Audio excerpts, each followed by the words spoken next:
Call Stephen P. News.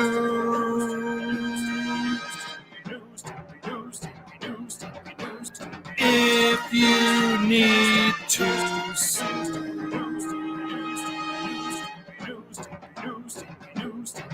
an outlaw mud show or two, he'll sue the rest.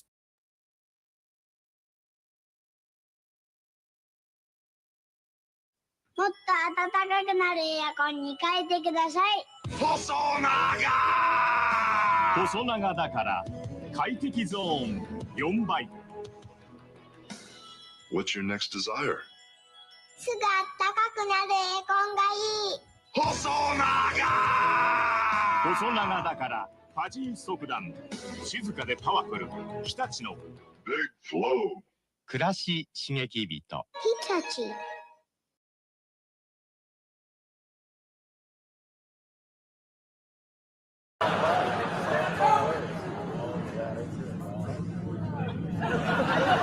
And now to the man of the hour.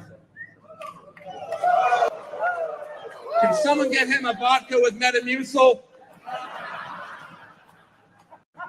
Blonde, great in-ring wrestler, great on the mic, a womanizer, 16-time champion, but enough about Kurt Hennig. Ric Flair has been paid millions and millions and millions of dollars by Vince McMahon, and he didn't have to fuck him.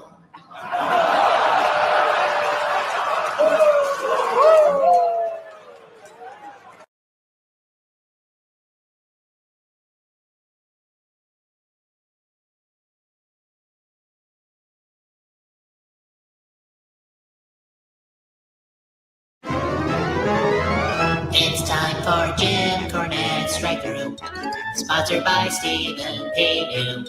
Send an email to our crew, buy a cameo or two. It's Jim Cornette's Strike Through. Come and pull up to the window and we'll open up the screen. Watch his corny cuts of promo on the pitch at Dairy Queen. Hear a tale of Smoky Mountain and some stories from the South. Then make like Vince McMahon and shove a sandwich in your mouth. It's Jim Cornette's podcast. Taking questions you will ask. Talking wrestling from the past with his co-host Brian Last. It's Jim Cornette's podcast. Come see Nero, Kevin Pockets, Dino, Douche, and Chuckle Fuck. Felix, Rehoboth, and Buck, and Harpo, Finger Fuck. And then there's Endless Twerking from good old Sunny Gifts. And then there's Maki Ito, she's the god of love and piss. It's Jim Cornette straight through, knocking AEW.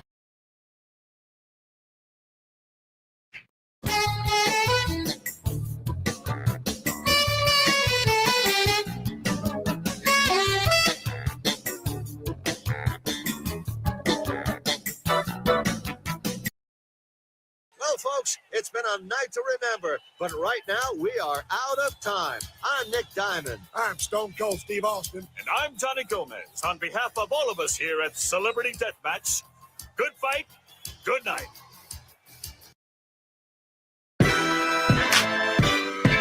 It's Becca, bitch. You're about to get vile.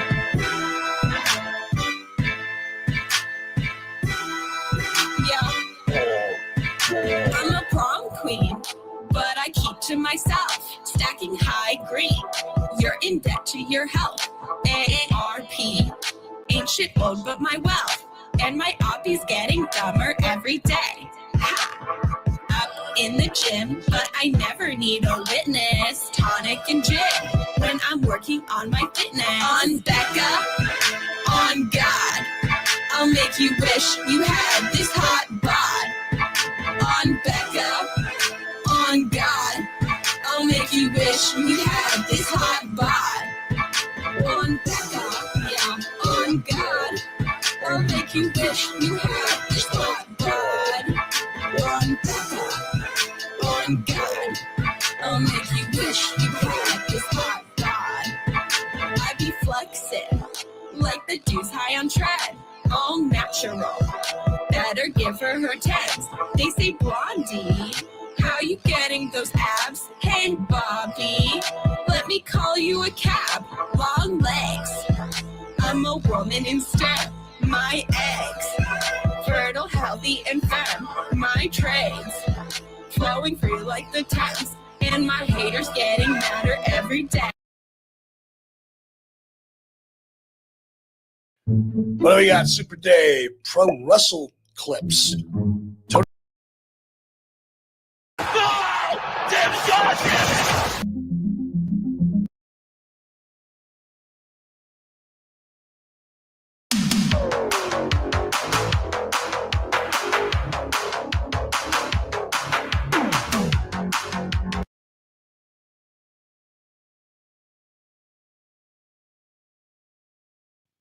Sunday, Monday, Tuesday, Wednesday, Thursday, Thursday, Friday, Saturday, Sunday comes again. 毎日 Sunday, 毎 Monday, 日 Tuesday, 日立の Wednesday, 細長 Thursday, 静 Friday, か Saturday, サラサ Sunday ラ comes again. きれいな空気体には細長が気持ちいいんです日立のビッグフローウェルネス Apparently, Maeda would go all over the world, and he would challenge people in circuses.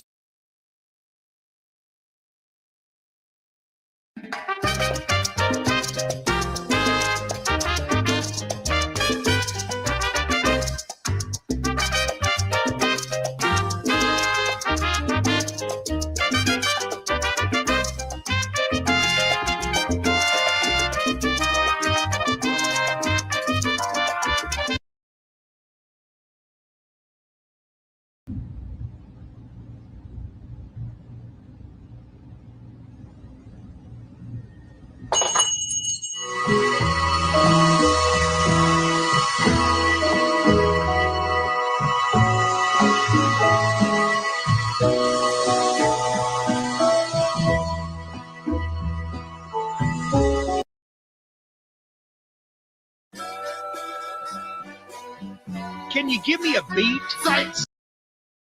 Subliminal, lyrical, rap megastar, cynical. Here's Johnny Cornette Lamar, Jungle Jack, son of a TV star. Who the fuck do you think you are?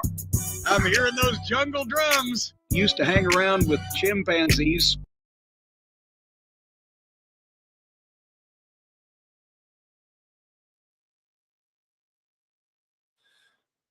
Used to swing around with chimpanzees. Ooh, what's happening, folks? Welcome to another eclectic edition of PWT Live Show.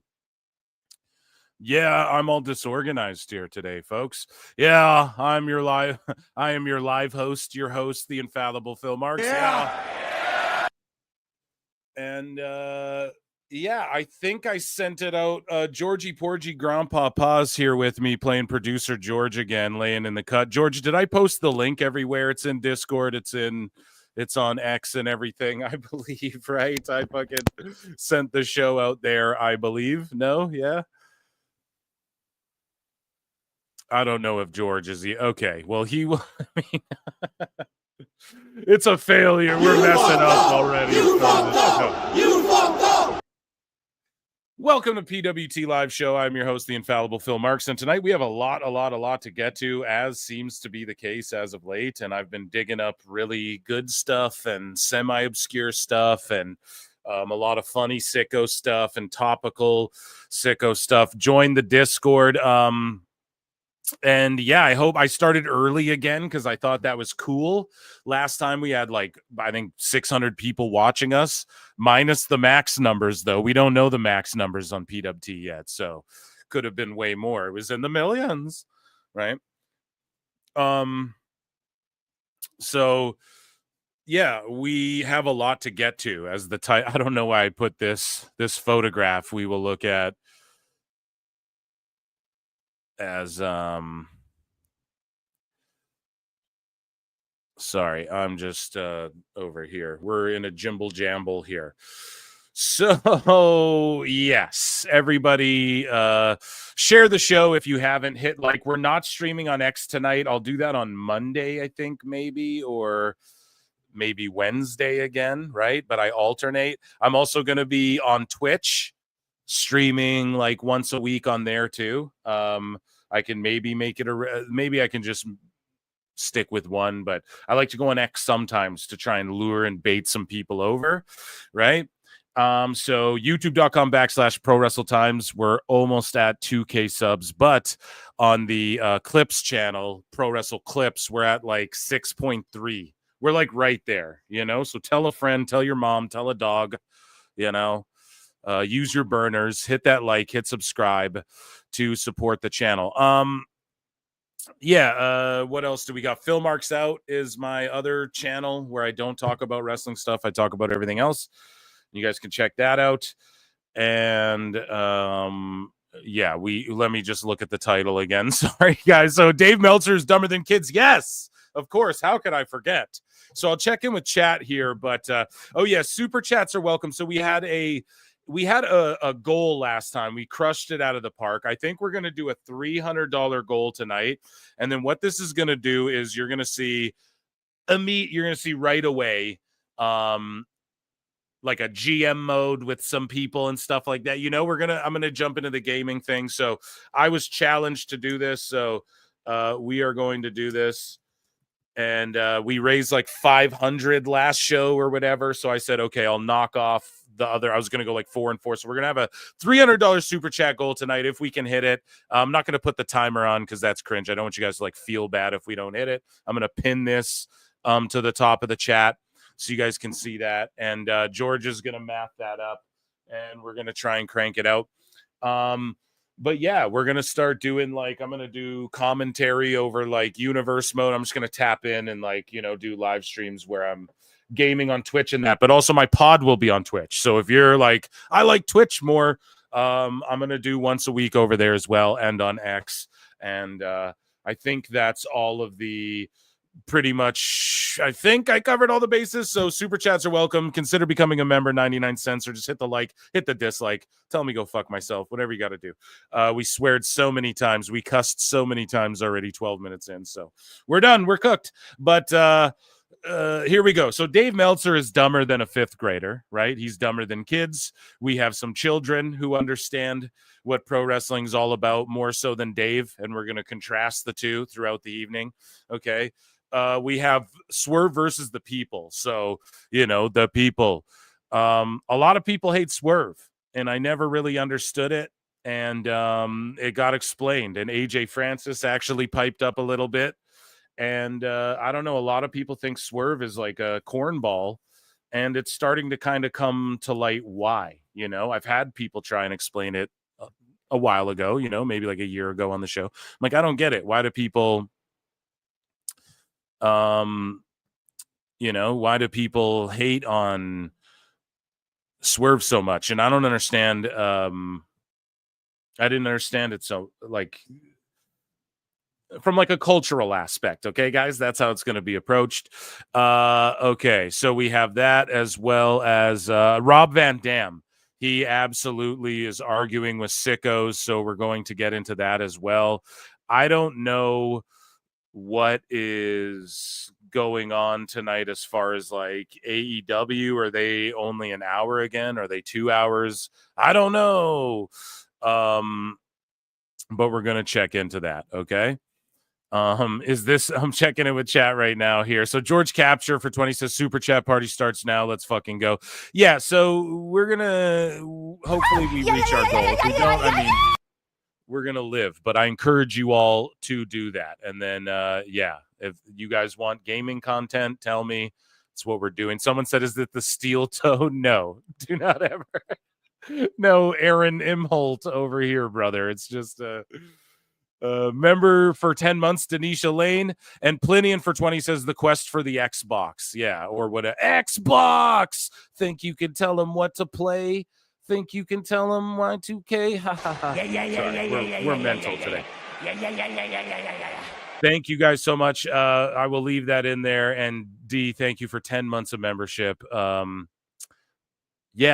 so I hope the East Coast folks appreciate the earlier show. Do you know what I mean? Because we did it earlier the last time, and it was a hell of a time. And I do like if there's a PLE, I'm not going to start this early, but the earlier time slot, like I enjoy starting a little bit earlier on Saturdays sometimes, you know, so can just go do other shit. And WrestleMania, I think I'm gonna do both nights. So there you go. That's all the announcements. That's all. Yeah, I think everything we need to cover for that. Okay, I'm just making sure I have links posted and everything. So I told you guys it was going to be a Sicko Saturday, and that's because we had some Sicko action piling up that we had to sort of get through. So we're going to start with Sickos, okay? And we have hilarious like wrestler interactions with Sickos and that sort of thing. And so, yeah, let me check in with chat here. Tom Reed says 2. Don't know what that means. Tippy toe, enlighten us. I still don't get it. Is this like steel toe? Yeah, that's funny. Yeah, dude. PWT max numbers. We're in the millions. Max numbers are at least 30%. Oh, yeah. Increase this viewership by 30%. 2 hours. Yeah, it's 2 hours ahead, right, Tom? I think you're talking about the East Coast because I didn't shut up about it. So, yeah, we're going to dive. Is there an NXT PLE? No, but yeah, right. They're 2 hours ahead, so it's craziness, man. So I like to also get on a little bit earlier for them. Is there an NXT PLE tonight? No, that's the problem. But yeah, we're going to start with, Collision is 2. Oh my God. See, I'm such a dumbass. I'm all over the place. I just had so much to jam pack and it was very last minute. I was enjoying some very delicious chili, right? So it's 2 hours tonight. Thank you, Tom. I'm fucking up over here. Yes, and I will throw it on when it starts if I'm on the air and if I'm interested. But tonight could be a wild one. Hey, I heard you were a wild one. Ooh, what do you guys think of the WrestleMania this year? Timeless by Weekend. I'd love to play it and just get all of our thoughts live, but to me, it doesn't quite hit like the ones like the Weekend songs of past, you know? This Timeless song, it just doesn't feel WrestleMania-y the way his other themes have. And he did 5 in a row, and I think you should have parked it there, you know? And they should have just went with Travis Scott's Fiend or whatever. It seemed like that's already kind of what they were going with. Or they could have done... I don't know. I'm not the guy. Yeah, they're making all the right moves. Well, I don't know. We're going to talk about that. A lot of people are bitching about WrestleMania ticket prices and all of that. And it's not entirely sold out yet both nights. You know what I mean? So we're going to have to keep an eye on that, folks. Did they overprice themselves? I think they're just looked at this year as like they're going to push it to the limit, because they were able to, and they know they have such a, like, they just made such crazy deals. This is like a spend money year for all of TKO, right? So I think this was just like charge up the ass, spend as much as we can. We're white hot. That's when you do this, so that when things average out and cool off a little bit, you can, you know, you can bank on, well, literally it's bank, you know, you've banked up, and people know that, yeah, they have good faith in you that you can bring it together at Mania. So, and they might be doing this too, because they might go, okay, we're going to break the attendance record in America. Like, we're going to get legitimately over 100,000 at a WrestleMania. And what we're going to do is, like, we're not going to gouge for that one. You know, like maybe they're planning some crazy shit like that in a couple years. They're like, dude, in like 3 years, we're not going to gouge. It's going to be the most evenly priced WrestleMania ever. And then we're going to legit put like 103,000 people in a building or in a outdoor. They'll have to break the walls down, you know, but either way, I digress. We're talking shit, and let's get into everybody's favorite moment and what this face implies right here. It's the Sicko segment. I don't know if it's anybody's favorite. Okay. Maybe just mine. But Blue Thunder Bomb tweets out, and this is in regards to GCW and WWE teaming up here. Charlie Dempsey will be at Bloodsport. And this guy, Blue Thunder Bomb, says, at this point, this is just WWE Underground, lads. Jesus Christ. And then Josh Barnett goes, Jesus Christ, you're an absolute fucking idiot. So Barnett just destroys a sicko. I thought that was funny. So our main event, Sicko. Yeah, hello. That's like the main event of the Sicko evening there, right? So this gentleman here, right, we hear the news that Saraya is going to jump ship again, or not even jump ship. That's the problem. But you're not allowed to leave AEW. You can't leave the cult, or you're shamed, you're hated on, you're exiled, people attack you, etc. This is what happens in real life cults. Anybody seen the Netflix documentaries, or I mean, wherever you consume documentaries, there's always cult action going on because there's a lot of fucking stupid people and a lot of, people who I guess are capable of waning others out into the forest and stuff like that. I don't know, but with AEW, it's extremely cultish. We love you and accept and embrace you, and then the second you leave it, we fucking hate you, you're despicable, etc., etc. So here's a gentleman who's like, another Fed, in regards to Paige, right? Saraya says, another Fed talent who came to AEW realized she's past her prime and can no longer keep up with the industry's top roster and is now ready to politic her way back to the Fed so she can coast on Easy Made Wrestling, then secure a Legends deal. Cool. Bye.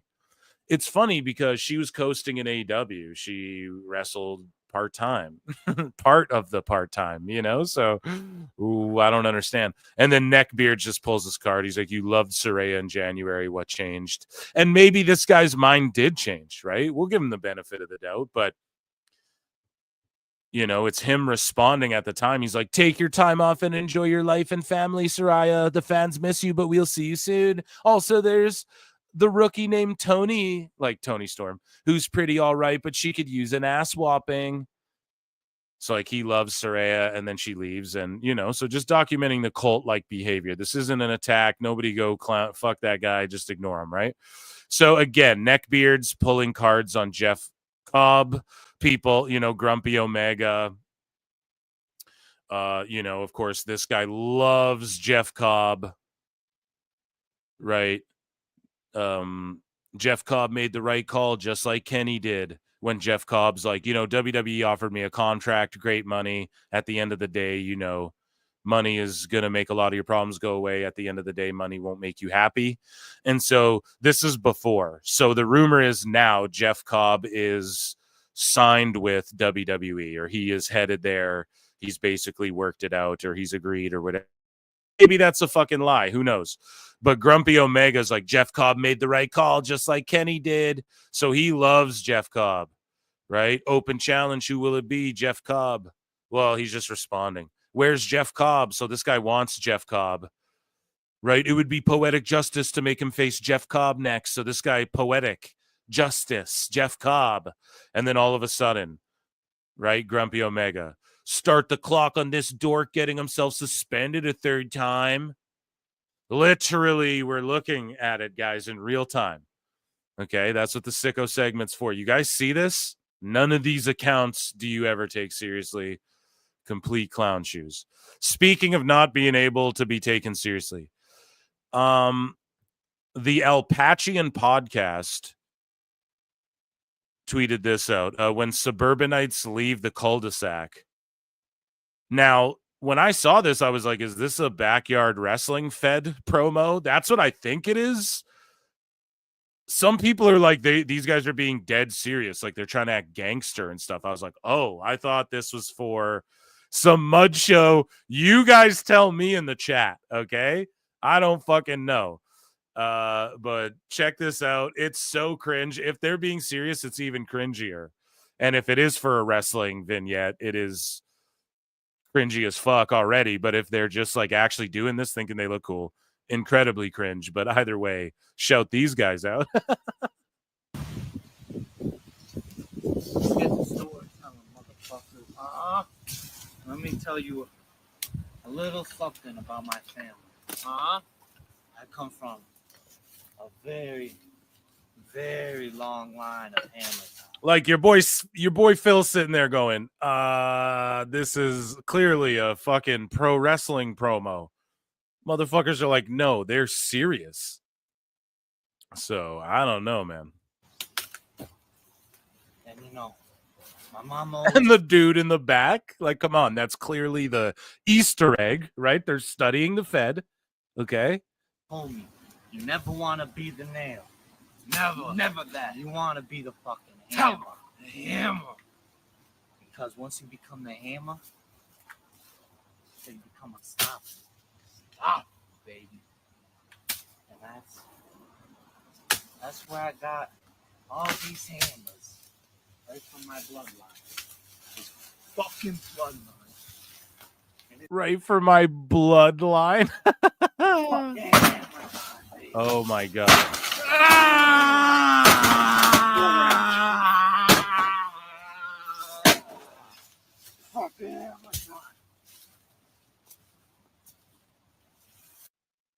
I don't understand. Like, what are they doing? So that's not them pretending to be pro wrestlers.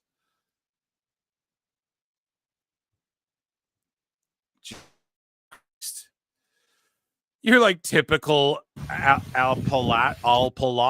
What are you guys trying to correct me for? Appalachian? How'd I say it? Appalachian? I don't fucking know, dude. Listen, okay? These guys are lit, and in no time they'll be in Mustafa Ali's crew too, okay? I sure. Moving along. I'll make a deal. Okay, so here is this fucking goober, Cancel Unleashed. So these people write an article. They're like, man, baby, Brad Shepard like gets owned by a wrestler, and then he's like, I'm gonna sue you, right? Cancel Unleashed. I'm the canceled Unleashed guy, and he's gonna sue people over making funny headlines. This is the guy who made Zelina Vega dad 9/11 jokes, put the pieces together, thinking he's and also, mind you, like 20 years after 9/11, by the way, making the same type of fucking, like, yeah, Pete Davidson made that joke 12 years ago, you know, and his dad passed away in 9/11. Then you're saying that about someone like maliciously. This is this guy who's suing Body Slam for their fucking funny, you know, you guys know bodyslam.net. They make the funny fucking headlines about people, right? So yeah, this guy's like, formal legal notice, demand of immediate removal of my name from libelous and defamatory article.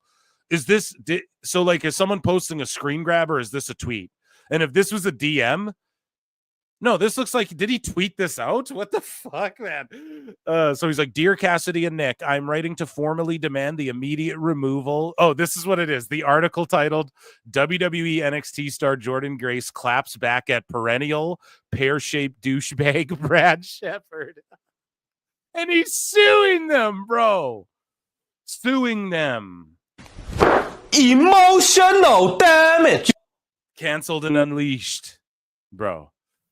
Published whatever, blah blah. The article contains false, misleading, and defamatory statements about me, which have caused harm to my personal and professional reputation. Specifically, the following statements in the article: Shepard and company, for the blissfully uninitiated, are the opposite of anything good. Right, but that's all subjective, right? So if it's an op-ed, Brad, then yeah, what are you even talking about? Cancel Unleashed. Can't take a joke. Crazy. But yeah, they were like, I'll make a deal. You fight Seahawk and we will take it down. Seems fair. Cameron Hawkins is the guy who writes for like Yahoo, like Ariel Helwani's Pro Wrestling. I think they have like a website or something too. I'm not sure. I just watched the show. But yeah, I think he's on like Ariel Helwani's team or whatever. So they want to like set up a boxing match or something. They had a whole spaces about it. I don't know. It's fucking cringe and funny. Perfect sicko segment stuff. We're gonna circle back to that gal there who, you know, got a little crazy. I know you guys saw it. It went viral as shit. So Sidgwick, okay, one of the King Sickos here, like not on the list or anything, but just a sicko, right? Sidgwicko says, Sicko, right? Says the hideously fake and unearned facial expressions here are nightmarish. I can't get over how much I hate this spiritually. So they're saying like Triple H is still bitter over Will Ospreay, and because this guy loves Will Ospreay, like equally to or greater than Dave Meltzer. The hideously fake and unearned facial expressions here are nightmarish. I can't get over how much I hate this spiritually. Like, who the fuck are you? And yeah, he's mad at this, but then someone pulls his card. Someone's like, bro, hopefully I have it bookmarked. Oh, yeah. And then someone dropped this, and yet here's him saying, the expression on Billy Starks when Mercedes used her experience to catch her with the crucifix. Awesome. Shock, dismay, naivety, working to the age of her character. Loved that finish. Right? Absolutely craziness, man. I don't know. It's just the pomposity of it, and then to go and say Billy Starks' facials, and then he like attributes it working to the age of her character. And it's like, what, being green? What, you mean like not being as good as these vets down here that you were talking shit just because it's WWE? And someone said Will Ospreay and your fucking brain went, oh, you know, craziness, man. So, someone posted this. So FTR Follow the Revolution. I don't know. We've never You just made the list. We've never said officially, you know, but the guy posts like he puts out like press statements for AEW. He doesn't work there or anything, right? And he writes like love letters to some of these guys. And like he posted this. And he's like, attending AEW shows has many perks, but one thing that stands out is discussing AEW with some incredibly knowledgeable young fans. I'm honored to call them my friends, fellow sickos. So he's like scoping out the kids, and he's like, hey, can I take a picture with you, my fellow sicko? Like, what's going on here, bro? What the fuck? And then, yeah, this guy's like, nah, but if Blood was a WWE guy, they'd be calling him and the fans P3Dios. Yeah, obviously, but I don't know. Like, I hope their parents aren't far away, but yeah, I'm not saying nothing, right? But I mean, the optics, boys, right? My fellow sickos, don't go up to children and call them sickos, okay? I implore everyone in this chat, do not do that. So Samantha Irvin tied it up with a sicko. She got into it with a fucking sicko, and then she cringed me out, like almost out of my skin, with something she had to say. So this guy, I thought it was funny. I originally bookmarked it because I read this tweet she's responding to, and this random dude's like, I'm sure, kid, sometimes it's funny because people don't know who they are actually talking to. So he's implying what? He's like a billionaire on a burner, or he's Ric Flair on a burner, and she should be listening to him or something. I don't know. Right? But Samantha Irvin is like, apparently this is somebody burner, y'all. Wow, I hope it's a Hall of Famer, right? But so then I click on it and I read. So Calix, Jessica Carr, we covered this on the show. She made her Evolve debut. She was okay. Green as shit though. Her match was not the best. Oh, did I get blocked? Oh, Samantha blocked me. Oh shit. She blocked me. God damn it. Because of the tweet I made about this. And I screen grabbed it too, as to not be a dick. So someone tagged her, she vanity searched or something, got blocked by Samantha Irvin. It's unfortunate. I mean, I've stuck up for her when a lot of people are like, oh, she's just going to go to wherever. And I'm like, well, yeah, what else are you going to do? You know, she doubled down. I am critical, right? She thinks she's going to make it in the singing. Like, she had that door open and she ran through it and it didn't work out. America's Got Talent and all that. And now you had this other door, and you and Ricochet are going to go off, and you just want to like make a shitload of money and like make songs, and she wants to be a manager and all that shit. That's great. That's amazing. And AEW will let you do that. I think they came in the wrong time where Tony's not actually going to let them do that. And I don't know. Here's more of Samantha's, like, does she have main character syndrome? Like, we had covered that on the show multiple times. So, okay, she blocked me as of like yesterday or today or something. Okay, guys. So live here at PWT. But shout her out. I'm not a hater, and I'm not upset. You know, I'm gonna still support. I just want her to come back to WWE and fucking ring announce. You know what I'm saying? So I don't, but as a fan, but as her doing her own life, again, no one is here to explain to her or tell her what her life path is or should be, right? Like, that's nobody's job to do that, and I'll always maintain that. So, anyways, so this guy goes, wait, she can do this, but Samantha Irvin couldn't be a manager. No, it's not that. It's because she gets to go be with her husband, and then what it is like Tony Khan has all these other entertainment world connects as well, right?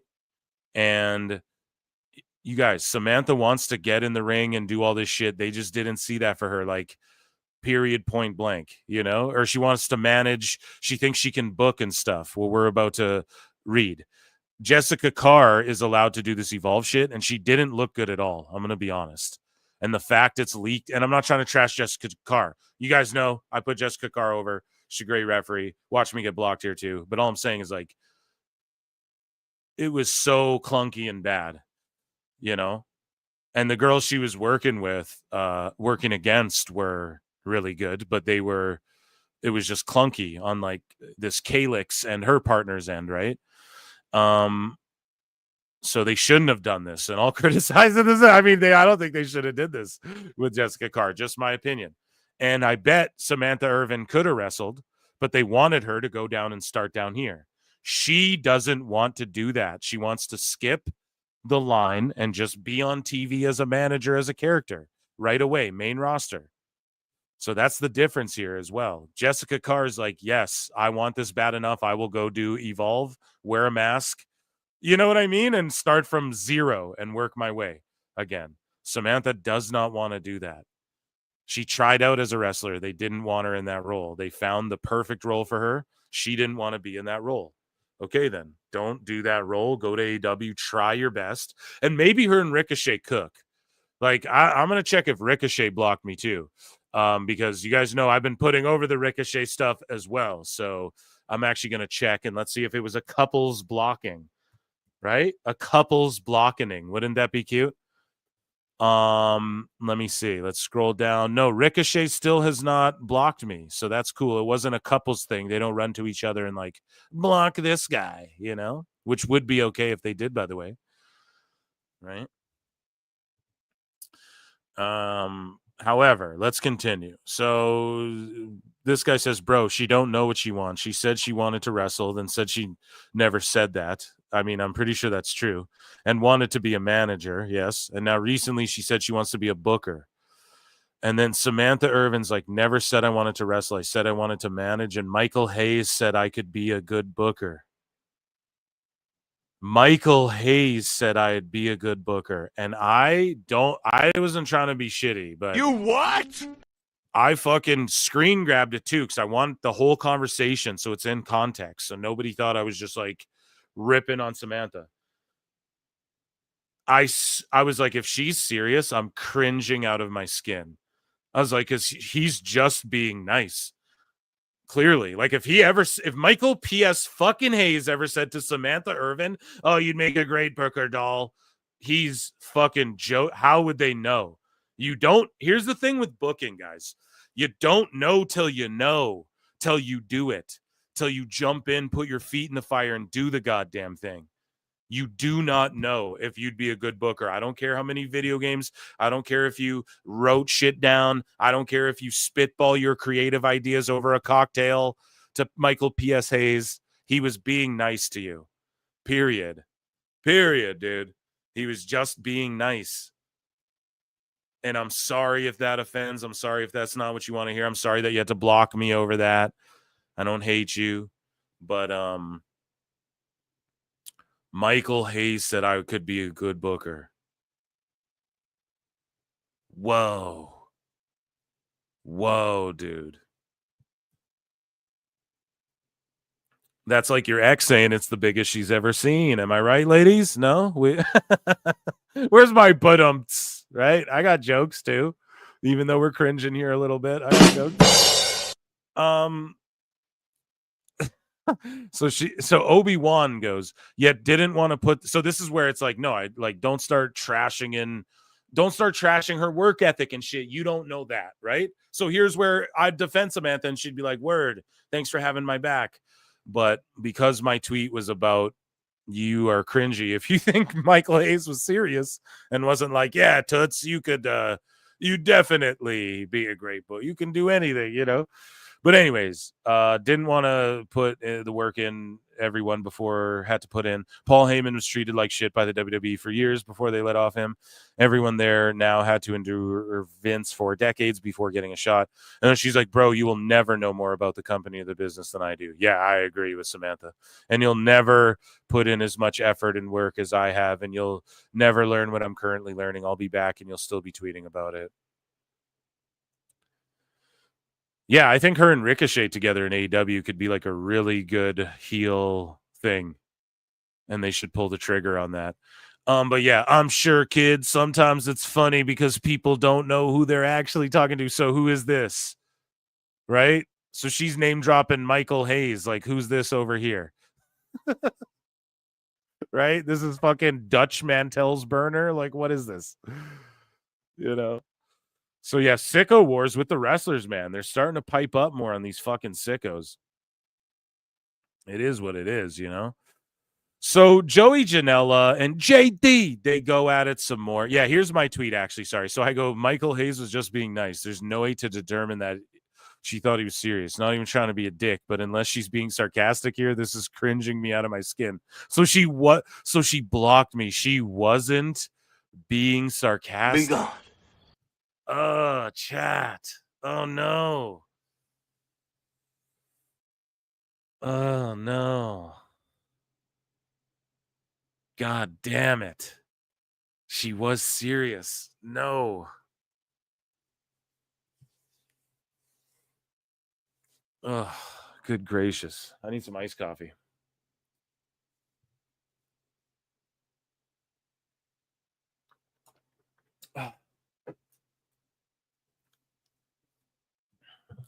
Yeah, I don't know. Did fucking Joey hold on a second though. Hold on, I lost the sicko segment. Let me find it. I think Joey Janela roasted me too, or no? Because that could be funny, chat. I didn't see it if that's the case.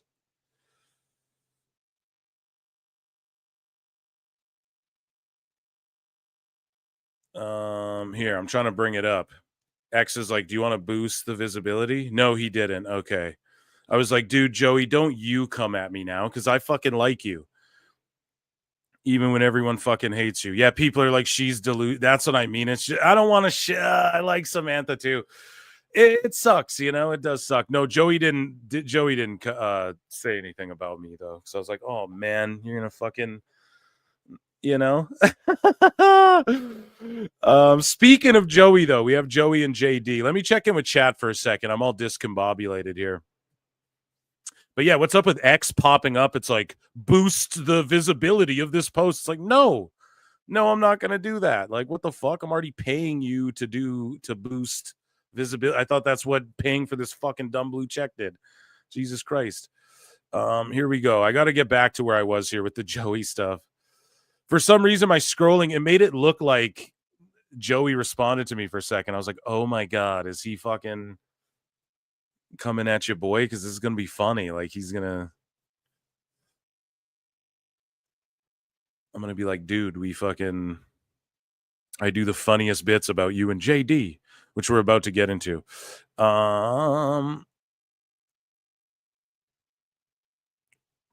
So here we have Sicko stuff. Where were we? We were with here. I'm going to start.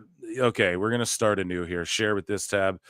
What's going on with chat here? Let me check in with chat. Oh, come on now, Phil. That ain't right. Hey, Phil, took my RHS exam this morning at 8 a.m. I have to wait 1 to 3 business days for results. You got this. You fucking got this. Eskimos live in Alaska. Yeah, I think some people get offended by that term now. I'm not too sure. Can we call, like, I know Edmonton, I'm pretty sure changed their name in the CFL. Can we call the Bane and Ford tag team Eskimo sisters? Oh, yeah, because Eskimo brothers, yeah. Joey, you don't want none of Phil. No, it's not even that. It's like, but like, he would laugh if he heard, because I give him the benefit of the doubt. I know a lot of people fucking hate the dude, but I'm like, come on, man. You know, just JD's crossed the line with him to where it's like they're gonna throw down. So I'm not, just because I also do the voice like this and shit. I'm not. Him and Mox are close, you know, and everyone basically just does Brian Last's Moxley, right? Hey, Miss haha, Hayes just trying to bang. Oh my god, okay, that's not very fair. Okay. So moving along here, we have our Sicko action. We're gonna start JD and Joey Janela coming up in a little bit. Oh, so you know the Moxley Spike bat spot. This guy's like, AEW is still trending past. This is the FTR Follow the Revolution guy, right? AEW is still trending past 7 this morning. This is why I feel the reason why they did it was to fuel the flames and set the internet on fire. It could be good or bad, but my brother said it best. It's getting the eyes on the product, even if it's something in poor taste that people will still talk about for a while. What a fucking idiot, man. This is that guy taking pictures with people's kids, calling them sickos in front of the AEW shows. Right? So wrestlers getting into more sicko wars, right? We have Taya Valkyrie getting into it with some of these fucking sickos. Okay? So AO Productions is like, yo, what he's saying, basically every promotion she's wrestled at. He's saying like Taya's wrestled in every promotion in the world almost that's like prominent right now. And then Taya quote tweets this and says, I'm a record-holding former world champion in not 1 but 2 companies. I'm exhausted having to educate everyone on the fact I've literally worked everywhere and accomplished things that nobody has, but here we are. Well, let your work talk. Ignore these fucking people. But yeah, Taya is a legend where she's on that AEW shit, and it's like good. Her and Johnny TV, Johnny Mundo, Johnny Elite, they deserve that, right? Like those are guys where, okay, they're just down to hang it. It's not like we're clamoring for them to get these huge pushes and they're not in a stage of their career where they can't just like help get other people over and stuff like that. You know, they booked Johnny TV against Big Boom AJ. It's like, all right, that's who you know, he was on Survivor or whatever, right? Like that's who you book it against. That makes sense. But this huge glittery goof, it's a great name though, says here we go again, another wrestler crying on X because nobody's don't know who you are. That's your legacy. Meanwhile, you're cashing daddy's checks. What is her dad rich or something? Prancing around like a Temu Gwen Stefani. How is it Temu Gwen? Maybe her hairstyle and her makeup? On ROH's rotting corpse. Total joke, sad. Yeah, just a sicko. And then she's like, Temu Gwen Stefani, oh my God, thank you. Ha ha ha. Now you got a reaction. Crawl back in your hole and disappear until I feel like making your day again. Someone come get your child. He's acting out again. Yeah, some people's kids, man. I don't know, just a little jousting, but ROH's rotting corpse just goes savage. Yeah, but why is it tap dancing, right? I mean, this is the kind of person. It's like, what do you do with Taya? Push her and Johnny Mundo like at this stage in their careers? I don't know.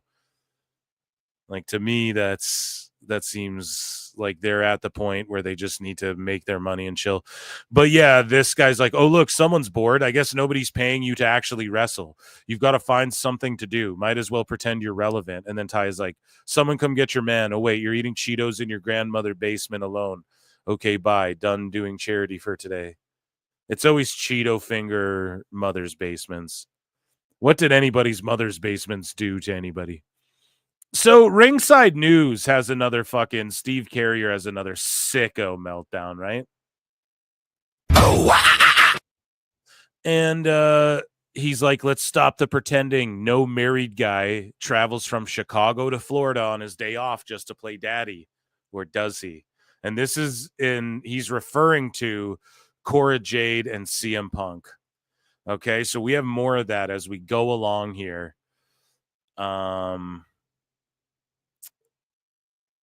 Let's see. Yeah, I got blocked, the ultimate sicko thing. So there will be more of that. You guys will see. But either way, this Rockarito guy is like, WWE deserves everything wrong happening to them. It's like, what wrong is happening to them? You people are fucking nuts. Rob Van Dam, though, speaking of wrestlers mixing it up with sickos, Rob Van Dam starts just owning all of these AEW sickos. Someone in chat's like, you did RVD dirty on the thumbnail. Hey, he made the face, not me. I googled Rob Van Dam funny, and that's what came up. Shout out Shawn. Rob Van Dam did the Shawn Michaels impression, not me, bro. Not me. So this guy, so RVD, basically what he said, and we'll cover it later in the show, but he talked about how he's like, I wouldn't want to associate with AEW when they do this spiked bat bullshit. You know what I'm saying? And people are like, but you were in ECW. You were, one of those dudes who is extreme and blah, blah, blah, blah. So, how could you say that? How dare you say that? You're a washed up old guy. And again, too, people don't keep the same energy with Rob, where it's like, okay, he got to wrestle while he had a deal with WWE, a Legends deal. They still let him wrestle in AEW or wherever he wants to, and nobody had a problem. They're all going back to when Luger couldn't be on their fucking pay-per-view. With Sting. It's like, well, yeah, because that's going to get a bunch of views. Like, what the fuck?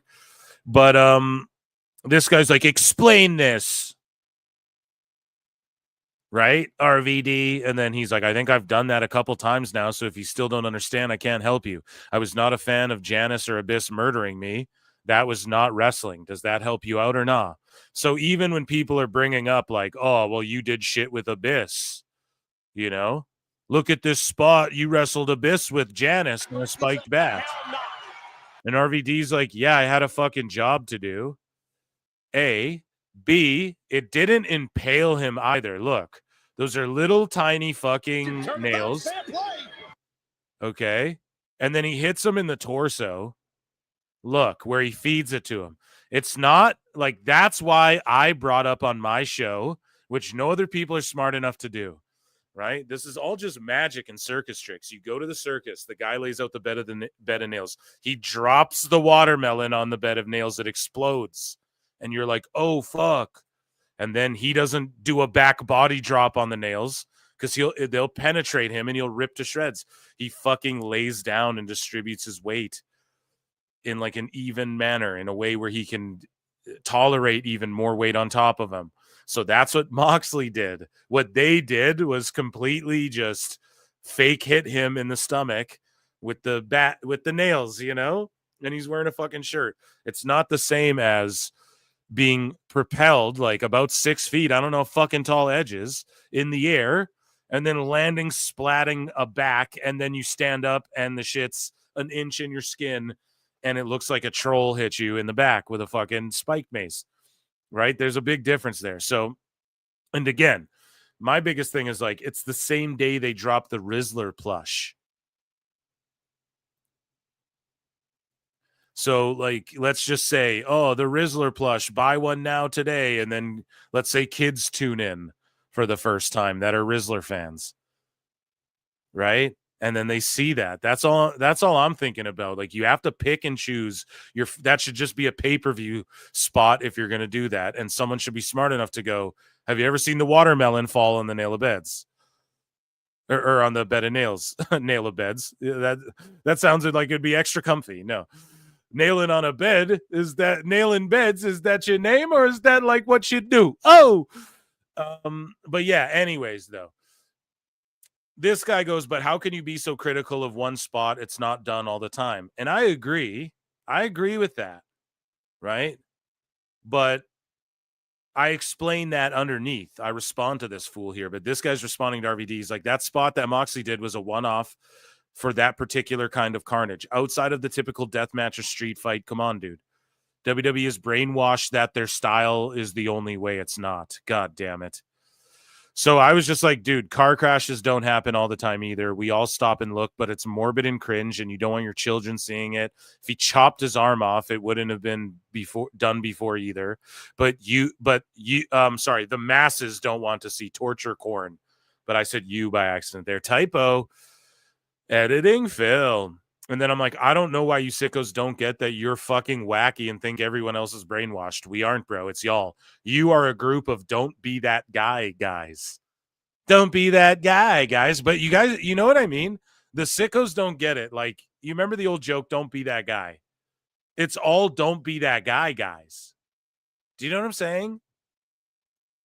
So, RVD responds and says, the WWE brainwashing that you're referring to produces the style that draws the biggest crowds. And again, now what? Is RVD an old podcasting grifter?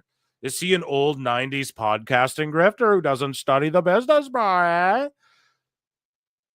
RVD is Van Damme's wet dream. RVD is Van Damme's. RVD is Dave Meltzer's wet dream, rather. Okay? So, no, bro. Like, especially in his prime. So it's not grifting. Look at all the greats, all the goats from prior years before. They understand that the whole purpose of what they're doing is to draw a goddamn crowd, because that's what wrestling fucking is at the end of the day. That's literally, especially pro wrestling. Okay, the art of pro wrestling. You mean you want to watch NCAA amateur wrestling then? If you want the art of if you want the art of the entertainment side, which is where it became pro wrestling, where the two split off. Pro wrestling became pro wrestling because the pro catch wrestlers were like, fuck, we got to make more money and get crazy and more. How do we do that? We work shit. We get heat, heel baby face. We figure out how to become more flamboyant, do crazier shit. We need to draw more and more and more money. And that's why amateur wrestling stayed what the fuck it was, and it's still called amateurs, even though that's the legit style. The pro shit, the pros, where it's split off, where the delineation happened, okay, and you get the fucking timeline split in wrestling, is where the entertainment aspect came into it, and just we have to draw fucking crowds, period. Okay, so that's what pro wrestling is at its fucking core. AEW, WWE, if you're trying to do a weekly TV show, pro wrestling, I'm sorry, it's about drawing crowds and selling tickets and getting heat. It's what it is fucking about. Now, does it have to be drawing the biggest crowds? No, you can do studio wrestling, all that shit. But ultimately, at the end of the day, they were trying to draw TV ratings, draw massive houses. You're trying to make money. That was the whole purpose of, we need to get flamboyant with this shit, was we make more money if we get flamboyant with this shit. I promise you, just trace it back. You cannot prove that wrong. That's where the money aspect comes in. When they decided we need to get flamboyant. Okay, so now if you're like, oh, Will Ospreay does these flamboyant flips and I love that. Okay, great. What's drawing the most money? Because the reason he does that is the purpose of doing that isn't to just wreck your body, right? And not draw money. The whole purpose of it, they realized we can fight more if we work the fights. Instead of pulling a real shoot guy out of the crowd and stretching him and getting cuts and fighting each other for real, oh, we can do this every night of the fucking week, sometimes twice a day. And the fucking toll on our body's real, but it's not like we're cutting, and it's not like we're fucking, like actually shooting and destroying. Like, we can draw more money this way. They figured it out, man. And that's where the pro element or the pro wrestling element comes into it. So if you like the flamboyancy and all that, and the art expression, then that's about drawing money. That's how they determine what the best shit was throughout the history until all of a sudden the internet. when fucking Jericho's responding back to reviews of his matches online and shit. That's what fucked wrestling up right there. The curtain call. Fuck all that, you know? Anyways, though, Van Dam gets it. People get it. So AEW WWE movie fan says, you had your day in the sun. Cool. I don't think we should be listening to old heads trying to say what they think isn't wrestling. There's a very different perspective when you actually are a deathmatch wrestler. I hate the fucking old head thing too. People hijack that. No, bro. Van Dam's not an old head, bro. Okay? He's still very much in touch. He still understands. He was ahead of the curve on a lot of things in his time, in his style, in his way of thinking about the world, right? So yeah, I just don't know what you're talking. He's not an old head. Right? And he goes, this makes sense. It should be you that gets asked the question in an interview, not me. Who the fuck am I? Right? Like, everybody does Van Dam shit. Okay? And he's telling you, you got to draw money, bro. So I don't know what these people, where they get off. Bjorn Scarpoxy says, I just have a hard time believing that Moxley has that much creative control. And then Van Dam's like, isn't that what AEW is about? Exactly. The guys are allowed to be themselves and all that. Isn't that what AEW, wasn't that the big selling point? And Van Dam's like, that was my understanding since day one, was that it's run by the boys, and it certainly comes across that way. He fucking wrestled there. What, are you going to challenge Van Dam, who's been in every fucking locker room? Fuck is wrong with these people? Fuck is wrong with these people, man? Van Dam has to school these guys. We'll get into it later too, the clip of him talking about it.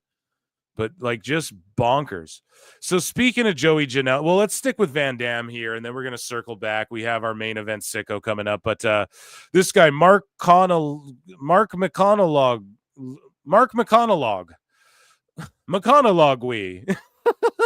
So the real RVD says that John Moxley's spike spot was not wrestling to him.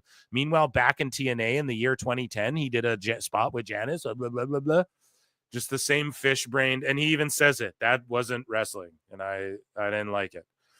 So Van Dam's like, are you saying I love this? It was my idea, or just that I did it? Someone who was wrestling wrote this, and someone who wasn't wrestling rather wrote this, and I always said it was stupid. Okay, what do you have now? Do you think Moxley did what he was told, or it was his idea and he loved it? When fans remind me how stupid they are, it makes me want to be a heel. But I ridiculous point. I think he meant to say, what a ridiculous point. Let's see. So this guy here, RVD, I respect you for your wrestling career, but saying you don't like the John Moxley spike spot is laughable for someone who was working for ECW. Was that wrestling back then? The violence things that you do and others did, Barbara. These people don't have fucking like proper grammar or punctuation. Flaming tables, a Tai-Pai death match still got DVD. And then Van Dam's like, some fans on here are another level of ignorant. 1, concussions are a part of my past, not my present or my future, no matter how much you don't know. 2, I've always said that the Abyss spot when he murdered me with Janice was stupid. I've always said back in ECW, the garbage matches took the place of wrestling because they didn't have wrestling in them. 3, do you think a writer gave Moxley that spot and he thought it was stupid? I don't. Boom! Boom! Me neither. I think you idiots are stupid, especially fans calling me a hypocrite when I'm as consistent as it comes. Boom. When you're consistent, bro, people just can't call you on the shit. I didn't have barbed wire matches. I never bladed in ECW. Y'all are ridiculous for not being able to tell the difference. For real, though, the most extreme shit Van Dam did. He was there when people were getting caned, but he was just kicking people in the head and shit. He's done like the Van Terminator, like with the chair, which you could easily cover with your hands and head and shit. And he would do table spots now and again. You'd see him fucking, otherwise he would like slam you on the barricade, flip off the apron. He didn't get all gruesome and gory and hardcore. And even then, he didn't do that. Why? Because, and that was the beauty of ECW, is that you were able to see all different kinds of wrestling you know, Van Damme style, which would sort of become the future style, or luchadors, or the Benoit Malenko style, or you got the bloody hardcore Raven Dreamers storytelling, chop each other up. And here's the thing too, if you're gonna chop each other up like mozzarella, you can fucking do that, but tell a story, dude. Matt Tremont, Atrocity Cruel, bro. Look those guys up. Like, tell a fucking story. Give me something to sink my teeth into, and then okay, let's see it. So yeah, Van Damme, obviously one of the GOATs. I'm gonna check in with chat here in a sec. No worries. But Van Damme says he responds to Henry N39, who goes, they draw a bigger crowd because they've been around longer and more people know about them. That doesn't mean they make a better product. Okay, more people know about TNA and been around, and TNA's been around longer than AEW. TNA's number 2 then. Boom. Sicko fucking owns you with your own logic. Your own inconsistency in logic. Shut up, bitch. Because I guarantee you will flip that defense, or I guarantee he would say that TNA is not as big as AEW. Okay? And I would agree, like objectively, like how much money they're willing to sink or the houses they've drawn in the short period of time, for sure. But TNA is more well-known than AEW. If you go up to people and say TNA wrestling, they know what that is more than if I were to say AEW. People would be like, what? A&E? A and I'm not hungry, bitch.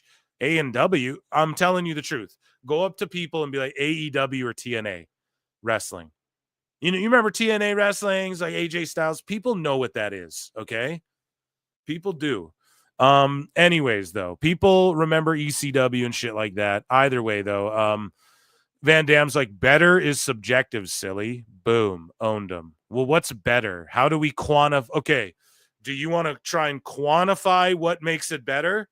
Well, I think the purpose of pro wrestling is drawing the biggest crowds, obviously being entertaining, but you're not going to draw, like, for people who are like, is Taylor Swift the best singer? No, but she's entertaining and people are drawn to her and shit. Have you been to a Taylor Swift concert? I have, bro. Like, the stage is flying around the air and shit. She's like dancing in the sky and shit. Like, it's a fun time, bro. It's an entertaining show. Like, whatever it is, whoever's behind her, whatever, it's the machine. It doesn't matter. There's still, like, okay, I'm just going to say a random wrestler that comes to mind from 2013 era. Like, who's like Darren Young. And he's great. Fred Rosser, right? He's awesome in Japan and shit. But let's say they took Darren Young and just plugged him in and tried to make him John Cena or The Rock or whatever. Would it work? No, it doesn't work that way. There's still like that it factor, dude. And so, yes, WWE's the best at cultivating, developing, and like creating stars and shit like that as well. So we can't just sit there and be like, how do you quantify it? WWE's investing in the future of pro wrestling. They create the biggest stars. They have the biggest stars. They go global. Tony Khan has the resources to do as such. He fucking brags about being global in Australia and all this shit. So don't front, like, or unless he's capping, then go and tell him he's a liar, because that's what he fucking says and pushes out there, that narrative. So, you know what I mean? Like, we're talking about the whole idea behind Tony Khan was like, well, they have equal resources and they own NFL teams and shit. So they're no slouches. They can actually go toe to toe. So now it's like, well, they're the challenger number 2. I mean, they're, you know, like, by that logic now that you guys are using, TNA number 2 over AEW. And if people want to quantify, how do we measure what the better show is? Hotter crowds, WWE hands down. Bigger attendances, WWE. The wrestling, I think, is better at the highest levels of WWE. Now, if you're watching Evolve and NXT and shit, okay, that's where people are learning. NXT's now at a level where it's like, it's better than AEW, I would say. It's sometimes you get the Nikita Lyons and shit on there still now and again, right? But now we're going to see less of that because they have Evolve and all of this stuff. So if you're comparing just like the level of wrestling on Raw to a level of wrestling on Dynamite, I think it's WWE hands down. Now people go, oh, come on, but the athletic, the physicality, the right. So then again, you're just arguing, like, I think selling is called selling, because it sells the tickets, and that's the objective here, right? I think pacing is important, psychology, storytelling, venue, all of these sorts of things go into a match, as well as the moves. And people are like, well, the moves, the storytelling's in the ring. Yeah, of course. That's one beat to the story, right? So I turn on John Wick.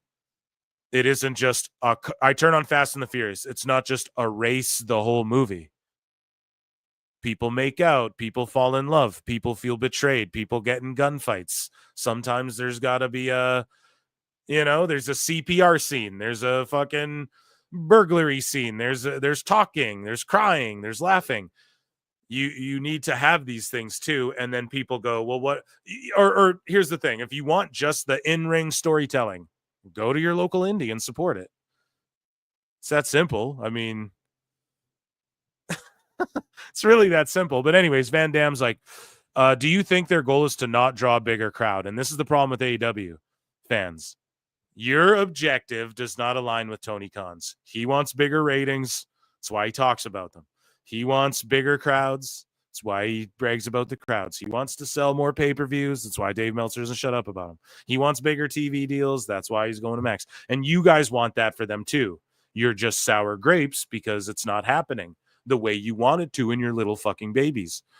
And I'm not a baby. I remain a fan while staying critical and shutting you bitches up because you make everyone just look bad. You're going to turn more people off of wrestling. In fact, though, I was saying that. I was like, man, they're going to turn people away from wrestling overall. But no, all wrestling, I was wrong. I was wrong, damn it, 2 years ago. Early on in the PWT days, I was saying they are going to turn people away from wrestling overall. No, they've just turned people off AEW. Wrestling's in such a boom period again. All of it, man. The indies, reality of wrestling, House of Glory's booming, Revolver's booming, TNA, MLW, OVW's booming.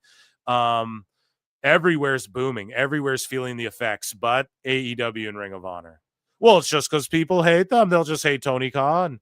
You mean the guy that everyone was behind more than ever, more than anything in the world? People were going to bat for Tony Khan when AEW started.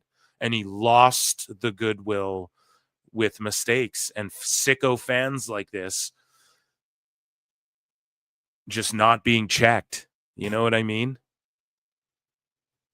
That's the problem. But yeah, Van Damme threw down with the sickos. And then, yeah, Neckbeards is responding here. I got one more. Or here, I got two more of these. Then I'm checking in with chat, I promise, because then we got some like uber sicko action, okay? And this is a long sicko segment. I apologize. Sicko Saturday night, right? So let's see. This guy, here's a sicko who's like, this is going to be hard for a lot of marks to handle. The wrestling industry needs AEW, TNA, and WWE, and NXT. These are critical companies that the entire industry needs, et cetera, David. Right? And then you go over and this guy's like, we don't need WWE. They need us and AEW to stay relevant, interesting, and borderline watchable for the simple wrestling fans. Without AEW, see? Consistency. AEW's not consistent. The sickos aren't consistent. Nobody fucking takes it serious. Neckbeards, who was in chat before I saw you, bruv. How you doing, man? Says, AEW sickos really do not understand the difference between revenue and profit. So again, look at this. This guy's like 168 million in revenue in 2024 to Neckbeards. Neckbeards is like, that's great. How much did they spend? Doesn't matter. That's 168 million in profit, dumbass. No, dude. 168 million. They for sure spent more than that last year, without question. There's no way in hell. But yeah, they just don't know, bro. They fucking don't know, and they talk shit. And I feel like some of these people are like 13. And their sicko parents. Like, look at this shit. So this guy, like these two people just in a bubble of delusion. This guy's like, they're obviously talking about WWE. They are obviously copying the UFC model. Difference is big boxing MMA fights will attract the wealthy and celebrities that will want those high price tickets. WWE's attracting the wealthy and the fucking celebrities. They're at every show. What are you talking about? It's crazy. Wrestling will not. Wrestling nerds are not millionaires. More of them are. Logan Paul's a wrestling nerd. I Show Speed's a wrestling nerd who's a millionaire, bro.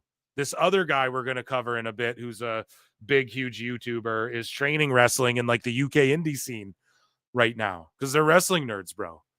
You're a fucking idiot. And then this lady here is like, not to mention wrestling is simply not as mainstream as UFC. Now that's debatable. I mean, I don't know. I would say maybe UFC is real hot right now, but fewer matches, higher prices as someone, well, coming out of the whole pandemic, maybe it's starting to lull a bit right now, but there's a huge influx of fans in UFC. Anyways, she goes, fewer matches, higher prices. Yeah, UFC gouges too. These people are fucking mental. UFC, when Dana White's like, we did 9 million gate, fourth record all time. He's like disappointed. When Tony does a 1 million gate, he's like, I know I'm paying Mox 1 million for tonight, but this is great. Fewer matches. Let me count to you guys how many matches are on. I think tonight there's a UFC. Fuck, hopefully I don't get any spoilers. It probably already started. Yeah, I'm going to try not to. So 2, 4, 6, 7, 2, 4, 6, 14 fights. So that's an AEW card. You're talking out of your ass. You just don't know what you're talking about. You don't know what you're talking about. Product-wise, there are so many better options than WWE. Then why is everybody paying for WWE? It's just cope. It's absolute fucking cope. So I'm going to get into JD versus Joey round 2, and then 2 extremely wacko fucking sickos that we're going to get into. But first, let me check in with chat, guys. So Lincoln, pardon me, sorry, for 10 says, great, now Punk and I are going to have to fight over Cora. Phil, you can have my Xbox when he puts me down. Oh, shut up, bitch. Oh my God. Yeah, dude, he'll put you in the fucking Anaconda Vice or whatever, dude. You and Phil are gonna have to throw. I'm on Team Phil, bro. So Lincoln, I don't know. No, get in the Discord though, and thank you, Lincoln, for supporting and modding it out in the Discord. And yeah, dude, you're gonna have to fight over Cora. She's a sought after commodity here. Devo for 5 says, yeah, I mean, this 3-way at Mania is supposed to be a 4-way, and we were supposed to get a shield bomb on Punk, but Mox is a mark and a talentless hack. Yeah, it should have been a 3-way. And yeah, it should have been a shield bomb on Punk. It wouldn't shock me if, like, out of the blue, Moxley just showed back up in WWE. Like, he will work without a contract. Some of these people, I don't even think Kenny has a contract, Kenny Omega with AEW. I think he's on I think he does have a deal, but it's like per appearance type shit. Maybe they worked out a deal, but he's not doing like executive vice president shit. A lot of these guys, Jericho, Moxley said it. He's walked around as world champion without being signed to a contract and was like, I don't even have to do this with Punk. He was saying that on Renee Paquette's podcast. So, I mean, you just have to fucking keep guessing and hope WWE pulls some shit off, but that won't happen obviously at this Mania. But it's supposed to be that Punk is literally the reason for Shield being a thing in WWE, so it kind of makes sense. We should have got the Shield bomb, but yeah, I'm going to review SmackDown in a bit, so we'll talk about that more because I love how that segment played out. But it's crazy it's the main event, but we'll get into that. Miss October 30 for 5 says, Phil, we are getting more trolls in the chat. The sickos are not happy right now. Yeah, that's cool. I mean, fuck them. Just let them stay in here and talk shit. Usually when we're on Twitter, they float over here more, you know? But yeah, definitely just let them come say hi. It's no big deal. Plenty in pixel art for 5 says, apparently Edge said recently that they don't decide on their finishes.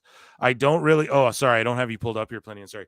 I don't really understand how the creative works over there. George, I see George messaging me behind the scenes. No, dude, I covered this Plenty in a little bit. And we're going to talk about Edge. He has a lot of stuff to say, right? That we're going to talk about. But the thing with Edge is that the way he worded it, he's like, well, we don't pick. Just let me get to it, okay? We're jumping the gun, and Plenty and I love you. We'll get to that. But the way he worded it, all that means is like, okay, let's say Mox is like, I'm not losing that way, and Edge is like, I'm not losing that way. They just come to an agreement. Like, and even if it's like, well, Mox has to leave as champ, Edge is gonna figure out a way. Like, if he has to lose to Mox, whatever, he's not sitting there putting his foot down. Like, he might not lose to Garcia, but Mox, whatever, he worked. He's probably lost to Mox in WWE before. He doesn't give a fuck about that. But it's just a matter of like, he's just saying, I don't call the finishes, but like what he says in his promos, what his gear looks like, when he works, what storylines he does or doesn't do, they all have creative control in that. Okay. Thank you guys so much for the super chats. Round of applause. And then let's everybody hydrate a little bit, because we're almost done Sickos, I promise. I know it's been a long time.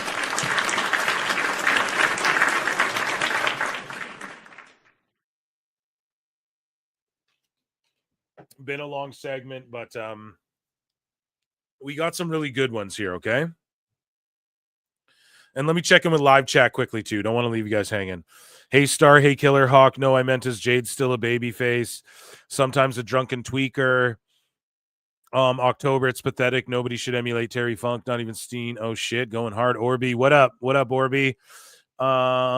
Let's see.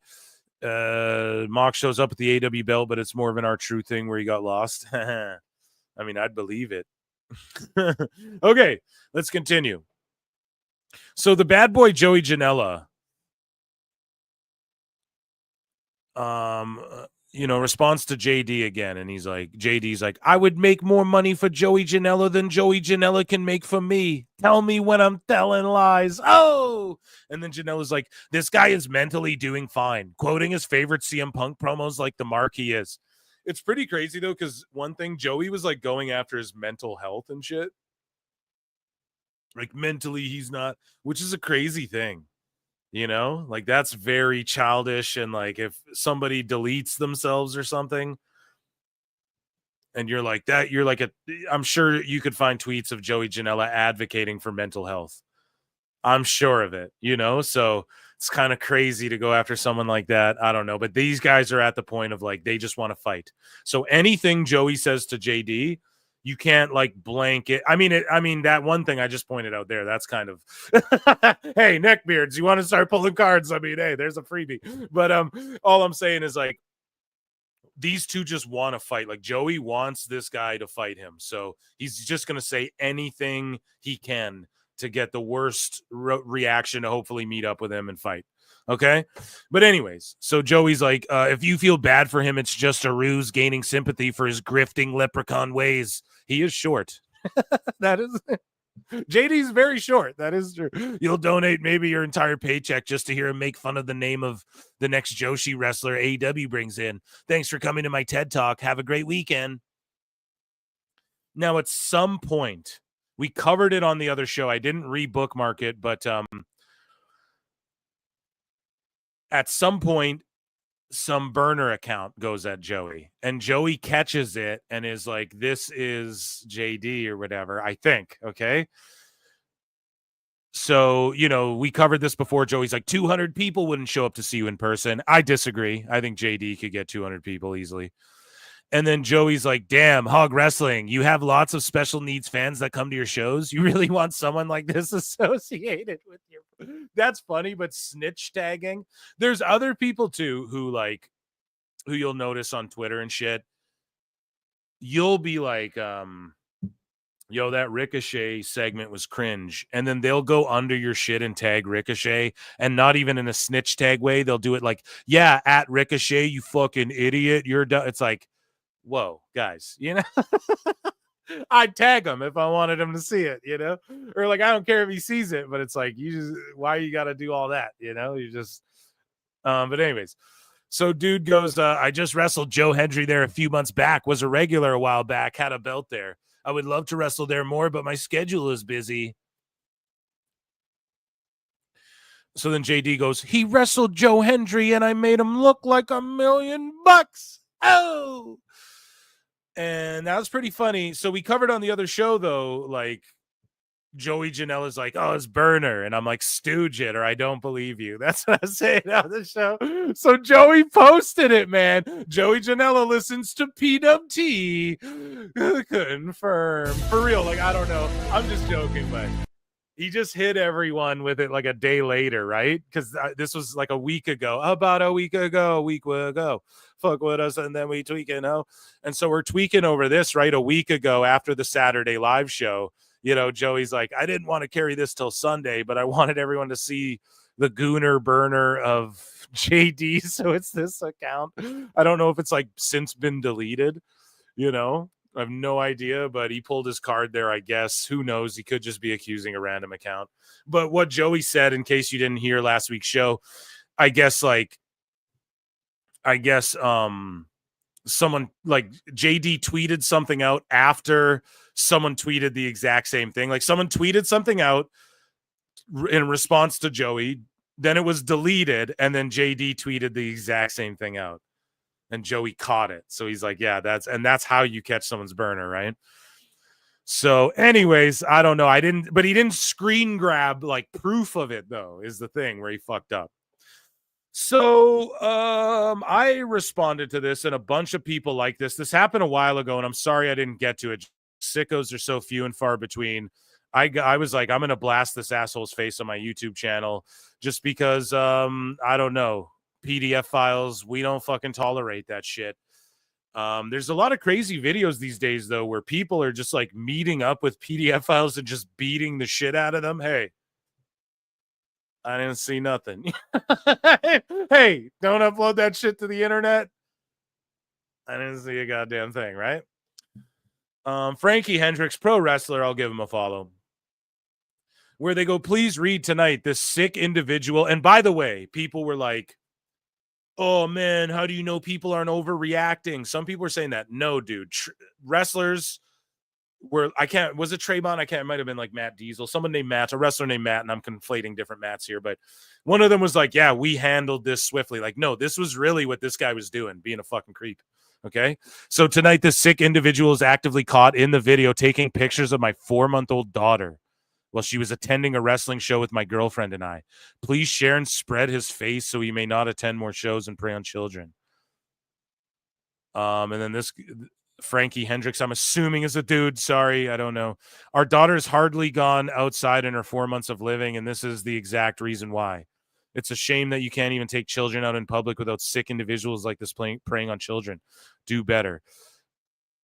And then this comment is directed towards anybody who only feels the need to ask me why I took our 4-month-old to a wrestling show. Gives a fuck. That's nobody's business. You know what I mean? Was it all ages? Okay, then that's nobody's business why you brought your... You know what I mean? Fuck those people if people are questioning that. I'm allowed to want to have my family there after I was finished wrestling. So they even wrestled on the show? Imagine you're a wrestler on the show. You bring your kid to where it should be safe, and this motherfucker's filming your kid, dude. So look, they caught him on candid cameras, like flashes on, and he keeps like, sir, I don't know what he's doing, like around the ring that close too. I guess it's just a free for all. Dun, dun, dun. Where's my Smash Bros fans at? And I trust the parent's instinct. Like, there's some loony people, but this is the loony guy, not the parent. Like, boom, caught with his flash on. Boom, because he didn't know his flash was on. So he's trying to do this thing where he's cringily like holding his phone to the side. Oh yeah, no, I'm just texting. Snap a pic of a kid. Right? Flash was on. Whoops, fucked up. Let me just look down, save that. Now I'm going to look around, walk around. Is there another kid that I can quickly snap a pic of? Right? That's 100% what this freak was doing. So, I don't know. I mean, he looks like if there was a movie made about someone doing this, right? He fits the fucking bill. So, yeah, dude. Fuck that guy. So our main event, sicko, of the evening, which is actually someone who, believe it or not, is like, so she's this OF girl who like tweets about wrestling and stuff all the time. And she followed me. Okay. So I follow, and I was like, you know, people who follow everybody, she follows like 100 people. So, and then she has like a shitload of followers. So like a while ago, and I DM'd, I was like, you want to come on the pod and make fun? Cause she's always going back and forth with Sickos and stuff. Right. And then she pops up out of no, and then obviously she just didn't reply, which is like, whatever. So, and I was like, okay, maybe she listens to the show because she followed me. So I don't know. But then I look and she had me unfollowed at some point. So it's probably just like the follow on. So I just unfollowed. I'm like, okay, whatever. So, and this is a while back, right? So she was harassing at this fucking London show, right? And she was like harassing Punk and everything. And this popped me huge because I was like, holy shit, man. What are the odds of this? We see it like the other way in 2025, where we've had the instances recently of dudes like trying to cup, who was it? Like Monet's ass, or maybe it was Bailey. I can't remember. Or we've had these like crazy instances of, well, I don't know. This does happen a lot. Like, here's the thing, bro. Go back and look up videos of like Roman walking through the crowd and the ladies just like touching him, like reaching to touch him. Like, it happens a lot, you know, it's part of it. But when you're talking about Punk and Cody Rhodes, two of the biggest stars, they're like, you know, this girl's and she's there with her dude and her kid, I think, too, which is what's pretty fucked, you know? Like, to just, well, unless they're down like that, we don't know they're related. But if your kid's there, I mean, that maybe, I don't know, maybe that's not her dude and kid, but I don't fucking know. That's just my assumption in all of this. There's footage though, right? And when you're talking about married people, don't be creepy. You know what I mean? Don't be creepy towards the men included, you know? And it does happen a lot of times. And a lot of times two married guys, you know? Like, it's sometimes women, there's movies about it and shit you see, and it's not like an Adam Sandler movie or anything, but sometimes women see a dude's married and that makes them more like attracted to the dude for some reason. Right. And so I don't know if it's any of that. Obviously, Cody Rhodes and CM Punk are like two of the biggest fucking stars in the industry. Do you know what I'm saying? So, but for her to like take it this far, like imagine if like a dude grabbed her this way, or grabbed one of the female wrestlers this way, there'd be way more outrage than there was. But people do roast this lady, right? Imagine the DM she gets if Sickos and simps are fucking paying for her OF all day, right? Imagine the type of messages she gets. I bet she doesn't like that shit, but then or maybe she, I don't fucking know. I'm not going to say, but she, you know what I mean? Because she treats other people like this, and who knows what's going on. But when this came up, I popped. I was like, oh shit, like a top sicko here. You know, I don't know. I just thought this was funny. So the footage comes out. This is her doing it to Punk. More footage of her doing it to Cody as well, which we'll get to. Okay. And let's just see this. And here's the thing. Again, these dudes are married. I get it. They're the biggest stars in the biz. Right. And it's hard out here for a pimp, right? A CM pimp. Or the American pimp mirror, right? It's got to be hard out there. But yeah, you like, here's the thing. Guys don't like, well, at least if you're a dude like CM Punk, he settled down. He's had his fun and shit. Like, okay, most guys don't have a girl who looks like this just rubbing up on them. So most guys would be like, yeah, I'm fucking down, obviously. But people who can like get women, like Punk can get bitches. So that's not attractive to him. You know what I mean? Trust me on that, right? Cody Rhodes Cody Rhodes' wife is fine as wine. Same with AJ Lee. So it's like, I don't know. And a lot of dudes, I don't know. Not to fucking, I'm not trying to woman shame, but come on, you guys saw. Like, that's, no, surgeries and shit. I don't fucking know. It's not, a lot of people, it's not their cup of tea. And like, you look at Punk's wife, you think he's into like the typical, you know, I don't think he's even really into girls like that. I think he's into like kind of punk rocky kind of chicks, you know. But either way, let's look at how she just harasses Punk here. And we have different angles of it. And he's like, I'll punch you in the face. That's what he says to her.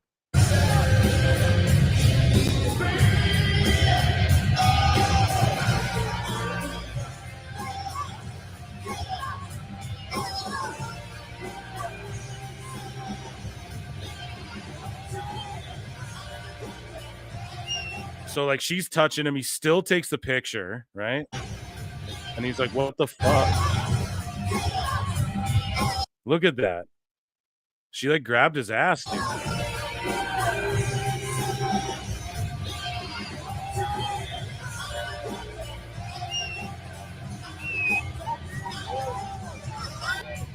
Look, so here's Cody Rhodes now. She pulls him back. Look, she grabs him. And he's like, oh, I'm trying to go to these kids, not your fucking attention-seeking ass. Here we go. She pulls him in. And by the way, if that's not her dude and kid, because I did my fucking researches, bro. She talks about her dude and kid all the time. So I just assume that, but I don't know. I'm not like on the hunt. Is that her dude? And I don't give a fuck. But if that is, that makes this even worse. And nobody's talking about that part. In my opinion, like showing your son like that fucking, I don't know. That's fucking.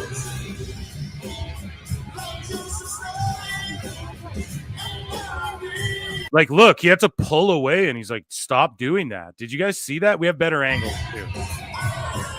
Bill takes the picture and she's grabbing the back of his head and he's like, don't touch me, man. So what? So you can fucking make up that he SA'd her or some shit? Like, you don't know what's gonna happen. That's crazy, man. This is super crazy that this happened. Holy shit.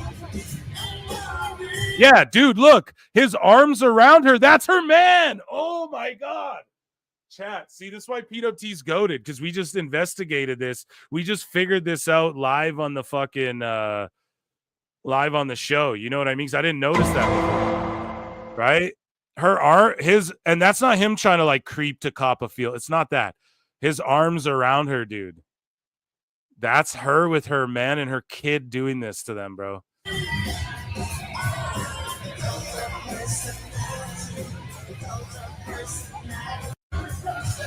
Bro, oh my God. See, I didn't notice that part till now.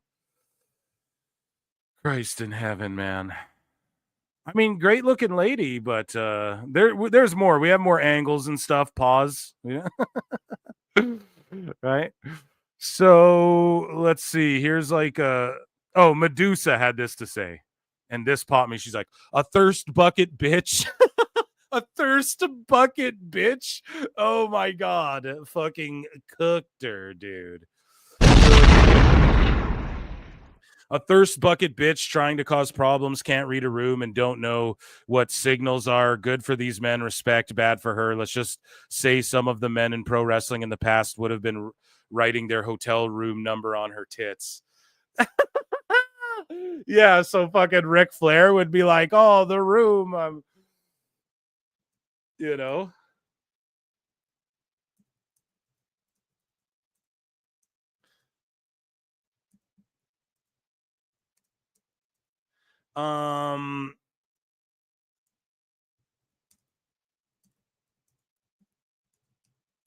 Yeah, that's fucking hilarious. I'm just so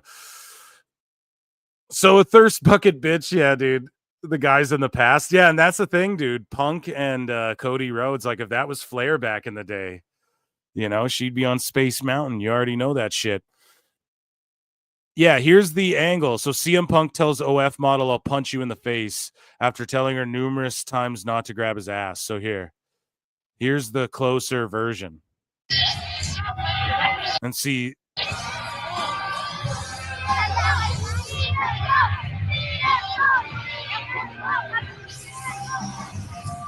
So that's the dude with his kid filming his girl doing that? That's pretty nuts, man. Grabbing his ass. Could you imagine? A dude put his hand, he pretended to spank Mercedes or Bailey or whatever, and everyone fucking melted down. Takes a Lundra Blaze to come up and be like, yeah, this is fucked. No one else and no outrage. You know? Because it's just that, it's that old thing, like fucking, I don't know. I'm not going to make this like, well, when it happens to men and shit, but for real, it's like, Jesus Christ, man, where's the same energy? Nobody's consistent enough. And that, ladies and gentlemen, was our fucking Sickos segment. A very long one.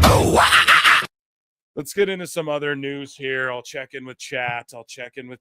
As I do. Let me get lined up. We have, lots of light news. That was just the intro to PWT, ladies and gentlemen. Round of applause for the intro to PWT. The actual show is starting just now.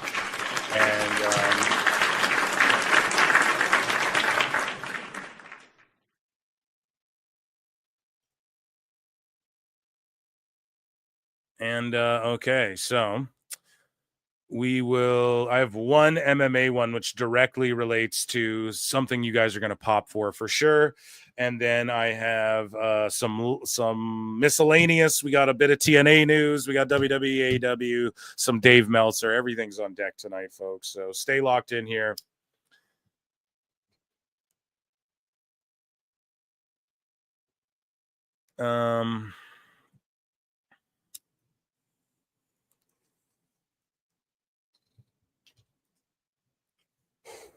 Is Collision on? I don't think it's on yet, is it? You guys tell me. Where's Jericho at? Well, it depends. How many likes are we at, chat?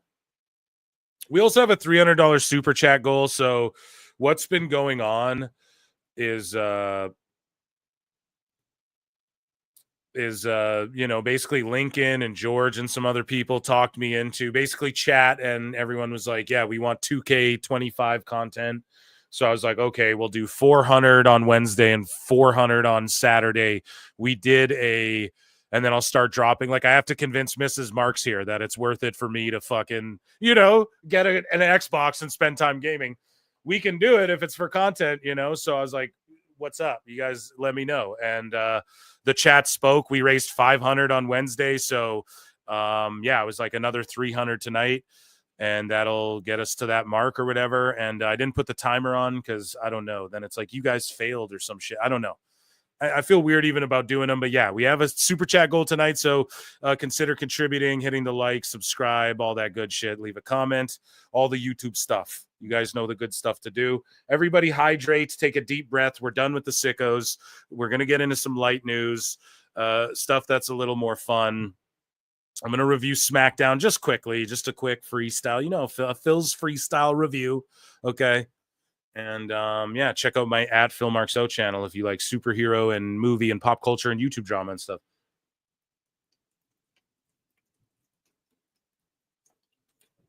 I went and got me a case of cherry bubblies, man, in the can.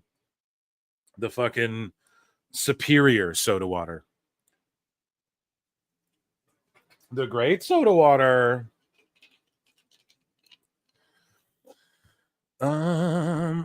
Okay, let's see.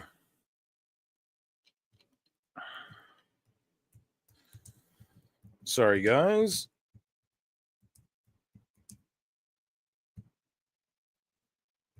Okay, let me check with chat again real quick here. I just want to make sure. So Monkey Balls, sorry. I have them all saved here, so I didn't want to skip past any super chats that came in. Monkey Balls for 5 says Moneza, spiritual advisor, determines the finisher of matches. And it's a fucking, you have a Mercedes Hogan picture as your thing.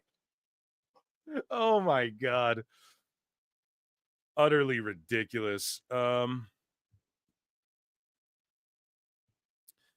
I worked at a bottling plant where when we first start selling bubbly, we had to QA that nasty stuff. Okay. Well, it's good now, bro. Here's the thing, right? Like, stuff's different. If you look at the ingredients of like fucking Fruit Loops in Canada and the Fruit Loops in America, it's way different, bro. We have like much more stringent regulations. Right? Like, we just literally, not joking, banned like Delicious Pizza or whatever, DiGiorno or whatever that shit is. It got like banned in Canada recently. Like, they don't sell it anymore because just there's something in it that's like bad that Americans are like, fuck it, will you? You know what I mean? Anyways, okay, let's get into some light news. Light news. Everybody likes light news. So UFC MMA news, NXT's first ever women's double champ Steph Vaquer is at the UFC Performance Institute in Mexico, okay, demonstrating her finisher inside the octagon. Okay, wearing her own Venom gear that they made her, which is fucking awesome. Her own fight kit. Let's see. She's literally showing the ins and outs of how to fucking do it like a shoot. This is the UFC PI. They are. What did I tell you guys that no one else talks about? God damn it. Acknowledge me. I told you guys. Don't be shocked if we see some WWE talent down in that UFC PI. And if WWE starts fucking around in Vegas and they're going to build an extension, and then they start talking about residencies, and then we're talking about in Mexico, there's a PC in Mexico and NXT Mexico, like Triple H had planned and shit. Don't be shocked if any of that happens. She's already there at the PI doing shit. Already, okay? Phil, don't miss, man. Lo más importante de este movimiento es hacer la fuerza con las piernas. Aquí, asegurarlo a subir.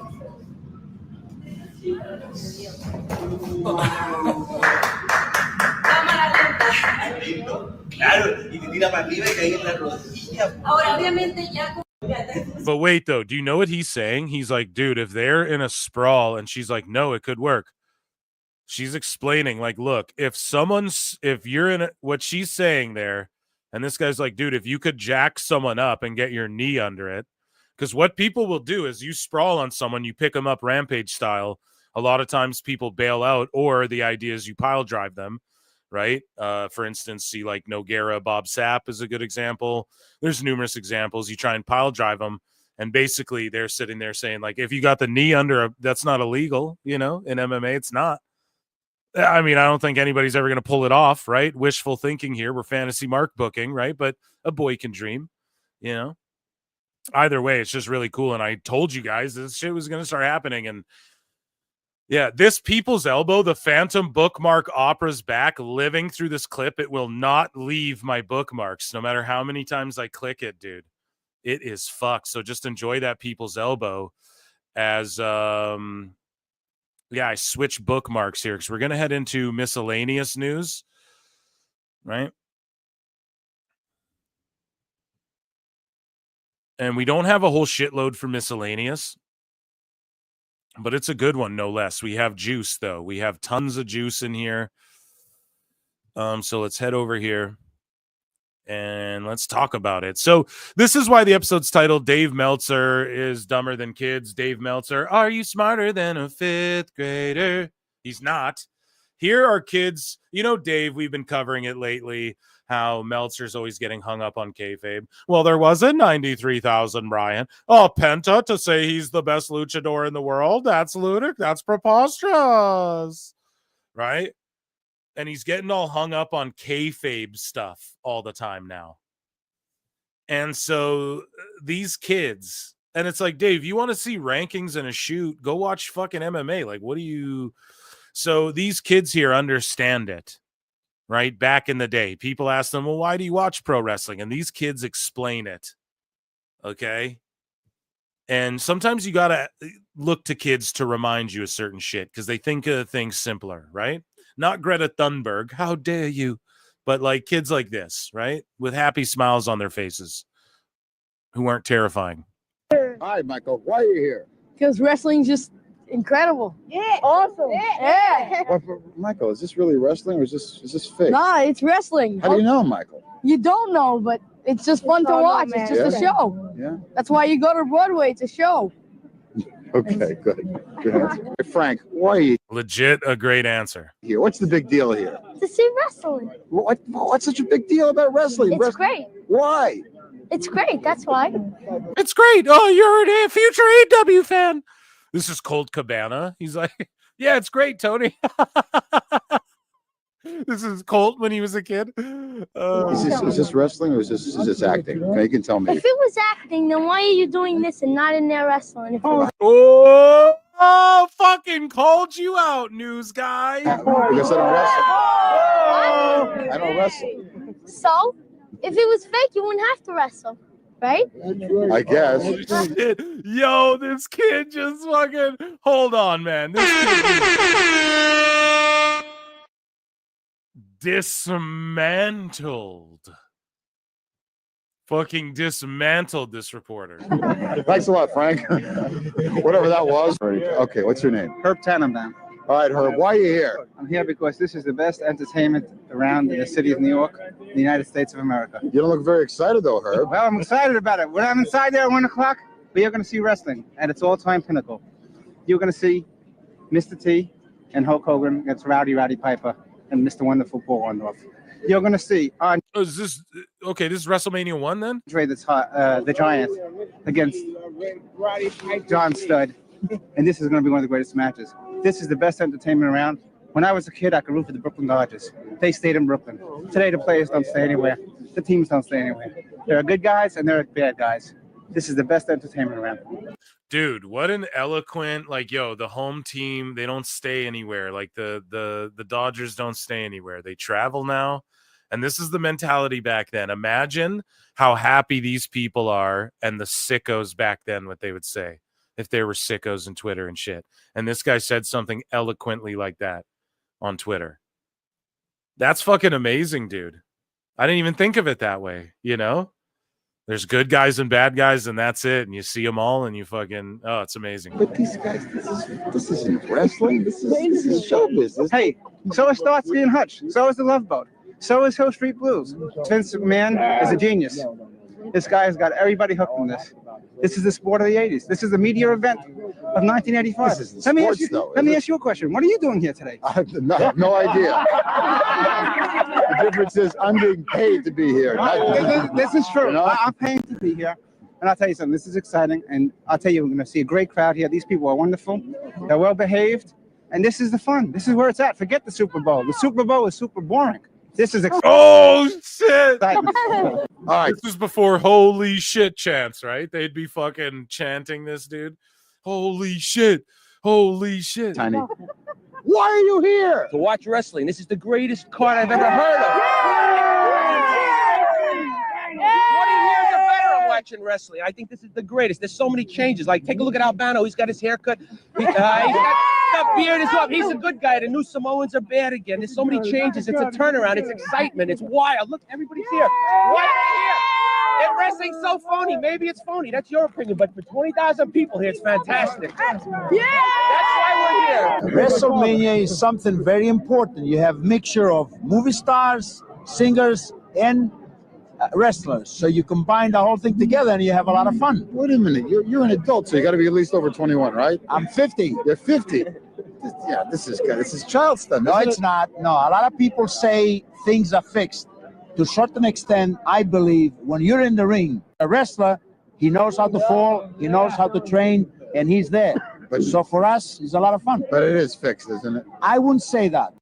And that's the other thing. Well, yeah, fixed, I guess, because yeah, it's like it's not even a sport. This guy's about to drop bombs. He's gonna like these people are understanding that it's sports entertainment before like sports entertainment, pal, was ever said.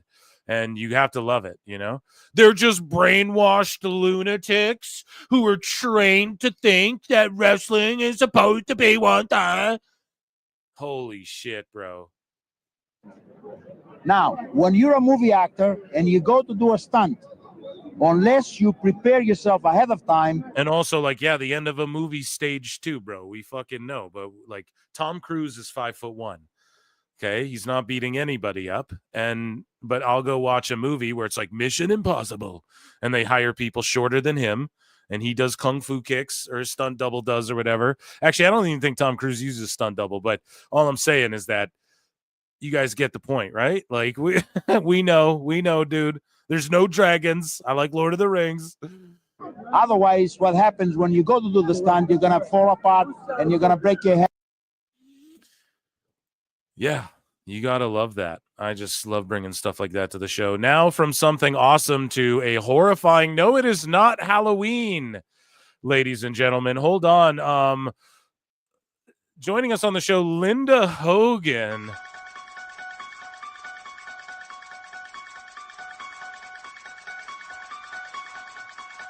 It's not Halloween, folks.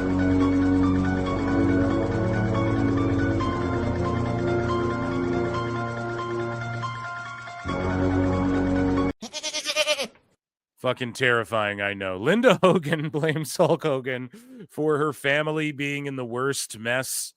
Hasn't spoken to Brooke in almost 8 years. Yeah, so again, this is like the stories about Linda are that, you know, she took Hogan for all his money, started banging young dudes, throwing cocaine parties, cocaine. Damn. I don't know. I wasn't there. I didn't partake. I haven't seen anything. I don't know. Right? It's just been the rumors like in mainstream media as well. So yeah, once a very beautiful lady, you know, drugs and just being like tossed to the curb by young dudes using you for your money and just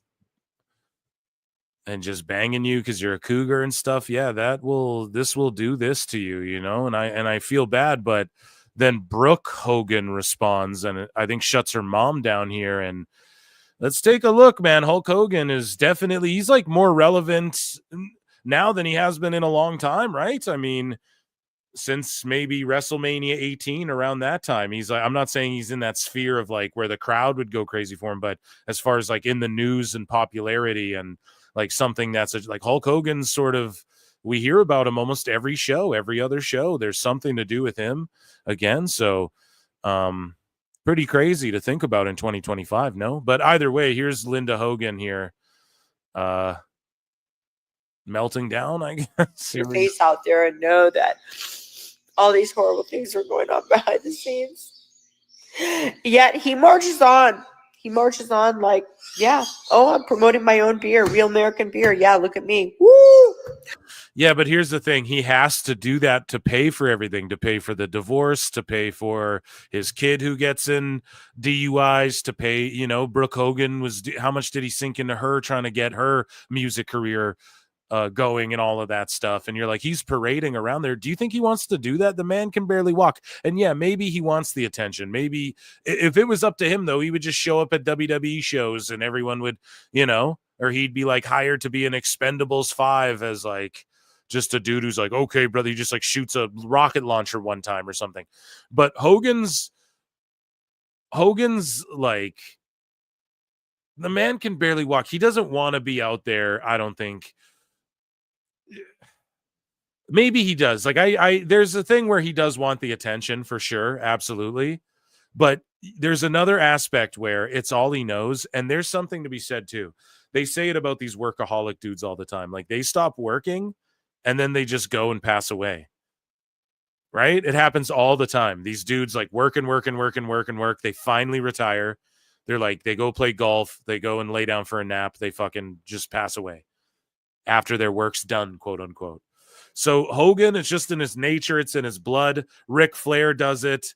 And I mean, Hogan, he has his past. People hate him, but he's not getting in altercations. Like to this day, Ric Flair's melting down on podcasts and like cursing out pizza chefs and shit like that, right? Hogan's just like showing up and getting booed and not taking accountability and spreading more lies, dude. I'm just making stuff up now, Jack. So, you know, and she's like, oh, his beer, woohoo. She's like, clearly, why would that even be a thing to attack him about? Why isn't she like, oh, he's out there parading, oh, the Hulk Hogan Thunder Mixer or whatever, the blender or whatever other thing, because she's looking at like a monetary thing. That's at least my assessment. Like she's looking at that as his success right now. That's got him like mainstream again. And like, dude, I know he's showing up at the Trump stuff, but let's be honest here. He was just on Impulsive like not too terribly long ago. And he's a guy who has like a resurgence right now. And even though wrestling fans are like, nah, fuck out of here, we're always talking about him lately. And like the mainstream, he's sort of around again. Right. And so her being like, oh, he's parading around his beer. Look at me. Woohoo. It's like, he also has to do that. He lives in a mansion. Where do you live? Does he still pay you alimony? You know what I mean? Like come on. I don't know. It's just it's like a low thing to attack the man for his work or whatever. It's just like when Seth Rollins like, yeah, I grew up as a Hulkamaniac. Fuck him now. Fuck the dude hasn't taken accountability for shit.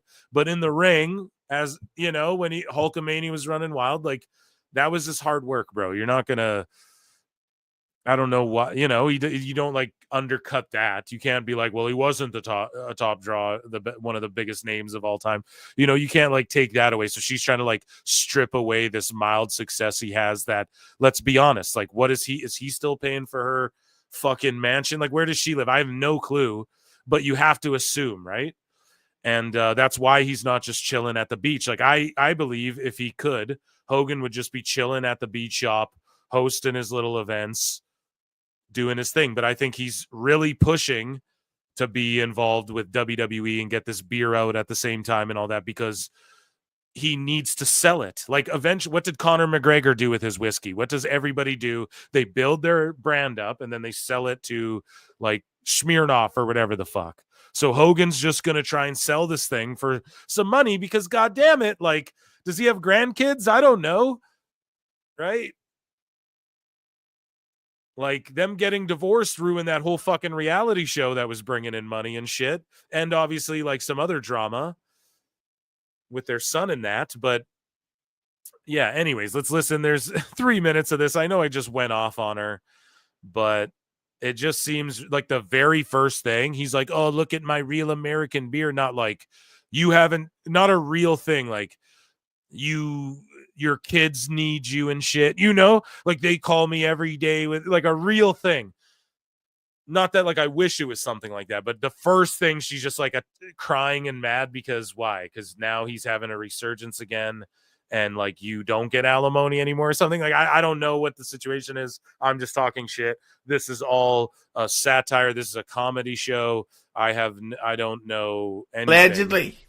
Like legit. So I don't, because who knows? This unhinged woman might be like, PWT pod, pull a Brad Shepard or something. Who knows? But anyways, let's listen to Linda here. Yeah, he's such a hero, right? Not. Nope, everyone booed his ass. So no, I don't. Okay, I'm gonna give you my thumbs down. I've given him. I'm gonna give you my thungs, THUNGS, my thungs down. More opportunities to come back and make us a family, and he's married to another woman. You left him and started and fucking dated your daughter's friend. And try to I'm sorry, it's so sad. And she's got like an annoying ass bird pet just driving her crazy in the back of her mind. Like, how do you deal with that? If I had that thing going, wait, all day, holy shit, dude. Oh my goodness. I would lose my mind. And it's been 20 years and I'm still this sad. Oh, I feel so bad. See, she should have just stayed married to Hulk Hogan, not fucked off on him. Because now all these years later, she's alone and she's like, oh, fuck. Was the party worth it? No, it never is. The party ends. Be a good person, you know? The people who love you, hold them tight. Tell them you love them, you know? Don't be afraid. You get one go at this shit. And now I feel bad now. I was making fun of her before. I fucking feel bad after she just said that. Can you please explain that? I don't know. It just doesn't get better. I do love living alone.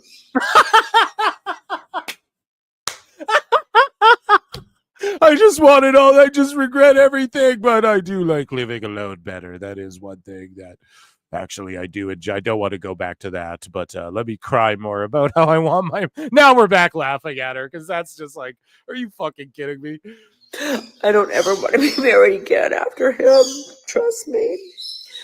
But I love my animals, and they're all like, kill me. Her birds are like, kill me. They see she turns the camera on. They're all intelligent enough now. They're like, save me. They're all crying for help. Kill me, feed me. This bitch is crazy. My lawyers were in cahoots with his lawyers. They had everything set up where they were cashing in on me. Yeah. Lawyers cash in on everybody. They cashed in on Hulkster too. That's why he's selling beer now. Half of my settlement went to lawyers. That's how that works all the time, because you fucking dragged it out and wanted every little inch. You wanted every little penny you fucking could, and you were ruthless about it and let them act ruthlessly. And now you're like, they're in cahoots, so they all got the most money. Well, that's what lawyers do all the time. And they all know each other. That's just like a standard thing. Okay. And back into the lawyer pot. And I ended up with hardly anything. I worked for 25 years for free, basically. Worked for 25 years, like being married to Hulk Hogan and getting the millions of dollars that he made and being his wife was work. Yes, he was a drunk guy and I had to fucking fly around the world and I had to fucking clean up after him and this and this and that. Okay.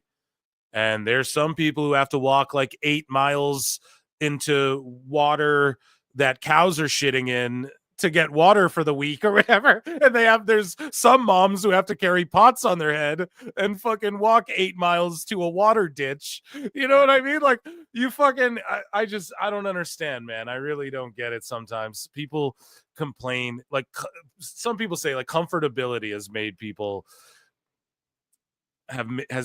like so much more complacent and fickle and just able to complain about, like, you had it on Easy Street. There's people who'd give a leg to not have to go. I'm sure Miss October 30 doesn't want to have to write her FHA or whatever the fuck it is, QRS TUV or whatever. But yeah, you know, I don't know. It's a wild thing. She's like, I worked 25 years for free, but it's like, well, what happened though? You got half the money from the divorce, and then you also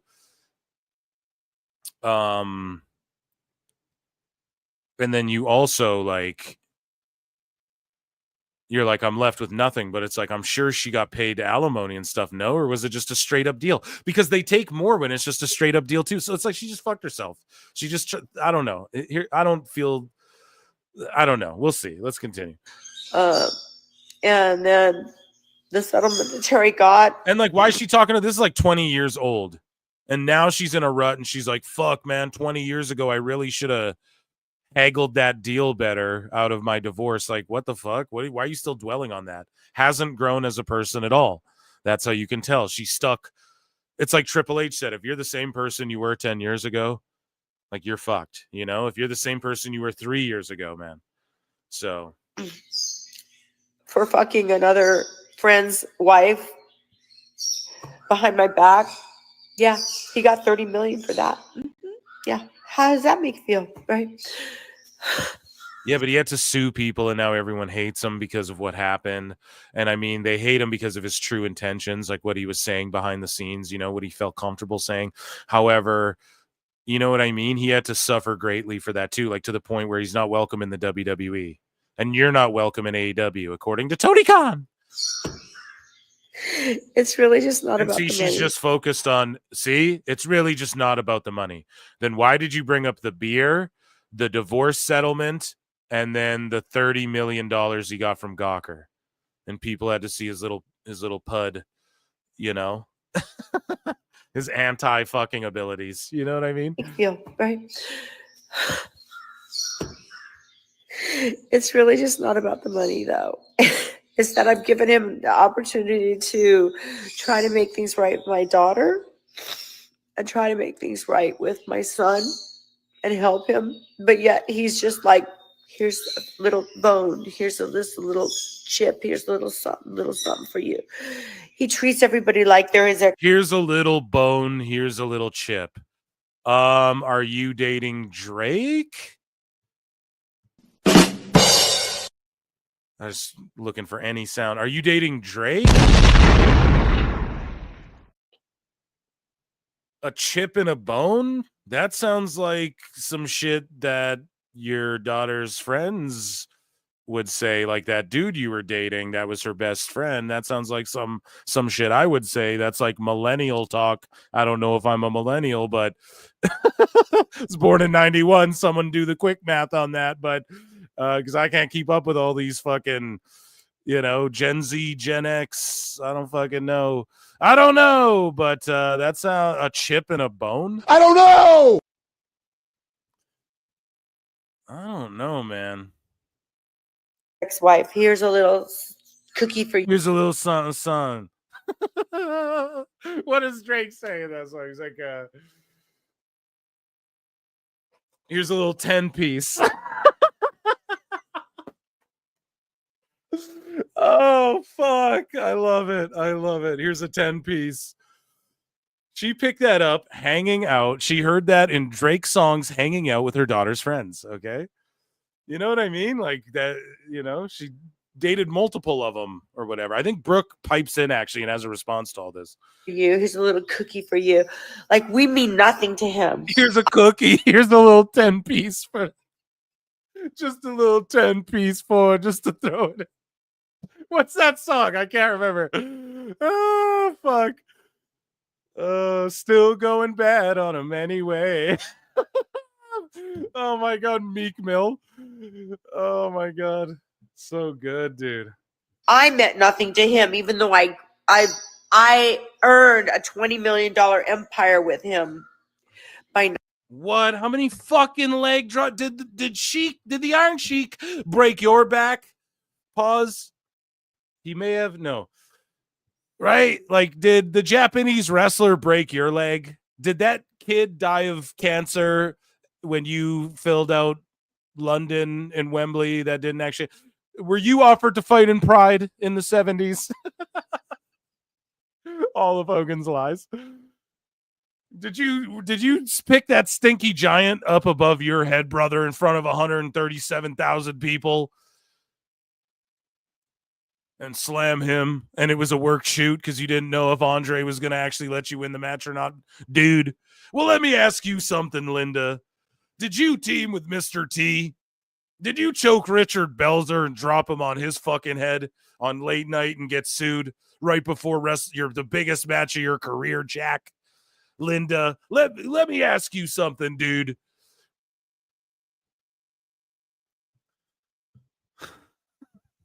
Did you wrestle The Rock and in the main event have to, on the fly, switch a babyface heel turn? A double switch? Call it in the ring, dude.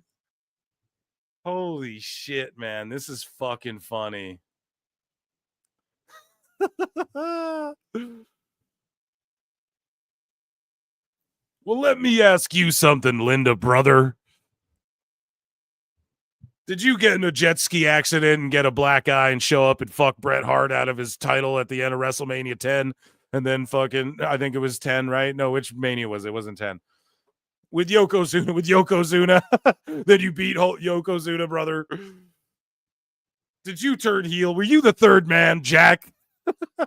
I don't know what the fuck we got to put. Did you make an album with Simon Cowell, dude? 2007, whatever, 2007. We had like a $25 million empire. And when I met him, he was in a fucking piece of shit car living in Minnesota with a roommate. He had no money. Okay. So you supported him till you get the empire, and then you're like, oh, I deserve half of this, and I'm in the limelight and the mainstream too, and so I deserve all of this shit. And he's like, brother, if I didn't wrestle King Kong Bundy in the steel cage and bleed with my ribs broken, Jack, at WrestleMania 2, or was it 3? Which one? 3 was Andre, 2 was King Kong Bundy, dude. And I wrestled him in the steel cage, Jack. You know? If I didn't do that, we wouldn't have a reality show. There'd be no Linda Hogan. That's not your name. That's not my name. That's not my name, right? That's not even your name, Linda Balea or whatever the fuck, right? So you're still literally living off the Hogan name, bruv. It's crazy. This is insanity. Okay, yeah, he was in the Rocky movie. Who knew where that would go? Who knew where that would go? Who knew? But yeah, we hooked up before that, and then all of a sudden it just ignited, right? So it wasn't after that, it was before that. But man, that is sad. That's one of the funniest bits ever, I think, in PWT. So Brooke Alexi says she suffered mental and physical abuse since childhood. And yeah, I don't know if she was in support of her mother, though. That's what I'm. So here we go. Brooke says, I try very hard to ignore issues surrounding my family in hopes I might have peace in my life. Sadly, I've intentionally made myself smaller in my professional career in music and TV simply to dodge the public negativity surrounding my family that has continuously and relentlessly overshadowed anything I do. If it were just me, I would continue to take the hits and shrink even smaller to avoid the dangers of speaking publicly. But I have my own family now, and it's affecting more than just me at this point. There was a recent video posted by my mother that was concerning enough for people to send to me that has made me feel the need to address the tip of a very large iceberg that is my immediate family. What little I am addressing does not even scratch the surface of what I've dealt with my entire life. I will start by saying this video is mild compared to behavior I've witnessed for the greater portion of my life. This also comes in addition to false claims that she's previously posted. Okay. Hulk always helped his daughter, like, as much as he could, man, for real. Like, put her on TNA TV and everything. Like, tried to beat everyone over the head with his daughter as much as he could because that's what she wanted, you know? And then now she's like, fuck, I fucked up. Because if she could go back in time, she wouldn't have been Hogan. She would have just been like Brooke Olexi or whatever and tried to make it. Anyways, okay. I will start by saying, okay, this portion of my life, this also comes in addition to false claims that she previously posted, then deleted. That being said, she has been through a lot of trauma and pain. Okay. My heart breaks for her. You can't control how others treat you, but you can control how you treat others and cope with things. So she's saying, yes, you were treated poorly. However, you have to be better too. That's what she's sort of saying there without being like overly critical of her own mother, you know? Too many times I've ignored things said about me and haven't spoken my truths. Even so, I will keep things as vague as possible to continue to protect people that should have protected me. Yeah, your parents. That sucks, man. Most importantly, I have completely separate reasons for going no contact with each of my parents. No contact with my mom has nothing to do with my dad. Damn. So there you go. No, unrelated, and no contact with my father has nothing to do with my mother. Damn, I didn't know she wasn't talking to Hulk either. This also pertains to my dad's second and third, now current wife. This decision was made based purely on how they have each dealt with me directly. So she's got beef with his new wife or something. What I'm about to say is not pointed at either person and is in no particular order when it comes to who did and what. It is my own personal truth, and you can do your own math. Steiner Matt. I have been extremely verbally and mentally abused since childhood. Sadly, it would frequently turn physical. Oh, no. Oh, that's not good. And sometimes it's not by the person you would assume. Abuse comes in all shapes and sizes. What does that mean? So Hulk was beating you? This vicious pattern has robbed me of any sense of self-esteem or confidence I've been trained to pretend to have. It took me many years to figure out things that were seemingly done for me really benefited someone else in a greater capacity. Damn, maybe her dad was pushing her in the limelight. Up until adulthood, I've received berating and vile text messages, verbal public reamings with unbelievably hurtful words said to me that cannot be forgotten. I've been asked to defend poor behavior to the public and have done so out of love, only to find I was misinformed, manipulated, and lied to. Still to this day, I face constant ridicule for those poor decisions. I've watched others benefit financially off me suffering. Embarrassment caused by their selfish behavior. While it caused my life to crumble, I continued to stay strong and silent. I was expected to and did forgive massive blows to my career and personal life, nasty behavior, omissions of truth, blatant lies, manipulation, and repetitive errors in hopes of renewing previous family bonds. I've been used as a pawn, a buffer, etc. Not to skim through, her life. I know this is her truths and shit, but feeling injustice, not speaking my truth. There it is. Okay. Many people witnessed this behavior and never took action or a stand for me. I can't blame them. My family is very skilled at war. I so badly wanted to see good in them and protect them, etc. I've repeatedly held my hand out to help them, only to have them pull me into darkness with them. So she's just done with her family entirely. Yeah, sad to see, man. Sad to see. That's the Hulk Hogan drama for today. In lighter news, we have Santino Marella will be at WrestleCon in Las Vegas. MLW has upgraded the venue of their Long Beach, California, Long Beach to South Central, right? Battle Riot is going down So shout them out for that. This guy here, YouTuber Joe Weller. So he was on Impulsive recently, and he started wrestling training, sharing a photo with British indie wrestlers Danny Black and Joe Lando. And he's who Logan Paul suplexed at that charity match. We watched it on the show here at PWT. And yeah, he's at his first wrestling class. He was expressing wanting to get into wrestling. Here in other news, here's Soft Ground Uganda, who, hey, listen, man. Listen. I don't know, bro. I don't. We'll hit an X-Files on the shit, but some motherfuckers talk shit about SG Dub, and like they got a ring. They have bigger crowds. They look like they're growing. Now there's still accusations of people being mistreated, but they got a fucking ring, and I don't know. You see some people lash out and not really have an explanation for this, and yeah. Shout out Soft Ground, though. I like that they're getting better and drawing houses now for the ring. So I guess that's what we weren't thinking of either, is that like, oh, but they're good because they're in the mud. Yeah, but if they get this ring, then they can go like pull up in this wherever they're at and do bigger shows. Like people see the ring and it's a spectacle instead of just being, we just are like, oh, it's better in the mud because we're fucking Mark seeing something different across the world, across the planet, right? So for social media, it's good in the mud. For the live action, I think what they have going here is clearly working.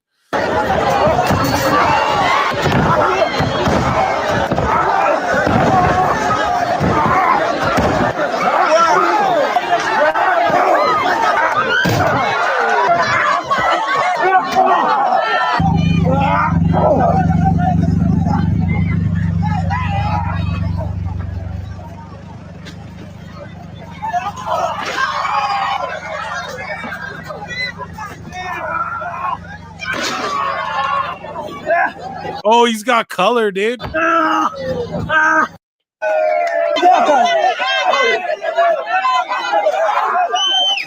Oh, dude, he landed right on the back of his neck there. A little green to be doing all this.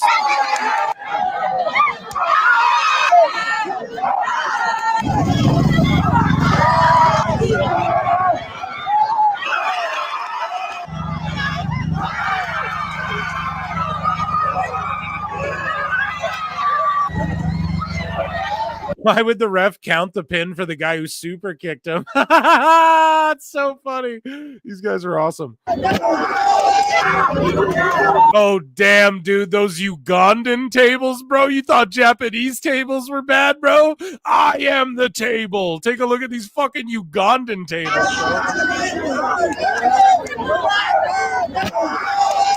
bro. Damn.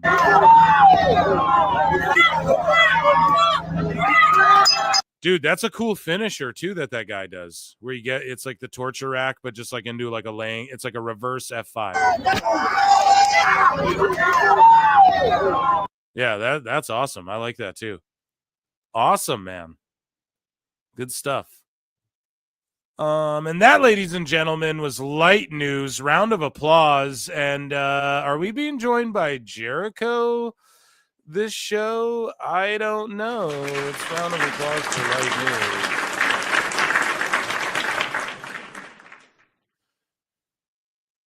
Let me see, folks. Let me see. How many likes we're at?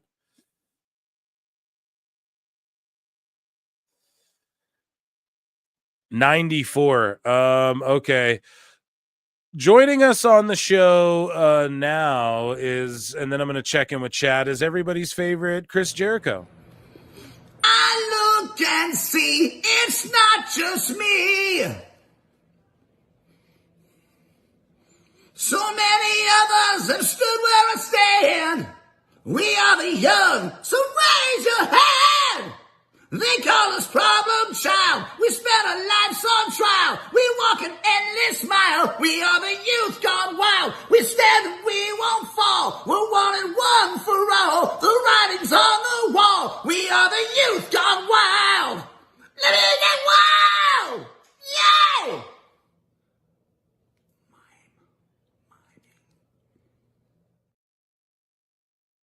I look and see it's not just. Oh, we're back. Sorry, I was vibing. I don't know about you guys. I vibe all the way to 100 likes. Let me check in with chat now. Where was I here? Let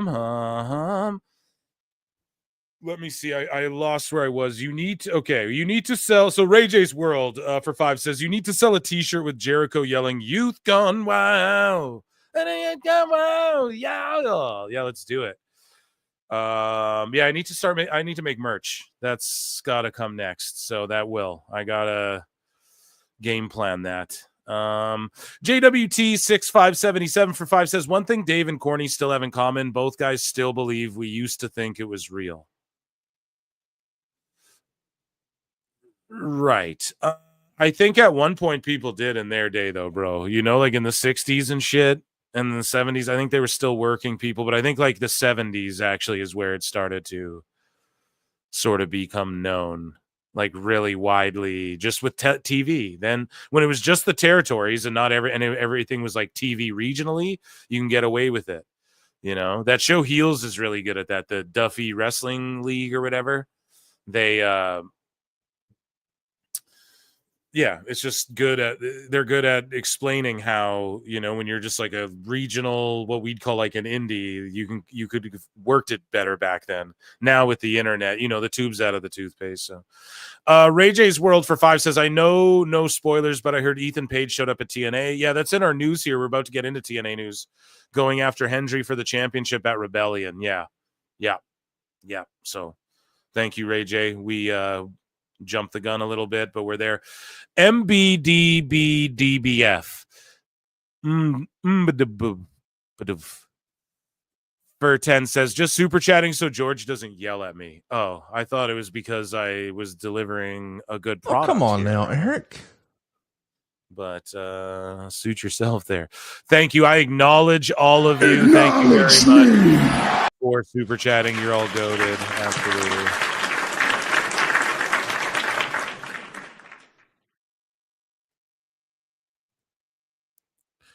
So we head on over to TNA news, okay? And it was just brought up. Breaking, TNA Wrestling signs just Maggie Lee. I don't know who she is. I'll follow her right here on the show. But yeah, they signed her and they put a graphic. So I was like, all right, let's check it out. So Gail Kim has posted a statement on her Instagram following her exit from TNA. And she says, just wanted to say thank you to the fans, friends, and especially my peers for all the support you have given me over the last few days. I've received such an enormous amount of love, and it really has helped process this change for me. More than anything, I'm grateful for all the years and opportunities I was given to help build something I always dreamed of. The KO division is and always will be my heart, and all the women who were part of it, thanks to the incredibly hardworking and passionate TNA talent, etc. She's like, I look forward to sharing my journey, and I'm taking some time. And yeah, she's like, I've been there for 17 fucking years. So shout out Gil Kim. Ethan Page showed up at the TNA tapings in St. Joseph. We all know about it. We all heard about it. So yeah, he's gonna go after Joe Hendry, which is pretty fucking crazy.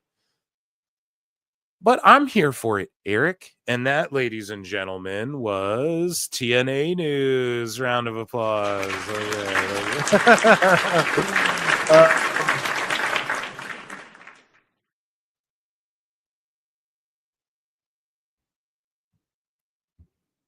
So what do you guys want next? AEW news or Federation news? Chat has to let me know. Light me up. Chat me up, chat. And let me know while we sit here and figure out what we're going to do next. Okay. You see that? Those bookmarks are empty. We're going to...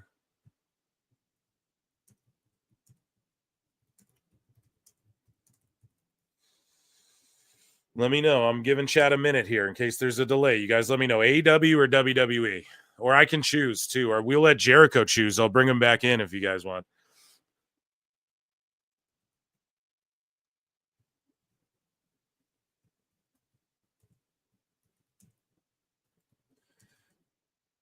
News are on deck. I'm just sending a tweet out with the show. Hope you all don't mind. Okay. Let me see. 626 for 5 says, you want merch, I'll design. Gotta pass the Red Bar Cheap Champs challenge on quality, though. Yeah, don't fucking worry about that, buddy. I'm one of these. I'm anal like that too.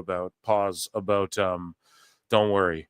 Well, let's link up 626. You keep offering shit. It's like, yeah, let's do it. I'll DM you back. I know I'm the worst at DMing. It's just I'm doing so much. I'm so fucking busy. I'm the worst at DMing, period. Just on anything. Emails, I'm the worst at getting back on Instagram, anything. So it's nothing personal with anybody. But yeah, 626. Let's link up, because I know you were talking about helping me with the omnibus too. I believe that was you. No? Was that you? Whoever that was too. Link up with me and let's fucking go on that too with the Meltzer omnibus. Let's pull the trigger. And yeah, absolutely. We can link up and talk about that. Okay. Okay. So let me look in with chat here, see what you guys want. Yep. Yeah. I'll DM you back here. Where did we DM? Discord? Are you on the Discord or what? Or on X? Go to Discord. Okay. Okay. AEW, WWE news, AEW, NXT guys fighting for the TNA title. Kind of funny, hey? But like, Hendry is legit a fucking TNA guy. So he's still signed. I know they haven't scooped, but did I not see this? I'm so sorry, Ray J's World. Maggie Lee comes from Black and Brave, so she is a Seth Rollins trainee. Oh, that's awesome. Allegedly. No, it's for reals, but thank you so much for that insight there as well. Yeah, he sent one of his guys out to Uganda as well, which we were just covering. So thank you, Ray J's World. You guys haven't determined AEW, Twitter, and Discord. Okay. Yeah, we'll link. I will message you back on Discord. Safe now. Jericho's gone. AEW. Let's do AEW news. We're into AEW news. It's on deck. Let's see. And we'll get into why people don't really like Swerve Strickland, which has been a big thing as of late, which for what reason we're about to find out. Marty McFlyer, than you, our friend of the show, Grammy winner, won more Grammys this year. He tried to explain it, but he didn't convey it the best way. We have a better explanation, I guess. So we'll get into it, but yeah, let's head over to AEW news and give it an Ichi ni Sanda, Brian. Ichi ni Sanda. And let's Best get guys, Tony Khan. Okay, TNA news is closed off there. All right, guys, just getting organized. I'm going to quickly review SmackDown before WWE news. Anyways, Chris Van Vliet, Cedric Alexander was on, and he says it would be great joining the Hurt Syndicate in AEW. 100%. That's a big chapter of my career that I really felt was never fully explored, and I think it'll be great to finish that out. He's just saying it'll be great to finish that out. It's going to happen, so shout out Cedric. Here we go. So look at this drop off here. 1.74 or 24. I'm blind. 1.74 million. And then a 1.24 the night before. Million. Look at the drop offs both times from wrestling. And then there's an overrun too. And motherfuckers, I'm not going to sit down like what happened. Daniel Garcia. Yeah, that kills the fucking ratings.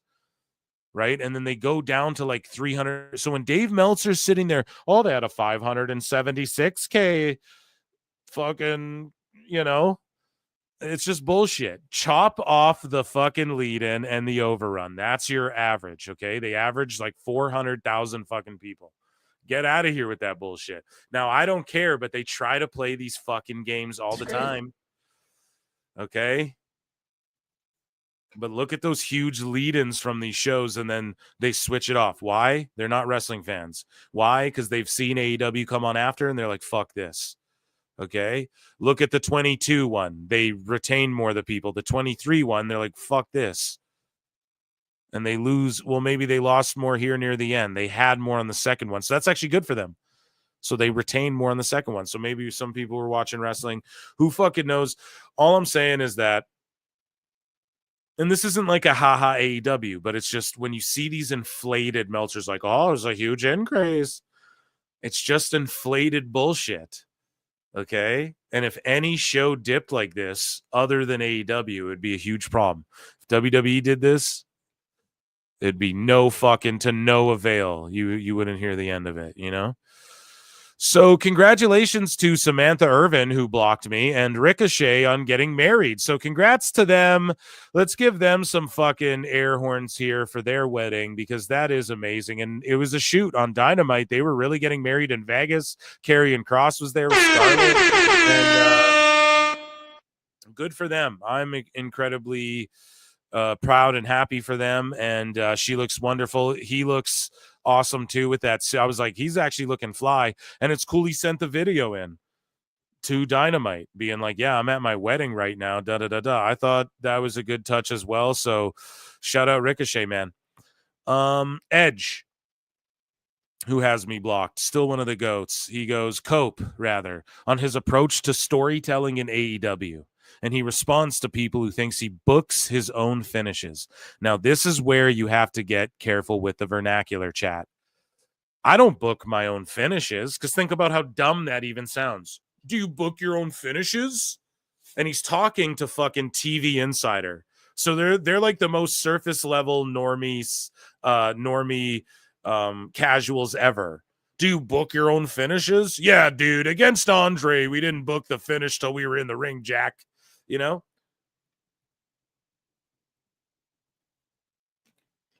It's like as a carny, you can just tap dance around this question so easily.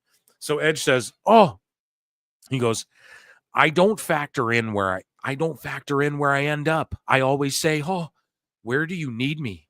You want me to go in this direction? Cool. I'll start putting together some ideas. It's a collaborative effort, but I really enjoy that. Contrary to popular belief, we don't come up with the finishes. Yeah, we know Tony comes up with the finishes, but as far as we're going to do this spot, we're going to do that spot. I'm going to wear this. I'm going to cut this vignette. I'm going to say this. Well, how do we get to the match where Tony booked the finish? Right? That's what this motherfucker means. Like, you have your own creative back there, and you get to, people call you Hulk Hogan because you claim you don't lose. Or they say that you can refuse to lose if you want. Right? That's how you're supposed to word this shit. But the guy, TV Insider, he doesn't know to say it that way. Right? So he's like, I just always ask, where do you need me? Point me in whatever direction you need me, and I'll get to work. But that doesn't mean he can't flex his own creative shit. You know what I mean? That doesn't mean he can't be like, well, I'm not doing that, or I am doing this, or I'll put that guy over, but I won't put this guy over, but I'll, it doesn't mean none of that is true as well. So he just tiptoed, tap danced around that one quite succinctly there. Moving along. Here, share this one because I fucked up and accidentally lost my spot. So RVD says the more AEW does stuff like the Spike spot in Mox versus Cope, the more he'd rather be associated with WWE than AEW. And RVD says that's not wrestling to me. Obviously, it's sacrificing a lot for the business. I mean, that could be said about it. But the more AEW has been doing stuff like that, the more personally I feel like I would rather be associated with WWE than AEW. There you go. Why hasn't RVD been back? There you go. A couple of years ago, it was like, man, they're growing. They're trying things to get up there. And then there's a feel that the inmates are running the prison. And that's what it is. And he would know, bro. He would know firsthand. And he's just sitting there saying, like, at the start, it was like, hey, they're trying something different. And I can be a part of this because the FTW title, and okay, it might be a little more extreme, but But then it's like, oh no, it's just people doing shit. And Moxley did this because he has some weird thing with fucking pain fetish. He wants to like stab himself with stuff and then be bleeding in a hotel room, smoking a cigarette, calling in the Sports Illustrated, Like, that's what he thinks is, like, cool. He thinks that's, like, badass, or, like, Terry Funk would do that or something. It's bullshit.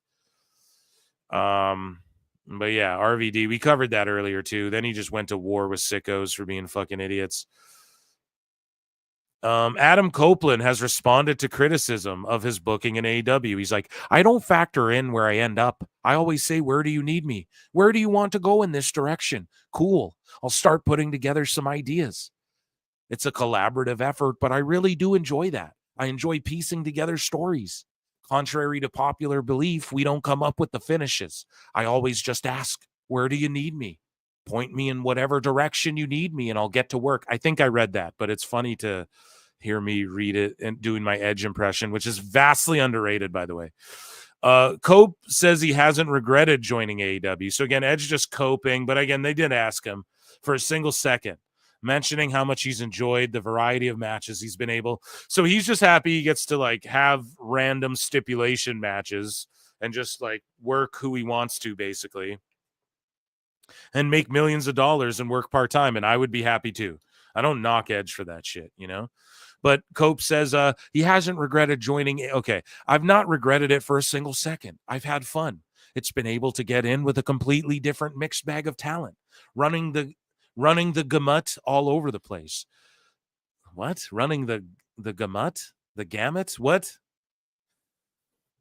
I'm a dummy. That's a really fun place to navigate because it's entirely different types of matches. I had a street fight with Brody King in Edmonton, and 2 days later, had a technical match in Vancouver against Kyle O'Reilly, and it was heaven. Oh, that juxtaposition. It's like going from the enemy to suplexing Moxley on a spike. That was 5 days apart. It's strange on the surface, but so much fun to wear a suit and be all dolled up for the Emmys and then be suplexing a man onto nails during a blizzard in Omaha. That's a fun life. So yeah, I don't fucking know, man. Edge is just into the shit, I guess. Yeah. Can't blame him. He's making his money. Do you, as they say, right? Do you? So we talked about RVD. Here is him vocalizing the quote I read. So let's just hear it. One of a kind. Hey. Not my thing. Not my kind of thing. That's not wrestling to me. But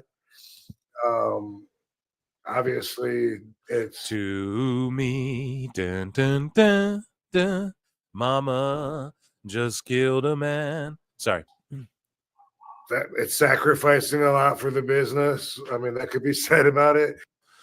Moxley just killed a man. No, or it would have been Cope, I guess. Copeland just killed Moxley. Put a spike bat in his back. 1 week later, he's already back. Too late, everybody. Tony's killed this shit. Here we go. But the more AEW has been doing stuff like that, the more personally I feel like I would rather be associated with WWE than AEW. You know, like, you know, a couple years ago, you know, it was like, man, they're growing, they're trying things, you know, to get up there, and then there's a feel that like the inmates are running the prison, which there always has been, for better or worse. I mean, that was used as a good point at first, you know, like, hey, the boys are running it, cool. But for me, this serves as an example of why that might not be a good idea. But it is a style of wrestling. I mean, I put that with the light bulb matches, the death matches where two people grab each other and jump off the back of a semi truck and land on a pile of light bulbs. That's not my kind of wrestling, and it's something that I personally look at as being lower than the standard, substandard. Well, substandard. You heard it from one of a kind. One of a kind. Okay, let's scroll back down. We have charts galore too. Do you guys want the charts, or do we need someone? I'm trying to do a pod. You know, the smart people are busy, go figure, busy making money and stuff. So yeah. We might save the charts for like a show where I can present it in a way where, you know, makes more sense, and it's not just me stupidly bumblefucking through it. But either way, Soraya says the podcast is here. 2 brand new episodes with and one with my beautiful friend Harley Cameron. And I'm like, oh no, they're gonna fucking they'll blackball her from AW, who is one of the very funniest and very best episodes we did. So yeah, she launched her own show. Good for her. And I'm sure Harley Cameron was a wonderful guest. She fucking is hilarious. Okay, so former TNA and WWE ring announcer Josh Matthews was backstage at last night's Dynamite event in Minnesota. His wife, Madison Rain, works for the company. Remember, she got hired and then just sort of disappeared. You're a coach. And then she's just gone. Former WWE, WCW, and ECW star Perry Saturn was also backstage visiting talent. So Josh Matthews, maybe he works in AEW eventually. Speaking of working in AEW, Bobby Cruz announced that his AEW ROH contract expires on Sunday. Good thing I signed a new one this week. So they re-signed him, but a little more evidence of what your boy Phil was saying, that this year you're going to see a bunch of leaving and contracts come up, re-signings and leavings. And I said it, that the free agency is going to be fun from the AEW side for once, you know? So called that shit too. And then 2026, I think there might be like one big one or something like that. Because I think maybe because there's some people who get hurt, man, and then you get your contract frozen, right? So there's going to be folks who are on that odd year, right? And then even though it's even, but it's odd from the 2-year. 2027, I think will be another like, holy shit, a bunch of people from WWE and AEW. I think that'll be a big like, whoa, where are people going again type thing. But not that it matters, because again, the argument will be in 2 years' time, well, they're just going to go and get Tony Khan's money. So it's not as intriguing as it was back in the day, for sure.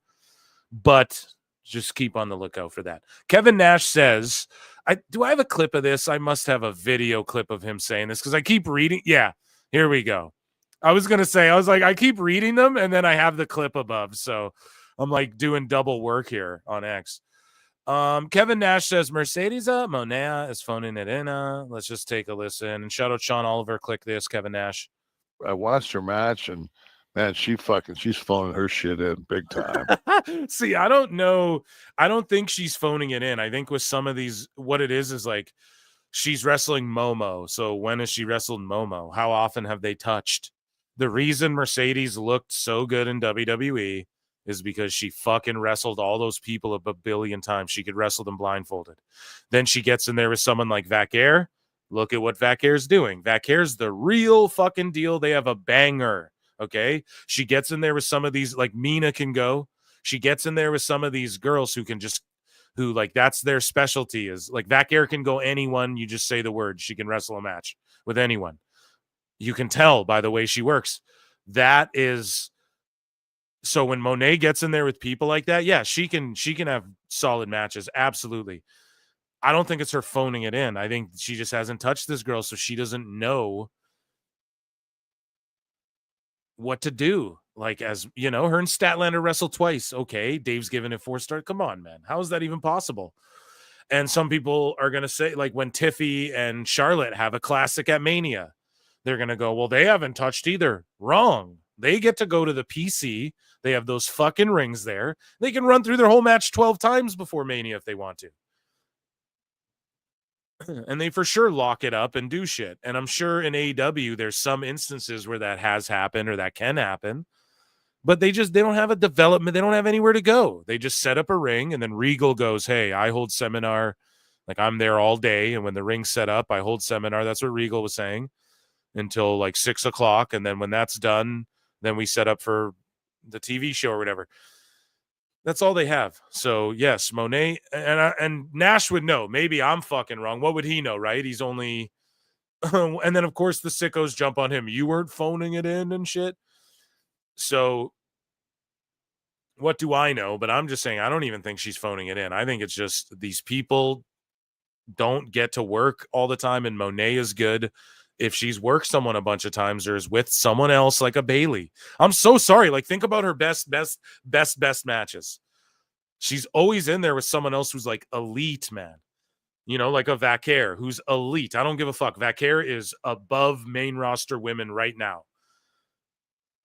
that we could name. Okay, we could make a list of at least 4, of fucking women that she easily that are on the main roster of Air clears without question in many departments. So Monet, when she's worked the tippy top and these like elite wrestlers, she's had incredible matches. And I'm not trying to say, because it takes 2 to tango. So it's not like she had no part in that. But was she the A side or the B side in those matches? We're starting to figure it out.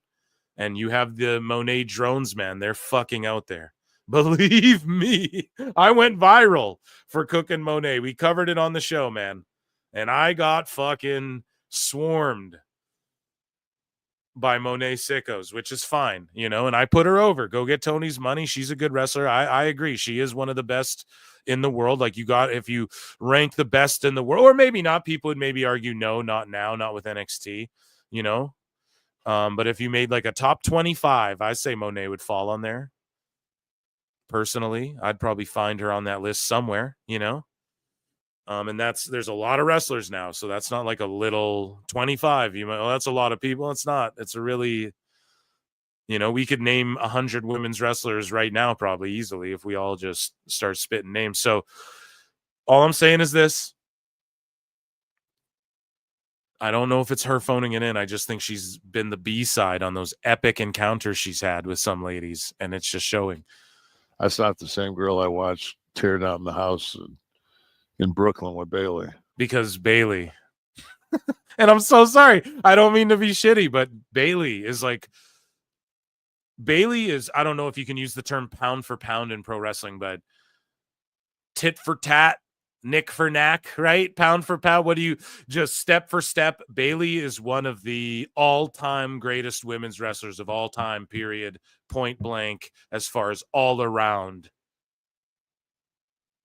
Just everything, and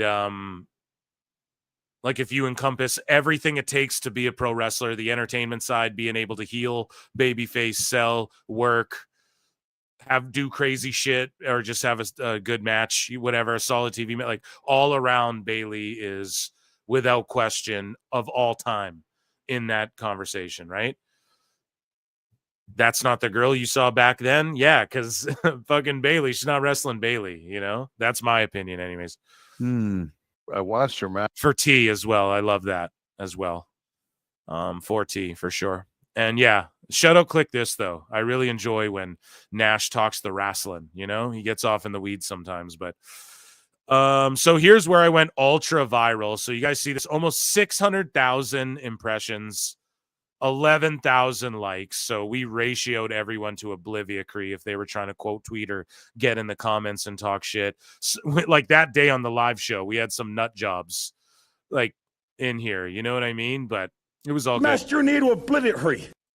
And yeah, she just said that AEW has reignited my fire, passionate, and deeper seated love of wrestling. And I just said getting paid millions to never lose and have full creative control will do that. That's funny as fuck, I thought.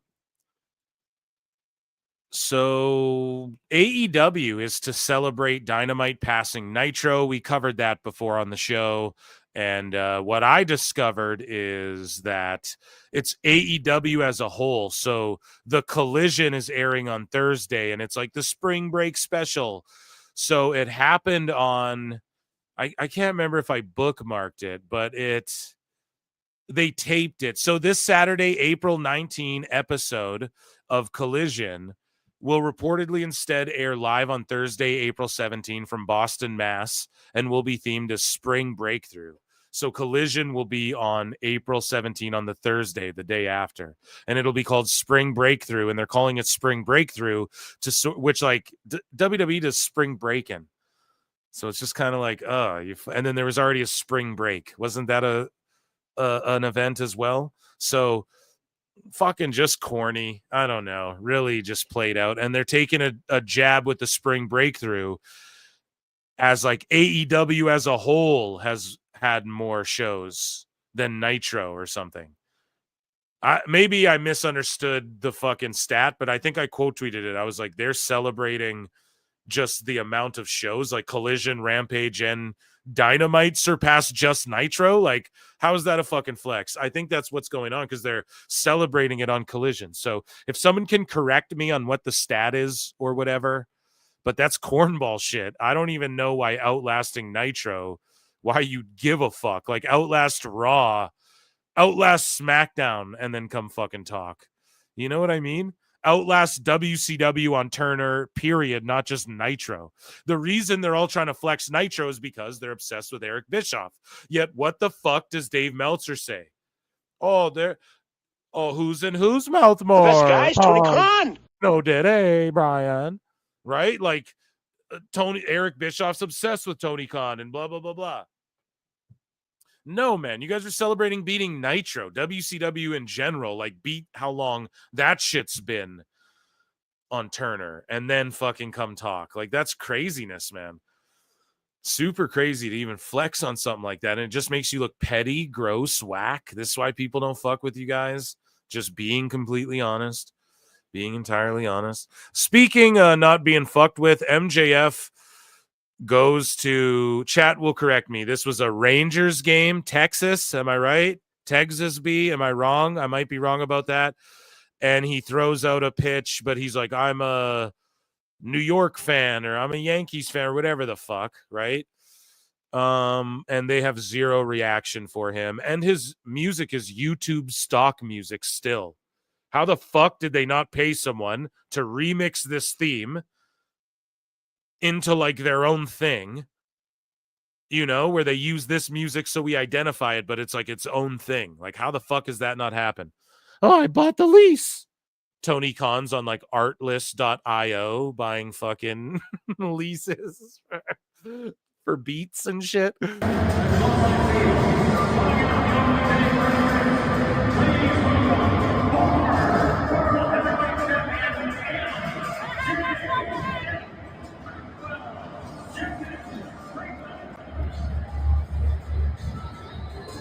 Zero pop, and they're just like, your former world champion, and he's as tall as her, as the girl filming him, you know, taking pictures of him. And it's like, okay, not to even be a hater, I like MJF, but it's like, fuck, man. And he's not even in New York. Like, just what's the point of sending him here? You didn't have Athena handy? Was this in Texas? I might be wrong, but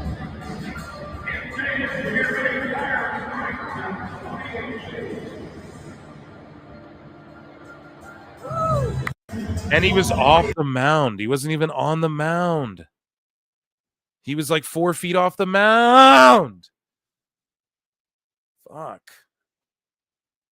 Ryan Nemeth says AEW countersuit served in pathetic attempt to humiliate and intimidate. And he was also served like as he was about to be on stage at his off-Broadway musical. Right?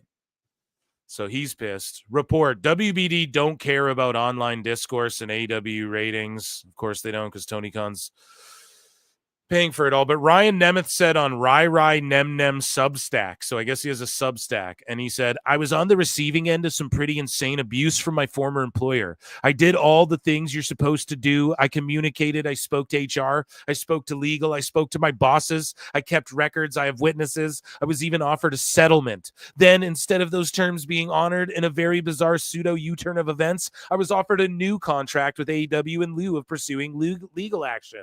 For those of you wondering, I said no thanks. Oddly enough, I was also told the lawyer who offered me the original settlement had no authority to do so. That sounds like serious organizational dysfunction, but who am I to say?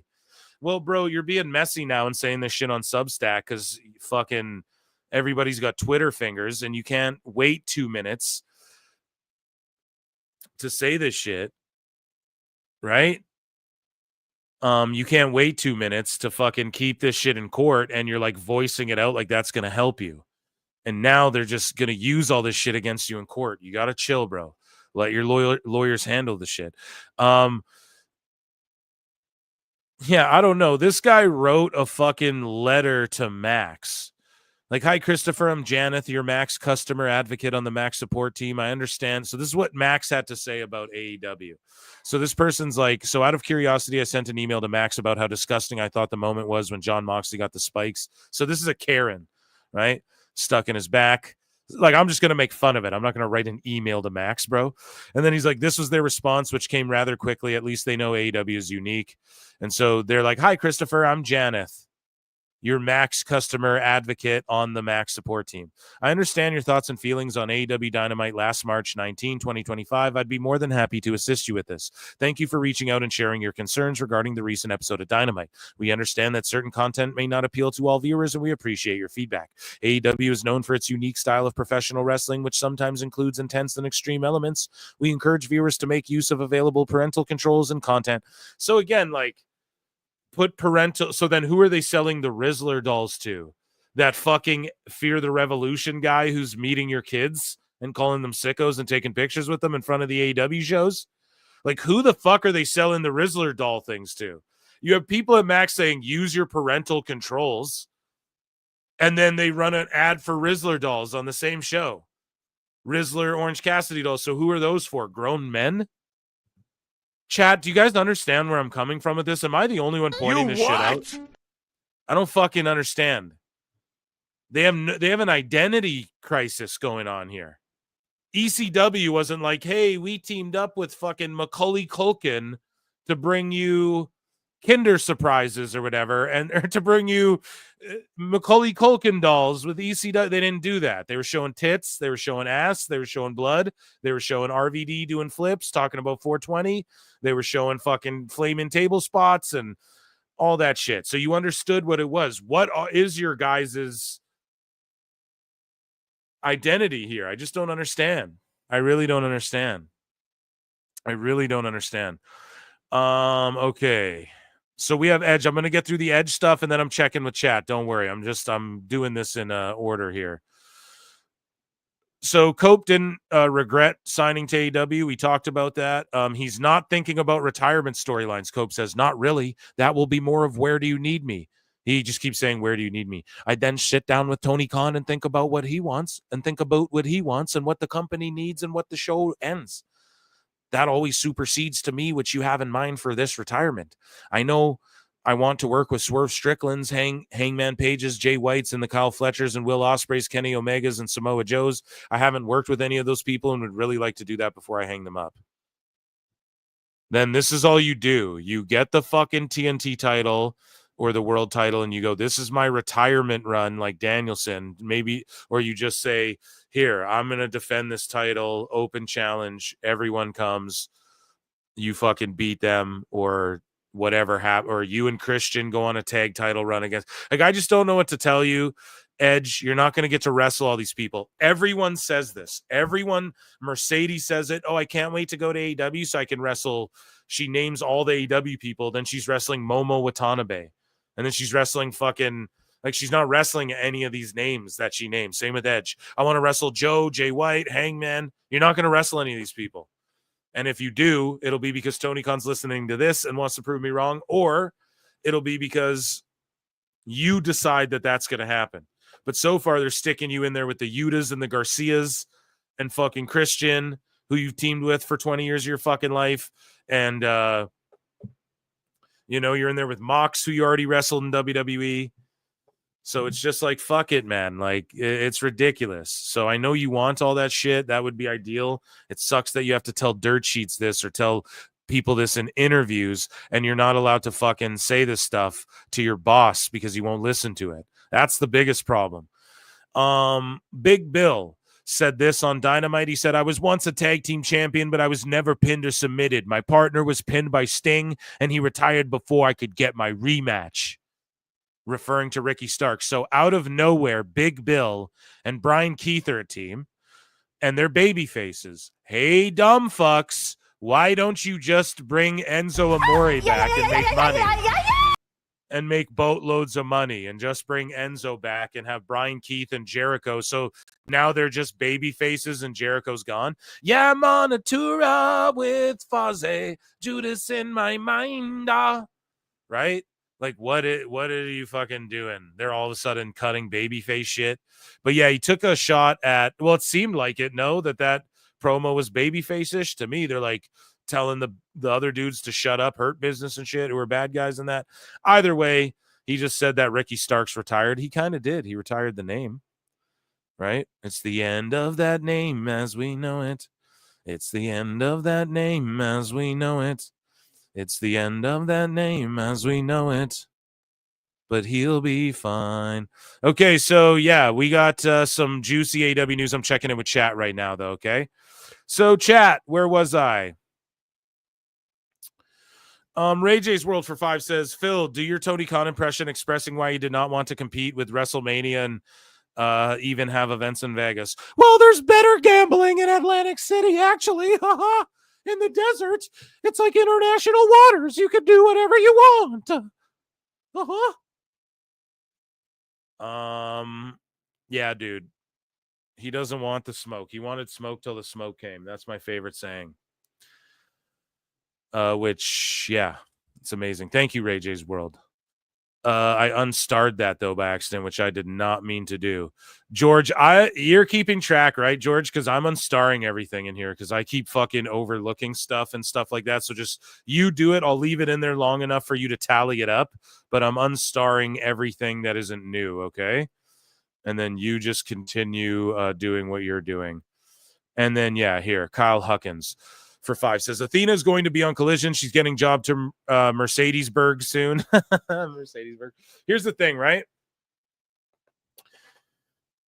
It's going to happen. It's crazy that now, just like weeks before All In, mere weeks, they're going to just have her on randomly to be like, oh, I'm the longest reigning. And then she's going to get a big pop and everyone's going to go, look. But then it's going to die off. And she's just going to lose her title reign to Mercedes. Mercedes is going to be the one to take it off her. And yeah, all these fucking morons saying they built to it. How, man?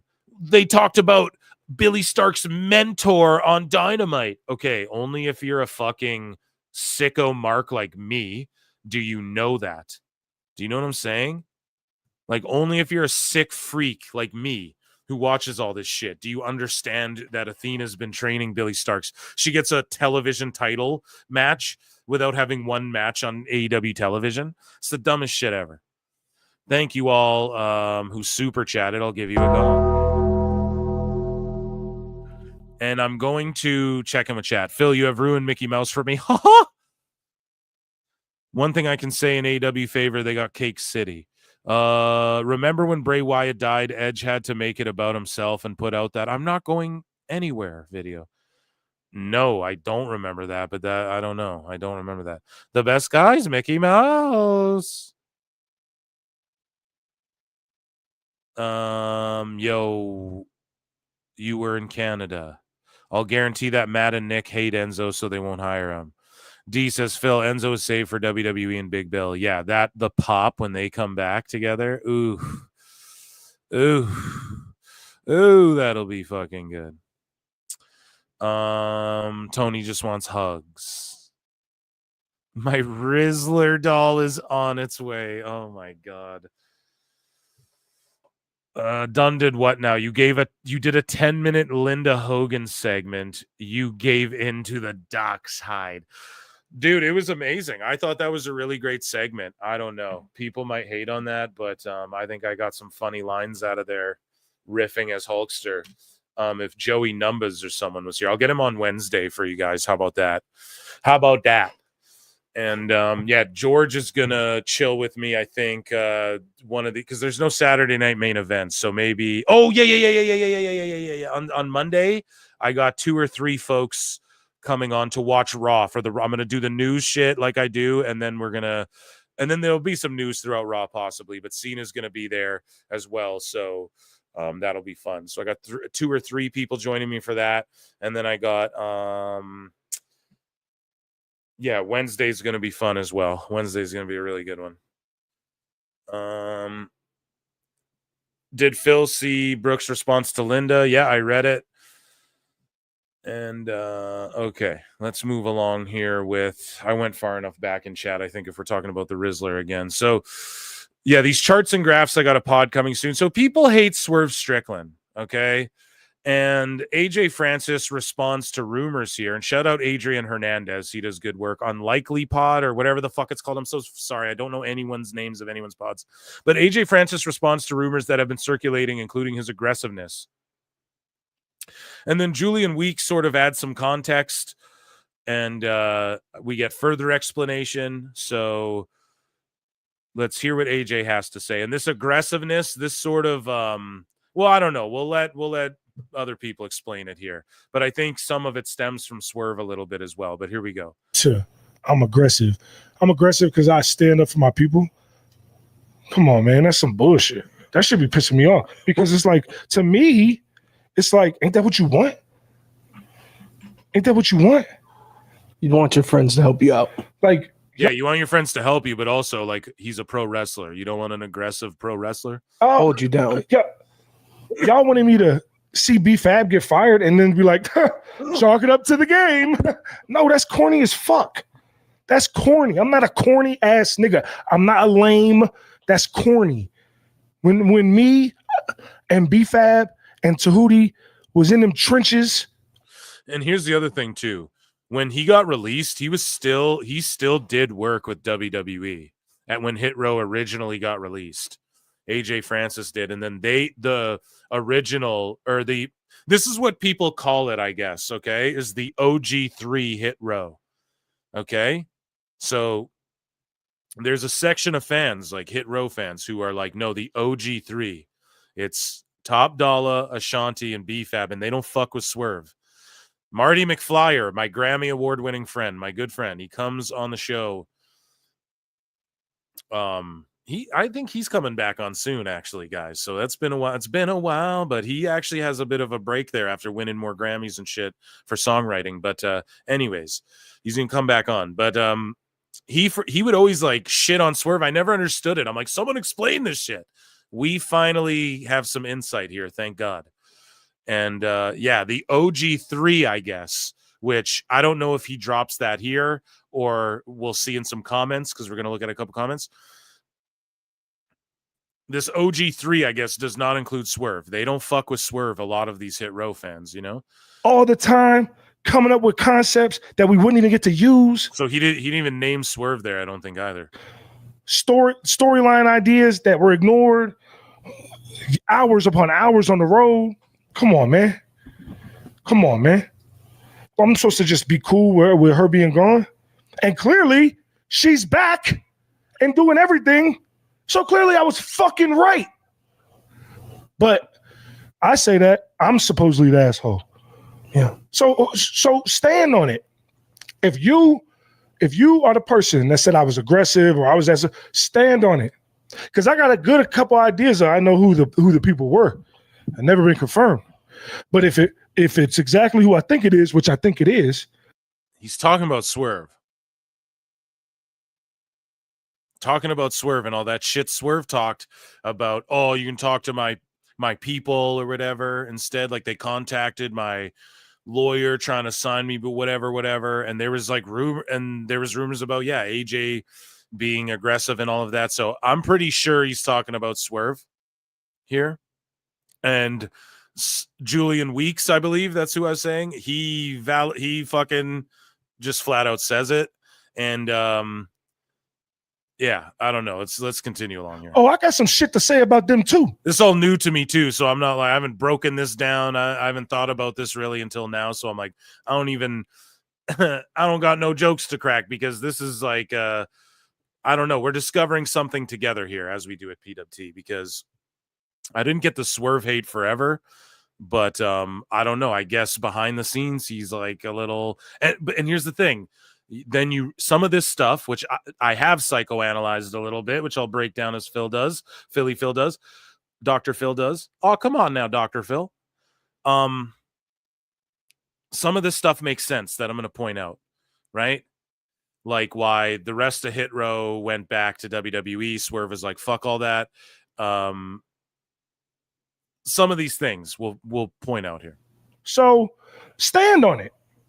You got something to say about me or for instance, like Swerve on the football field. Yeah, we're going to Fox. Tony lets me do whatever. It just seems like he kind of just starts saying shit a little bit, you know? So anything that I've done, stand on it.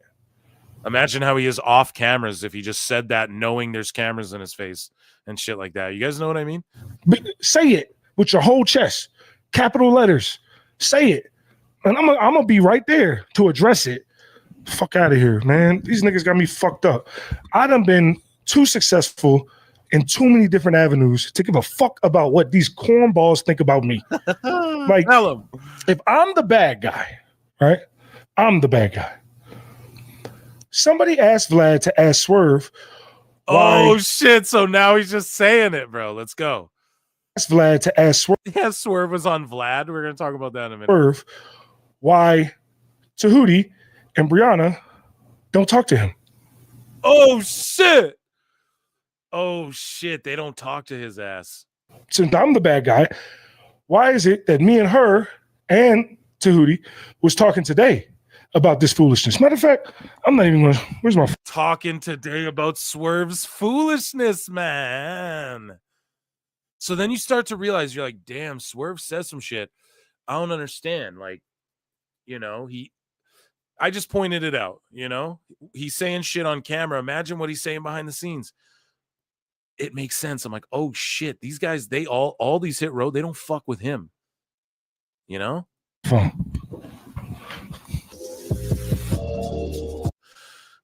Crazy. He's like, we were just talking about this today. And when he's saying Tahuti, someone correct me if I'm wrong. I believe he means Ashanti the Adonis, if I'm not mistaken.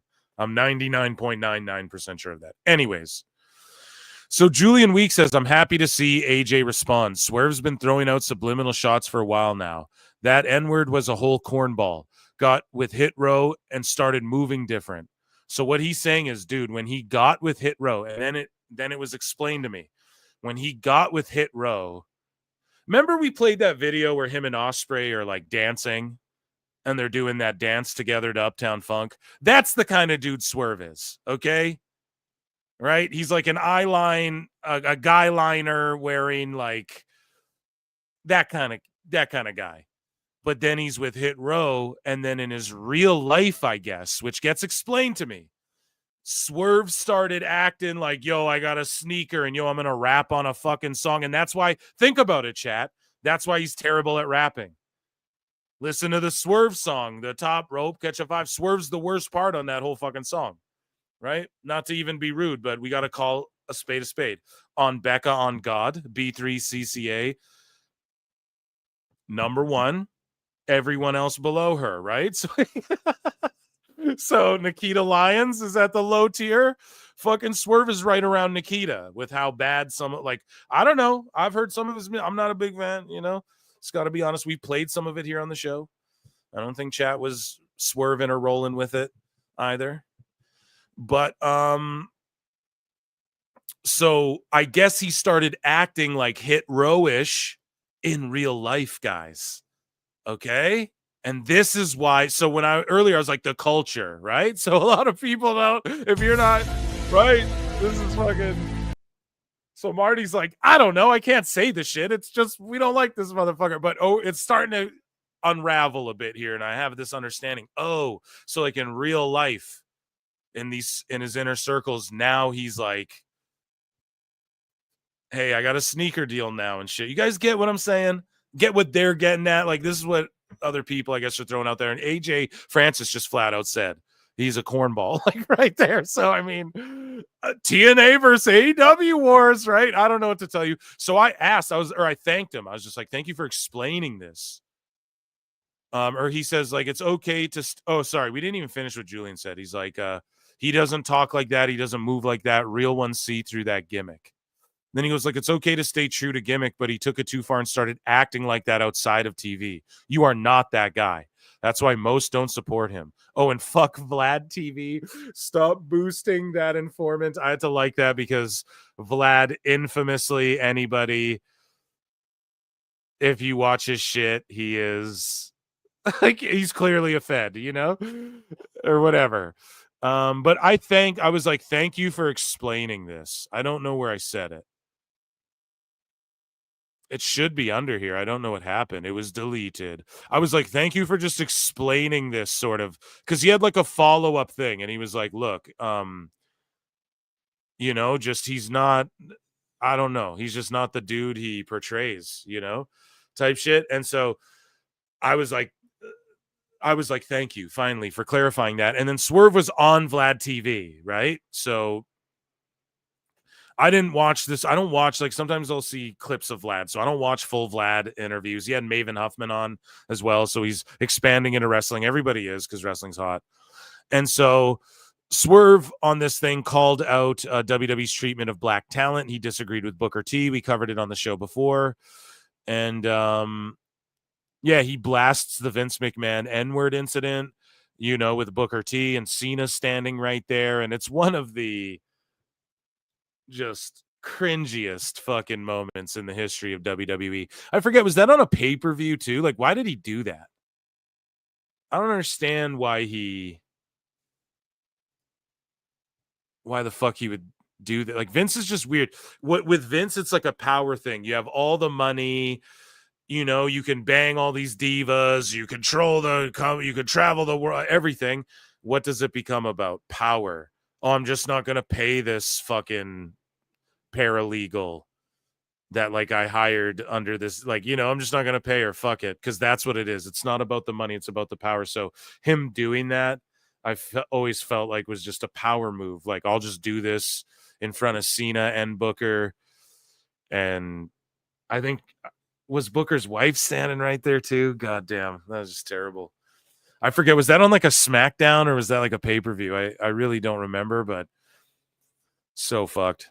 But yeah, so Swerve, but he like kind of went at Booker too for like defending it, or not defending. Booker didn't defend that, but Booker was like, dude, I've worked here for so long, and just defending the company, his own team, you know. But yeah, Swerve is getting a lot of resentment for acting, I guess, high and mighty here. But basically, here's some posts about Swerve. So on Wrestling Observer, the Swerve Strickland and John Moxley promo battle, Swerve tweeted out, sorry, this is a tweet from him, where he's just flexing how, like, the coverage he's gotten. So Swerve and Moxley promo battle was Dynamite's highest rated segment in the key demo, and the biggest segment saw the biggest gain in an overall viewership on the night. But that's for AEW, bruv. That's Dave Meltzer. I quote tweeted this and was like, the Observer, bro. Swerve Strickland's in-ring promo was the peak viewership and rating for last Saturday's Collision. When was that? So recently. Good for him. That's like legit good for him. That's 3 in less than a year for those counting. Another pay-per-view headliner. He headlined all these pay-per-views. So, you know, that's good for him. You know, the AEW fan base went nuts on them about, like, we need a black champion kind of thing. That did happen too. And then Tony finally pulled the trigger on Swerve. And man, I put him over huge. I still am not like the biggest Swerve hater. Okay, if other people hate him for those reasons, that's not going to make me change my tune on Swerve. I always just look at what he does in the ring and what I see on TV. And can he cut a promo? Yes. Does he have that aura? Yes. Did WWE create that for him, though, now that we're starting to learn? Yes, they created that for him. So again, when people are like, oh, Swerve is this guy, I don't know, man. Seems as though WWE sort of gave him this gimmick and he lived it in real life and parlayed it into what he's doing now on AEW. So I would say Moxley's much different than Dean Ambrose. And I would say this version of Swerve is much closely connected to the version of Swerve or Isaiah Swerve Scott, I believe his name was, that we saw in Hit Row, you know. So I don't know. That would just be my assessment. However, I like Swerve, man. People criticize him for thigh slap and he cuts it out. They criticize him for being too small. He bulks up 20, 30 pounds. He's doing the damn thing. I'll give him that. As far as like the personal, people are like, he started moving like this in real life outside of wrestling. I don't know. I don't run in those circles, but at least I could add some and provide some context, hopefully, for people, because it was context for me, you know, like, where does that hate come from? Like, I get it. You hate him for the hypodermic needle. That's one thing. I can even look past that a little bit because it's like, it's one thing, you know, and it's like the dumbest thing he's done. Pretty much. Or no, I guess there was like a hanging with a chain. But I don't know. Again, that's not like ECW would do that. Again, it's not like him and Hangman are It's just the problem is that when it's sandwiched in with all this bullshit, it's not like him and Hangman are having shitty matches. You know, it's just when it's sandwiched in with all the other shit, you can't. When Mox falls on a spike bat after the cage match with Fletcher and Ospreay, which was on the same card as Tony Storm in a complete bloodbath, it just takes away from it. It's like, well, who cares? It's like, who cares in effect? I don't know. My criticism's been, you guys are selling Rizzler dolls. Like, what's going on here? Right? I don't think anyone else has approached it from that angle, but again, I'll reiterate on my behalf because to me, it's not like the most gruesome shit ever in deathmatch wrestling. But either way, we're not talking about that. We're talking about Swerve. I don't know. Swerve is cool. Prince Nana's cool. Is the storytelling great in AEW? No. So it's not like I'm sitting here saying he gets all the stars from me, the best wrestler in the world. But and people kind of shit on him. They're like, oh, the lowest ratings and shit were under Swerve, and it'll kill their audience more and stuff. I don't know about all that. I think it's the storytelling, you know? Like, I don't think Swerve is going to do any worse than Moxley's fucking doing as the world champ. There's not even a world title on TV. It's sort of like the bidding war of 2024. Like, are they trying to work this to a point where we all legit think there's no belt? Like, they actually lost the belt. Mox legit lost it. It would have turned up somewhere. Someone would be selling it. Or maybe not. Maybe someone just stole it and was like, fuck it. But I think they're trying to work people into thinking it's really a stolen belt or something. And it's like, you guys already did that. Like, Tony Khan's so bad at fucking booking. He's like rebooking his own old shit now. Like, Jericho did that. So, yeah, that was the Swerve stuff. I believe that was all the Swerve stuff. We have a couple more here for AEW news. I hope these are some really compelling segments today here on PWT, I think, in my own opinion. I think we've dove deep into a lot of this stuff. How long has the show been going for? 3.5 already. Amazing. We haven't even got to WWE news yet. So, former WWE star, speaking of WWE, Von Wagner is making his AEW debut as security for Mark Davis and Powerhouse Hobbs's brawl. I don't think you could be more like humiliating than that. Why the fuck are they doing this? Like, he went to AEW, he's on TV, and then Tony Khan is like, well, you're below what we do here. Him and Dave are the like, best guys, Tony Khan. You know, Dave would shit on this guy all the time. So are they like, you're below us here at AEW?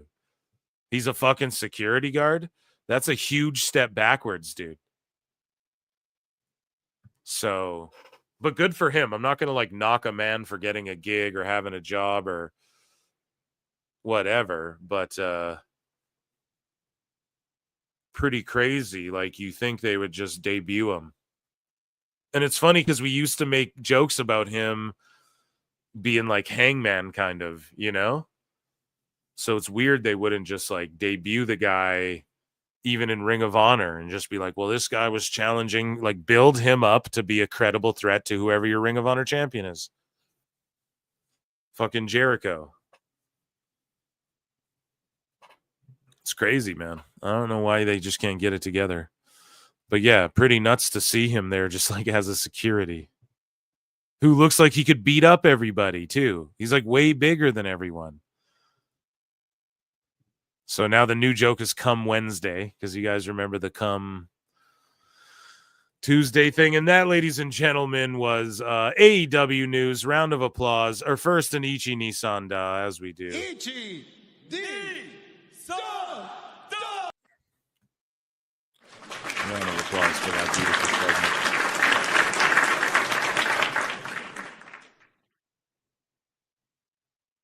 In other AEW news, Kevin Knight is all elite. Okay. So we will share this tab. Kevin Knight just announced is all elite. So there you go. WWE or TNA are going to make away with man like Doris, who's got the cool glasses and shit, right? And he was wearing purple, I think, as well. So they got Kevin Knight here. Solid hand, bud. Okay, we got WWE news. We got Dave Meltzer. My God. So much to get to, you guys. Who's with me, chat? I need to hydrate. I need to hydrate and check in with chat and see what you guys think about this brilliant signing here.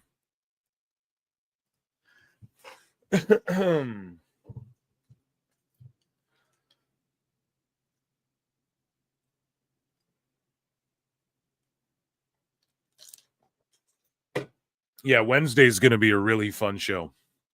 So you guys don't want to miss that one. Monday will be good too. Okay. 2 or 3 people joining, just friends of the show. 2 awesome guests Wednesday for the live, not a pod, for the live. And then Saturday, I don't know. When is there a fucking PLE, chat? George, let me know. When is there a fucking PLE or something so we can enjoy one of these Saturday watch-alongs? No, I like doing this. The news has been piling up, and some stuff I find compelling. I don't know if everybody likes all this shit, but I do. And there's lots of us watching, so. Let me check in with chat for a second.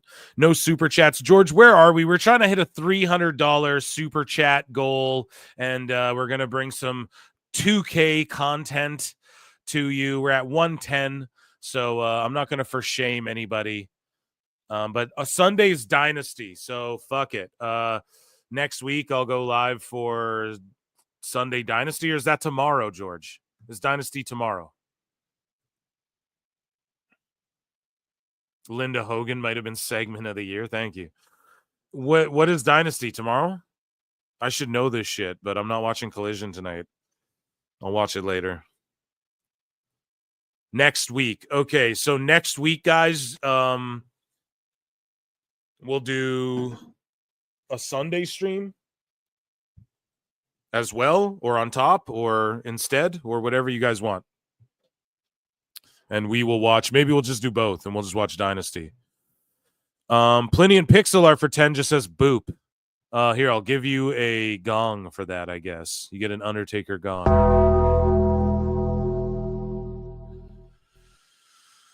Thank you so much, Plinian. I know you want to jump in. Oh, yeah, and Husey might not join our fucking GM. He's like, I have not had time to even play it since, like, the first week or anything. And I was like, well, you will make fucking time. So I don't know if he's the 4th man. We might still have to find a 4th man. Okay, chat? So, and I'll determine how we do that. So let me check in with chat. Tony books FTR like he would book the asshole that bullied me in high school. Oh, fuck, man. That popped me so hard for some reason. Emotional damage. Wheeler getting over. I'm sick. FTR be coping. Dax going full heel on the ref. I see FTR will blame Edge. Yeah, they're going heel. Both of them. Another young stud poached from MLW New Japan. Thank you, Jeff Lippman, for dropping fucking knowledge on everyone in here. Who's like, who? Dunn did what now? New Japan. Who is Kevin Knight? Not trying to be rude. Yeah.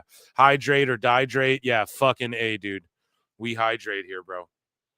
ROH bound. Yeah, exactly. Yay, another flipper. Everyone's so ruthless, man. Swanman Hunter. Swanman. Is it Swanman or Swanman? Cody over Cena flex for 5. Oh, shit. I don't know. So we're going to talk about that. So I'm going to review SmackDown before we get into WWE news here. Just a super quick off the top of the dome recap. Really just recapping the main event fucking segment, because that's really the takeaway from all of this here, you know?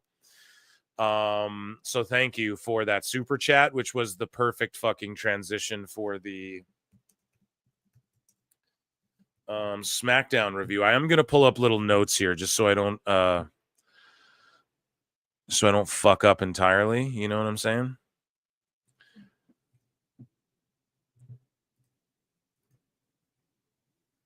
Okay, thank you so much for that. So you guys can see that Bleacher Report. Okay, so WWE SmackDown results. They were in London, okay? And they were all singing. They were singing away the whole time. It was a super white hot crowd.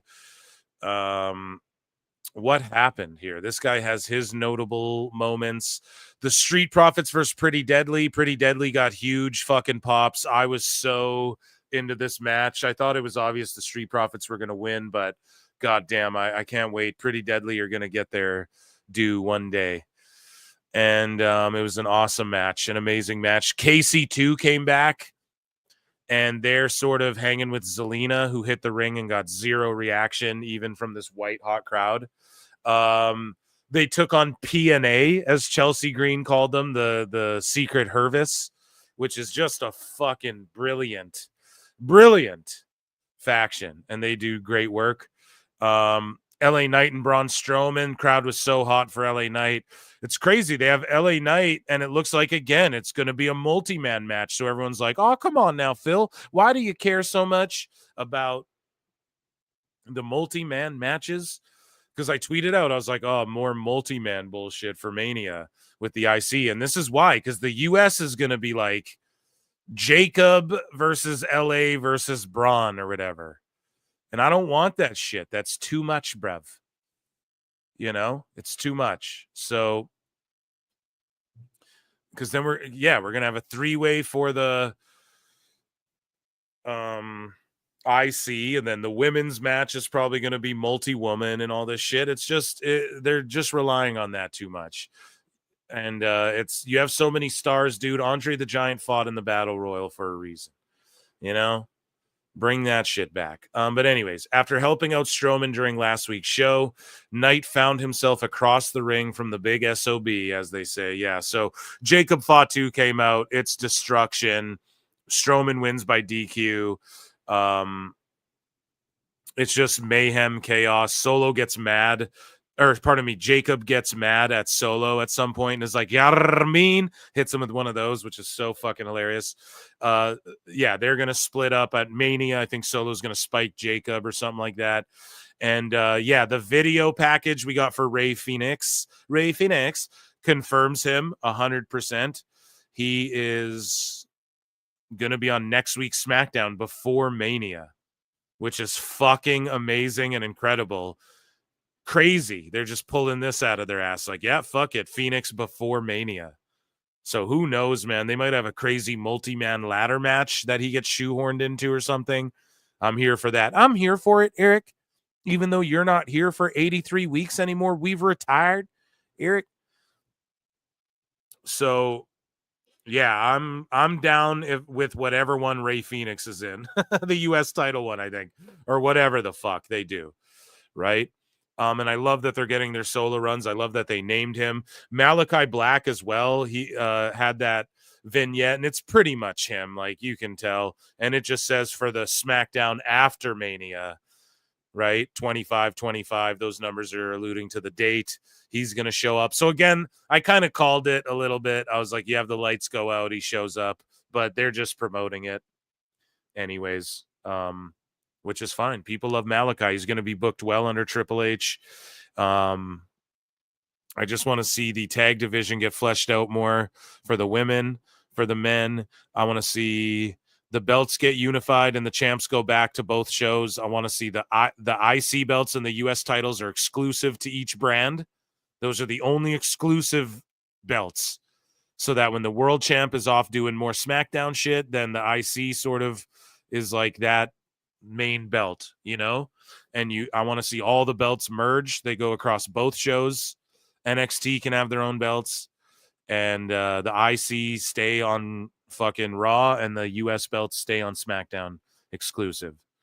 And then they come with more prestige for that reason. I think that's what we need to head towards. And then the tag division is like, okay, you have teams on both sides. And then when you just sort of have throwaway tag matches, well, they're not throwaway, but they're like, let's just say, okay, the tag champs are more tied up and feuding with a tag team that's on SmackDown at the time. Well, then that's when you're having tag matches on Raw with their guys and like sort of figuring out who's next in line. And then maybe the tag champs go over there and feud with those guys a little bit. You have a WrestleMania, oh shit, the tag champs and then a team from SmackDown and Raw are all or whatever. You figure it out, you play with it. I think that's the way you do it, man. And then that way, when even if you get like a part-time champ, those IC belts are like elevated.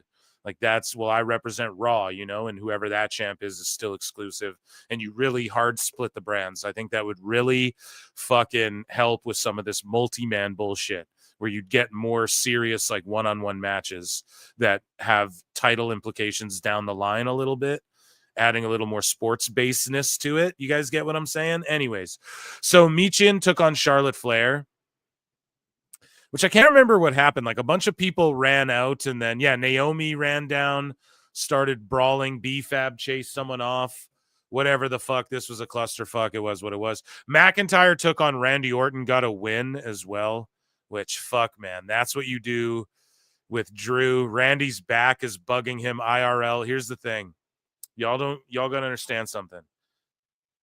This is Randy's farewell tour as well. As John Cena's like, it's not getting the same hype, but you'll be lucky if you get to see Randy Orton for 3 more years. I'm not fucking kidding. So just enjoy everything he's doing. And that's a big, huge win for Drew that he deserves at this, like, at this stage in his career. And that's how Drew stays strong and menacing, you know, wins over Orton and shit like that. Of course, KO came out, I believe.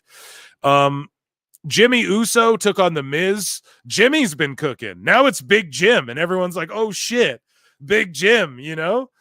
And he did a yeet after the match, which I thought he shouldn't have done. But Big Jim's been like cooking in ring. And Miz just has great matches. I don't care what anybody says. He has great television matches. He's the perfect heel, you know. And, yeah, solid shit. And then we had the final segment. So Punk comes out, you know, London's just singing fucking Cody Rhodes, you know. For Cody, he spit some passionate shit earlier in the night, whatever. But they're singing for CM Punk, they're singing for Seth, they're singing for Roman. I think they were like going ole, ole, ole, ole, Roman Reigns or some shit. Whatever. They had chants for everybody. They're singing, they're going crazy. Contract signing happens. What the favor was, Paul Heyman negotiated that CM Punk, this match will take place in the main event of WrestleMania Night fucking 2, mind you. Did they announce, chat, did they announce, is it Night 2 Mania? So Punk is the main event. Now, obviously, you owe Seth Rollins one. Okay. For all that Rock shit, you owe Rollins one. Roman is still like the top guy. And Punk is still like the top guy draw. Like these are 3 big names, and Rollins is Triple H's guy. You guys have to remember that. That's the first guy that Triple H plucked out the indies, developed in NXT, went to the main roster, saw his creative, made sure he was there with the Sting shit, right? Helped get him to steal that WrestleMania, the architect, right? That's fucking Triple H's guy through and through, Tyler Black. So Rollins is... he deserves it. Is it night 2? It's night 1. I pray it's night 1. So I didn't like, if it's night 2, I don't like that. It's got to be Cody Rhodes, John Cena, night 2. Now, I was wrong about Yeet closing out the Mania show, right? See, Dave Meltzer, that's how you say, I was wrong about my prediction, and then you don't lie and say it was news when it wasn't, right? I thought they would close it out with a Yeetamania night 1. I thought in a perfect world, night 1 closes with Jey Uso winning, confetti, tears, family, yeeting. Gunther's like, what the fuck? Even Gunther shows him some respect, shakes his hand, and then reluctantly leaves the ring. And then fucking the confetti, all that, the family, the crying. Then night 2, Cena beats Cody Rhodes for the belt. That's how I would have booked it. Now we know that's not happening, so I'm comfortable with stooging my fantasy mark booking rather at this point. That's how I would have done it, but they have something better in mind, I'm sure. And so Yeetamania is going to like open one of the WrestleManias. Also, neither of the Royal Rumble winners, though, are main eventing WrestleMania. Jey Uso's not like in the last match, like the main event, and neither is Charlotte. We know because there's no way like Uso and Gunther goes on after Cody Cena, and there's no way Tiffy Charlotte goes on after Cody Cena. So we know that. So night one, that's a massive main event, right? Story heavy, wrestling heavy. You know, Punk and Rollins are gonna spam fucking finishers, Ospreay style. So we know Roman's going to fit in there well. He's going to sell his ass off, give us the good facials, fucking all that stuff. Tell the story. They're all over like Rover. We'll get Yeeta Mania at the start of night one to kick off Mania. They'll be like, oh, what a celebration. Amazing. He fucking da-da-da-da. And so the favor's still owed. Also, not the favor. He still owes him one. Okay, so then how did this land in the main event? Because Roman Reigns was like, dreams come true, whatever. So is that more because of Roman? So I missed that part. Okay, so is that because Roman like pulled fucking strings and is like, well, I'm that guy and I can still do that type shit? So that's amazing too, because he still gets the favor. But then like everyone's chanting, you deserve it. Punk tears up. Heyman's like kissing him. Yeah. There was a part too where Heyman was like shaking his head no to Punk when Punk was acknowledging Roman Reigns or something like that. And so that's a little plot line. Like, what happened there? You know? It was right after he got down on his knees, called him the tribal chief. When he got up, he said, by the way, you still owe me one. Okay. Yeah, there you go. People are saying I'm not sure Jay's winning. Here's the thing. I don't care that it's not Vince's WWE. They will not pass up the opportunity to get on camera that Mania scene of him yeeting, yeet, holding that title with the fireworks going off in that building with the whole place and them going 60,000 yeeting. They will not pass that opportunity up. I'm so sorry. I don't care if it's Vince's WWE or not. They will not pass that fucking opportunity up for 1 second. Not for 1 second.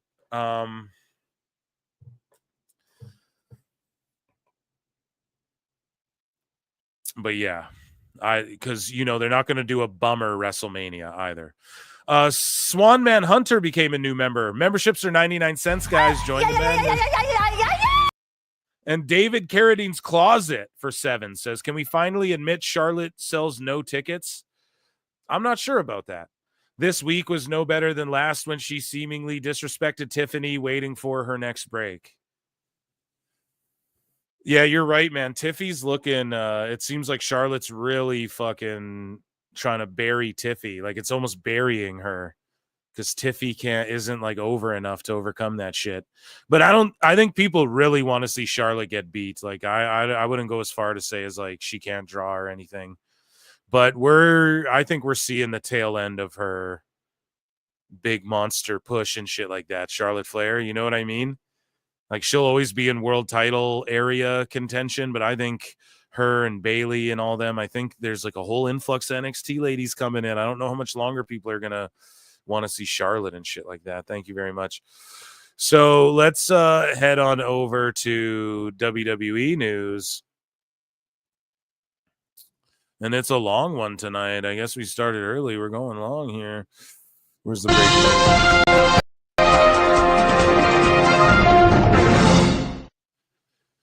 So Cedric Alexander said that he was more of a Paul Heyman guy. Speaking of Paul Heyman, than Triple H, he's like, there was a point where in 205 Live that Triple H kind of had some say in there a little bit and kind of took care of me, but I was never really a fully Triple H guy. I was more of a Heyman guy. When he was writing Raw and they drafted me out of 205 Live into Raw, I was more of a Heyman guy than anything else. Heyman gave me a bunch of little sidebar conversations, this, that, and the other way more than Triple H did. So shout out Heyman, dude. WWE is reportedly bringing back Evolution. Evolution is a mystery. Been away for so long, it seems. Right? It's been away for years now. This summer, and we'll announce the event before WrestleMania. Sounds great. And yeah, fuck it. Let's see Saraya come back in that. Have her one off. No, it's official. ESPN boxing ring announcer Mark Shunock is set to be the new ring announcer under the name Mark Nash for SmackDown. And he was really fucking good. He just reminds me of the other dude who's just like, Cody Rhodes. Like, he just kind of does that thing. So he was really good. Again, another real sports guy that they brought in, and some people were trying to shit on him. It's just, they're just idiots, man. So Natalia's taking on Miyu Yamashita, who throws a deadly fucking wheel kick, man. I believe that's her. And it's like her dream to wrestle Natty, as she fucking says a little bit here. Mandy Rose talks about the possibility of a WWE return and feels disrespected with where she sits in the history books here. What about a Royal Rumble appearance? Like a one-off? Yeah, I've thought of that for sure. I don't know, kind of like we mentioned, I don't know. I don't know if they look at me like they would accept me back in a way. I don't know how they feel. I've never had a conversation, but I don't know. Do they think, I don't know, are they really offended with what happened? I don't know. Are they maybe they just don't want to be associated with me anymore in a sense, because, you know, I feel like I'm a little bit erased in certain scenarios. I mean, NXT did mention me not too long ago. I saw like a promo package when they were talking about the women's champion, or the women in general, of like evolving and all that, which was cool. So I'm like, okay, that gave me a little hope, a little glimmer of hope of like, oh. Shout out Mandy and Busted Open and Sirius. Okay, I got a little recognition there, which was cool. But yeah, I just feel like, I don't know, I feel like I am a little bit like erased from their Rolodex of, I don't know, superstars. I don't know, I could be wrong. Toxic Attraction should just get back together. Like, what the fuck are we doing here? Money on the table. So the Ugandan Giant has been signed to a posthumous WWE Legends deal, as announced by his family on social media. That's fucking amazing. Mandy Rose also responds to critics, people coming at her for misunderstanding like the lineage of the titles, I guess, or whatever. Let's hear what she has to say. It's so funny to me that the people that never held a championship before are the first to sit there and argue about what counts as a double champion. Listen, y'all can argue semantics all that you want, but I still held 2 titles at the same time. Yes, unified them. Thank you. And call it what you want. Who cares? Double champion, Mandy 2 belts, undisputed, badass, whatever. It still doesn't take away the fact that I did it. So, you know, y'all can keep fact checking over there, and I'll just keep winning. Mwah. Have a great day. Yeah, I don't know why they don't just stick that fucking group. Like, I like Paxley and Gigi together, and JC fits in with her crew too. But, I mean, the dumbest thing ever was Mandy leaving and getting fired and shit. Here's Shaq. He talks to Logan Paul and Jake Paul, and they're backstage at WWE, I think, or somewhere. I don't know where the fuck they are, to be honest. But yeah, Shaq's like, I'm an AEW superstar, and Logan Paul censors it out. Now, I think Logan knows what he's doing. He can say AEW on his vlog if he wants. He just knows people like me are going to talk about it, and it's going to go more viral if he plays it the way that he plays it. So, Heard you got a new hip. They said I can't suplex you. No, not tonight. Yeah.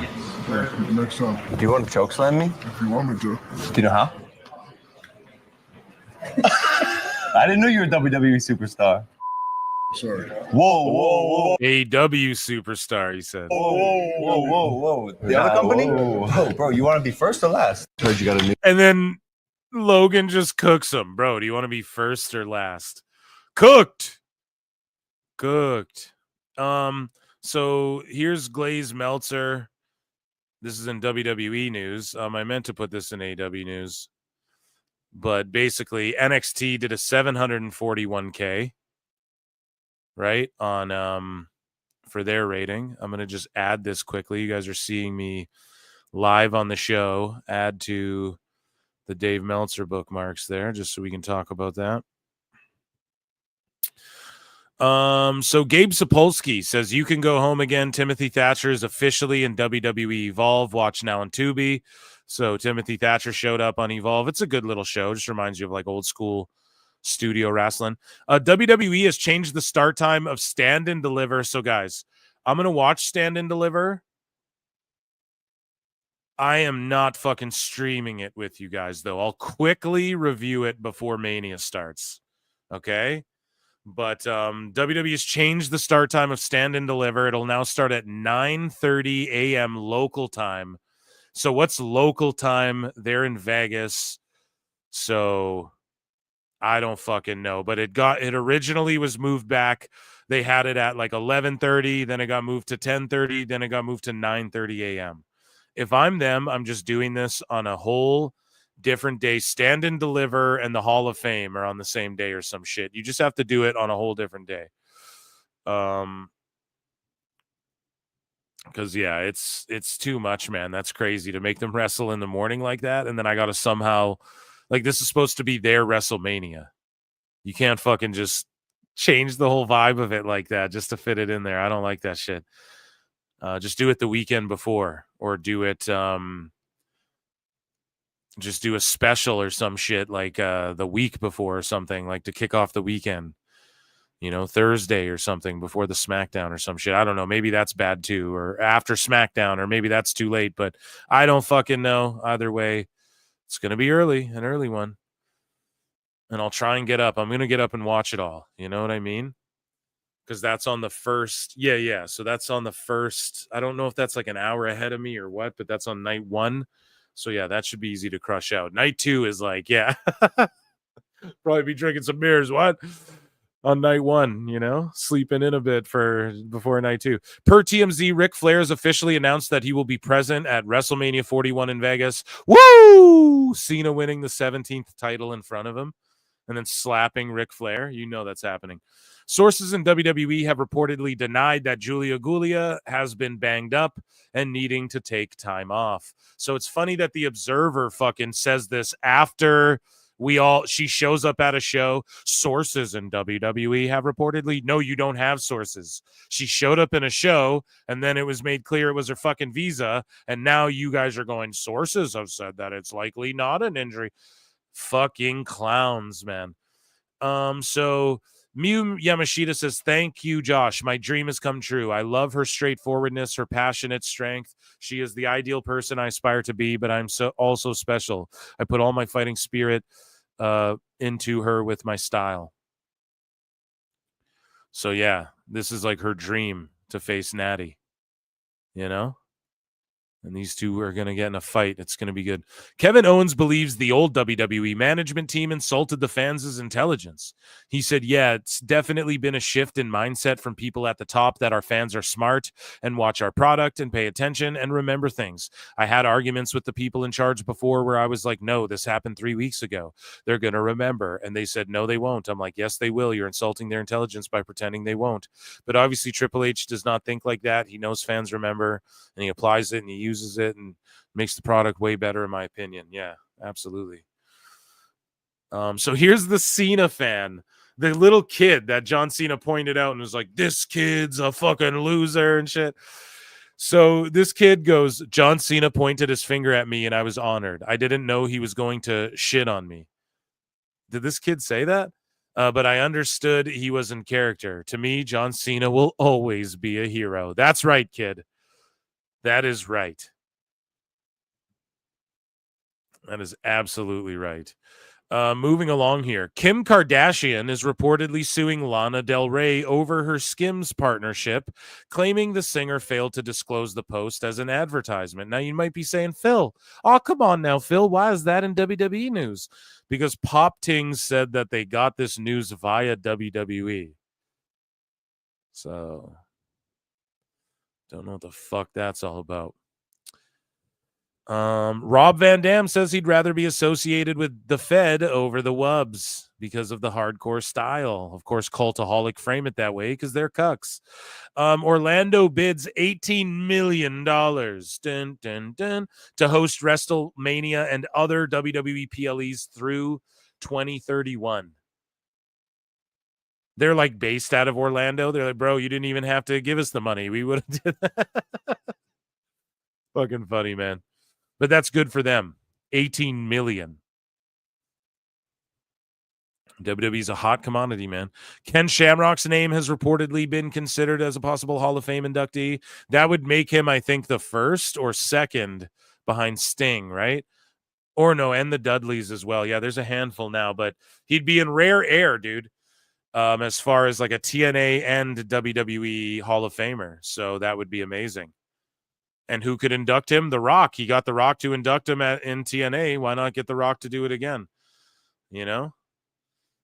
Good shit, pal.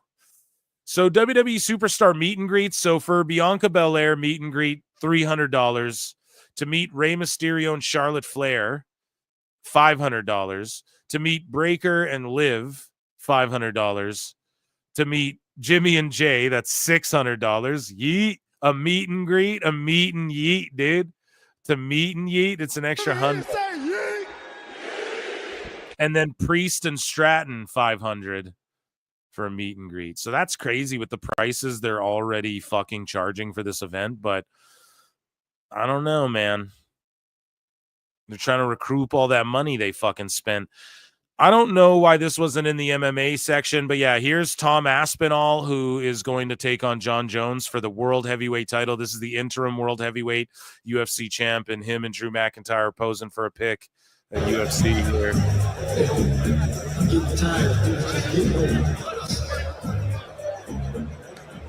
All right, cheers, mate. Thanks for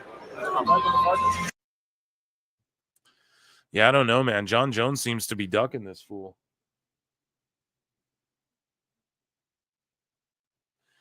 So here is, speaking of selling the game, though, this is Alexa Bliss standing here with The Miz, and listen to how she just sells the fucking game. Like what it's all about here. Like those kids earlier. Growing up as a wrestling fan, attending WrestleManias, I wish I would have had on location because it goes from being at the show to being immersed in the show. Whether you have golfing with Miz or Hulk Hogan coming to your suite, or walking out with an announcer. It's one of those things that now it makes it a whole collective immersive event, and it makes WrestleMania that much more magical. Boom. And that's what that kid was saying earlier too. Some shit about like, well, we know it's a fucking work. Speaking of a work here, so breaking, the WWE Hall of Fame will now have an induction for immortal moments. This year's Immortal Moment induction will be Stone Cold Steve Austin, Bret the Hitman Hart, WrestleMania 13. They'll both fucking be there when that glass shatters. Oh my God, dude. I can't. When The Rock and Cena are whipping Cody Rhodes and then the fucking glass shatters. I can't wait. But here's the thing. If you guys remember, early on in PWT, Ant Evans came on PWT, our friend, right? He worked in the UFC. And Ant Evans helped come up with the idea for the UFC, which I put him over. I was like, dude, it's really cool how in UFC, they, and I actually didn't know before the show at all, but I was like, how they have these fucking, like they induct fights. Like it's such a genius thing, And Ant was talking about that. They're going to start inducting moments and da-da-da. And he was like, well, yeah, like that's what I came up with type shit, right? And Ant Evans said that on PWT. And I quote tweeted this. I was like, Ant said this would happen in WWE just like it's been done in UFC about a year ago, I want to say. And it's such a brilliant and innovative idea for the UFC, and it couldn't have happened at a better time. Now the Paul Levesque era, fucking start inducting moments, man. Moments from the past, like, and then it's a reason to have these people show up and be there at WrestleMania and be honored in a way and just, draw more intrigue. And who doesn't want to see Sean and, Austin and Bret standing there together again? Like, when was the last time anybody's seen that? Who doesn't want, like, it was probably one of those Stone Cold podcasts, Broken Skull or whatever. So who doesn't want to see them standing there together and reliving the fucking moment and all of that? I think that's amazing. And yeah, don't be shocked if Stone Cold and fucking Bret Hart storm the ring, dude. And run off fucking The Rock and them. Who knows? But shout out Ant Evans, because I posted this too. In his response, he responded under this. He was like, "Holy fuck." Holy fuck, he says, because he called it, dude. He's like, yeah, I assume that's where WWE is going to start. That's why you listen to PWT Pod, folks. But he was like, I assume that's where they're going to start going because we were talking MMA, and it's like, why wouldn't you do that, especially with the companies being merged now? So that match will get inducted. Moments like, who knows? There's so many to choose from, right? So I really, really love this a lot. And shout them both out for doing this. Official, WWE has announced the official theme song for WrestleMania 41. It's Timeless by The Weeknd and Playboi Carti. I'm not feeling this one as much as the last 5 themes, but it is what it is. We'll just be singing Fiend. So it's official. Roman Reigns will be featured in the main event of his 9th WrestleMania this year in Las Vegas alongside Punk and Rollins. He surpasses Hogan for the all-time record of most WrestleManias main evented in history. 10 is the... So I don't know where this guy fucked up, just Alex here, but I think Roman is surpassing Hogan technically. Like, he's main eventing night 1 or whatever, so... Again, just he surpassed Hogan in another way. WWE knew that, and that's why he didn't have to surpass him in days with the belt, So again, amazing shit. It's just such an amazing time to be alive. We had people complaining through the Roman era, the Cody Rhodes era. They're just going to complain. Now we're in the heel Cena era. So Drew McIntyre as well on SmackDown, there was a glass spot where he gets knocked through glass or whatever, and he goes, "That was real glass. It got in my eye." And then USA Network goes, a Justin Timberlake song comes to mind. Cry me a river, girl, cry me a river, right? Shout out Jack Perry, dude. That's fucking crazy. USA Network, whoever runs their Twitter's goated for sure. And that, ladies and gentlemen, was WWE news.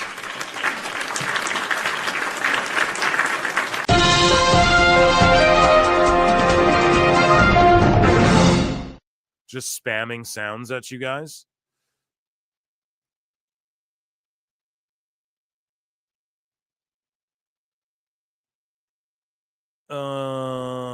Let's check in over with Collision for 1 second. You guys want to see a dead body?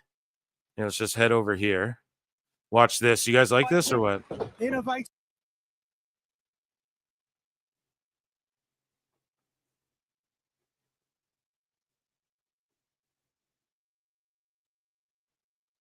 Oh, it's just sloppy shop too.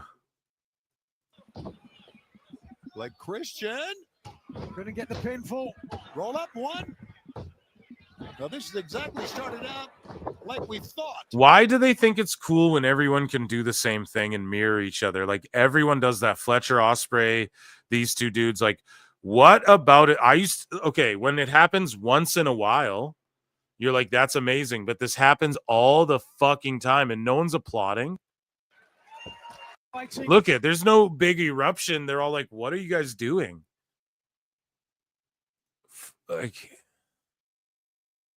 So, and then here we got some news here. Stephanie Vacker is here for UFC Mexico. Muy feliz de estar aquí en UFC México disfrutando de este gran combate. Fucking amazing. The contrast, right? Their luchas are at UFC Mexico, training at the PI, teaching fighters how to do their moves for shoot. These guys are doing whatever the fuck this was with hologram. You know what I'm saying? I'm going to check in with chat. We need flutes in the chat because there's only one thing left to do tonight, and you guys know what that is, right? This is a long one. I started early, too, so I could get off a little early. Nay. Okay? Nay.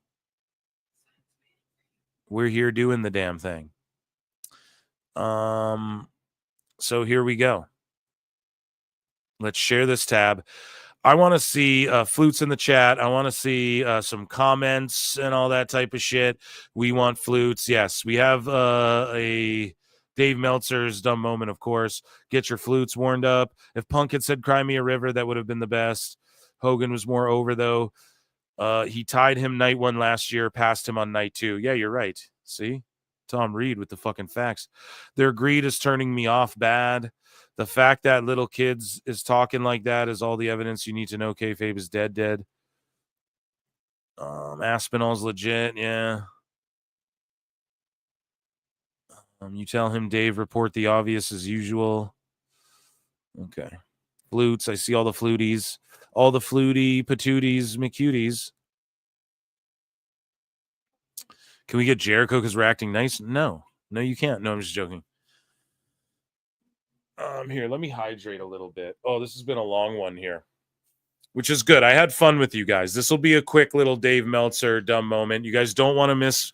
Monday's show will be fun, relax, chill. You guys really don't want to miss Wednesday's show if everything works out. You guys know how it is here, right? But it will. I got two folks lined up here that are going to just be fantastic. And then Saturday, we do it all again. Sunday, I can go live for Dynasty if you guys want that. I will fucking do it. And then I'll just do like a shorter stream on Saturday that's more news focused. And then Sunday, we'll like focus on the matches. Okay? That's what we'll do.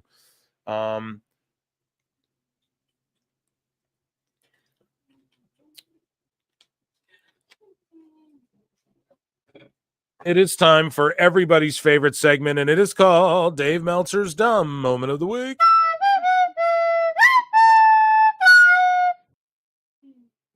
So Dave Meltzer says, actually, well, this guy says first. He goes, Dave, you believe your personal taste is more valuable than the fans who decide what is good with how they spend their time and money. If something is really good, more fans will watch weekly. Exactly. TV, attend shows, and purchase events. Your taste in pro wrestling, especially at your blah, blah, blah. We already know. We've already said it all to him. It's all been done. Ooh.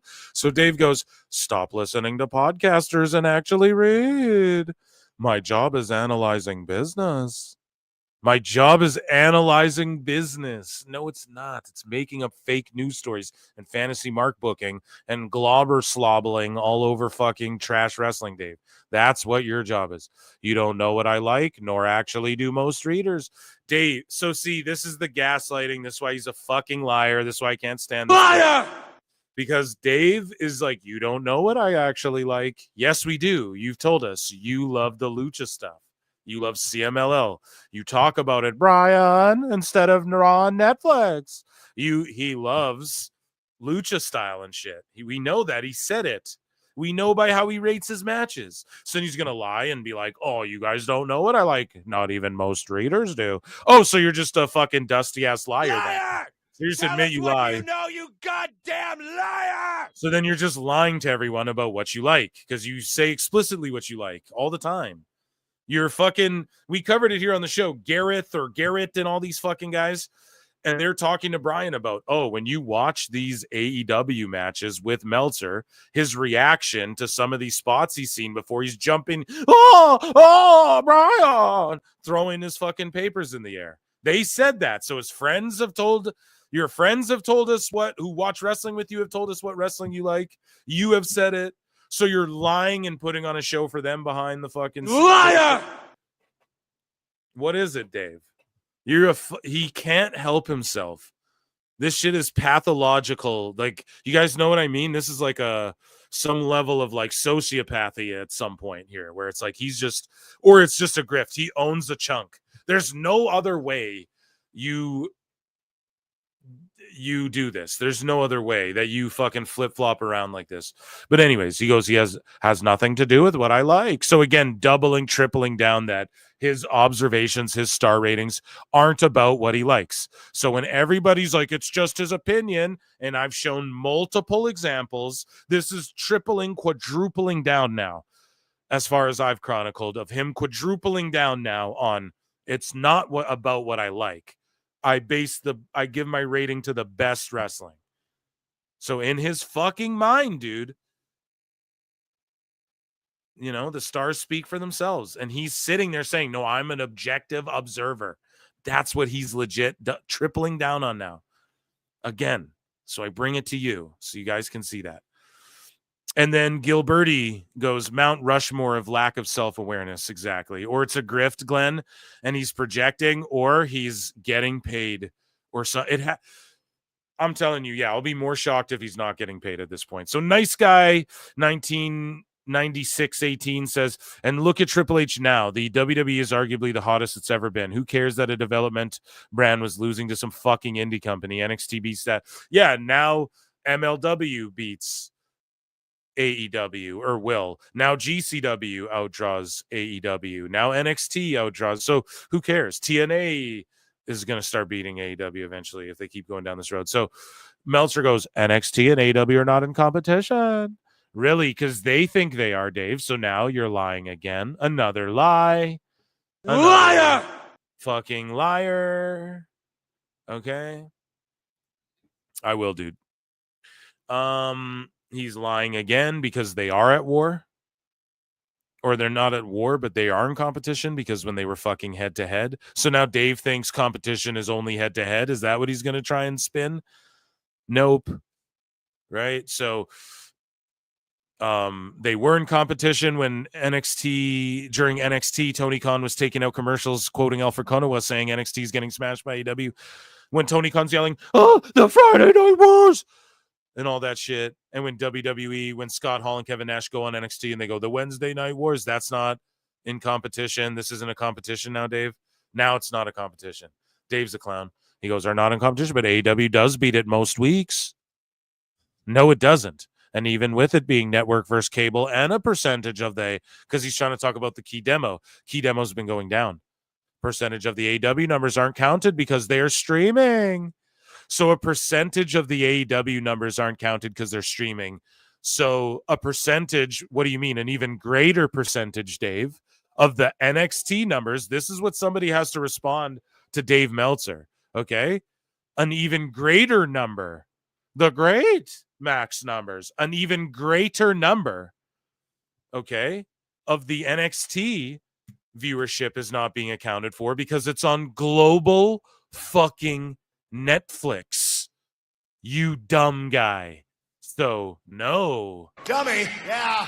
No, it's not beating anything. Okay, Dynamite ain't beating shit. And again, I will they might be pounding the pavement. Okay, I don't know why I said that, but look at this again. I bring you over here.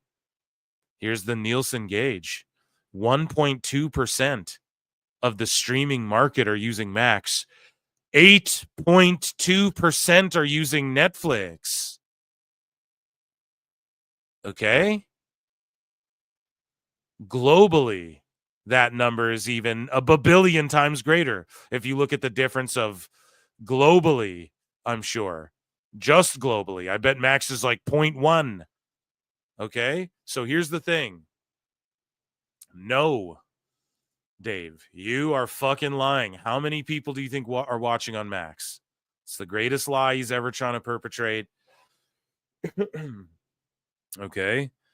And a percentage are not being counted because they're streaming. Yes, and a greater percentage are not being counted for Netflix because it's streaming around the rest of the world, Dave. You're a fucking idiot. I'm pretty sure Dynamite's on TSN in Canada or whatever. So you're fucking dumb, bro. This is crazy. This is the ultimate, there's no coming back from this anymore. This is the ultimate cope, mind bend, fucking attributing the invisible Max numbers, but not attributing the invisible Netflix numbers over here. Fucking madness. So Dave Meltzer says MJF is throwing out the first pitch for the Texas Rangers home opener in a few hours. No idea why this wasn't mentioned on last night's show. And JD's like, because it's not a real business, Dave. Like, I operate legally behind my cousin's pizza joint where we sell cigarettes out of a red truck at 2 p.m. 2 for $11. Oh, so it's literally a company that wants to be a pro wrestling company but doesn't want to do the work of being a pro wrestling company.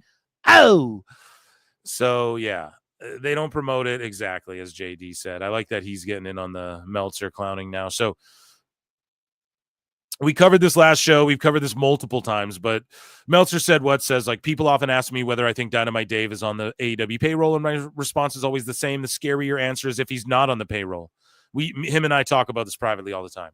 That means this is just his natural bias as a journalist. It's true. So then they follow up, and Meltzer said, "What? Just provide some good insight, I guess, or he just provides a good comment here." He says, "Jim Cornette does 2 3-hour podcasts a week. Even if you don't like his opinion, you will learn far more history and psychology from one episode of his than Dynamite Dinosaur Dave's 4 robotic, formulaic podcasts a week and his outdated babbling stream of consciousness Wrestling Observer newsletter." It's true, man. Dave's like, study the business, the history, but he doesn't teach anyone anything. He just smugly and pompously is like condescending. "Oh, if you don't read all my 80 million words I've written." But Jim pulls up like old, he does Guess That Program and all this shit, and he gives you historical deep dives and can add so much context, and you learn way more about the actual business and pro wrestling than fucking Dusty Dave, man. And it's fucking hilarious because he's always like, "You need to learn."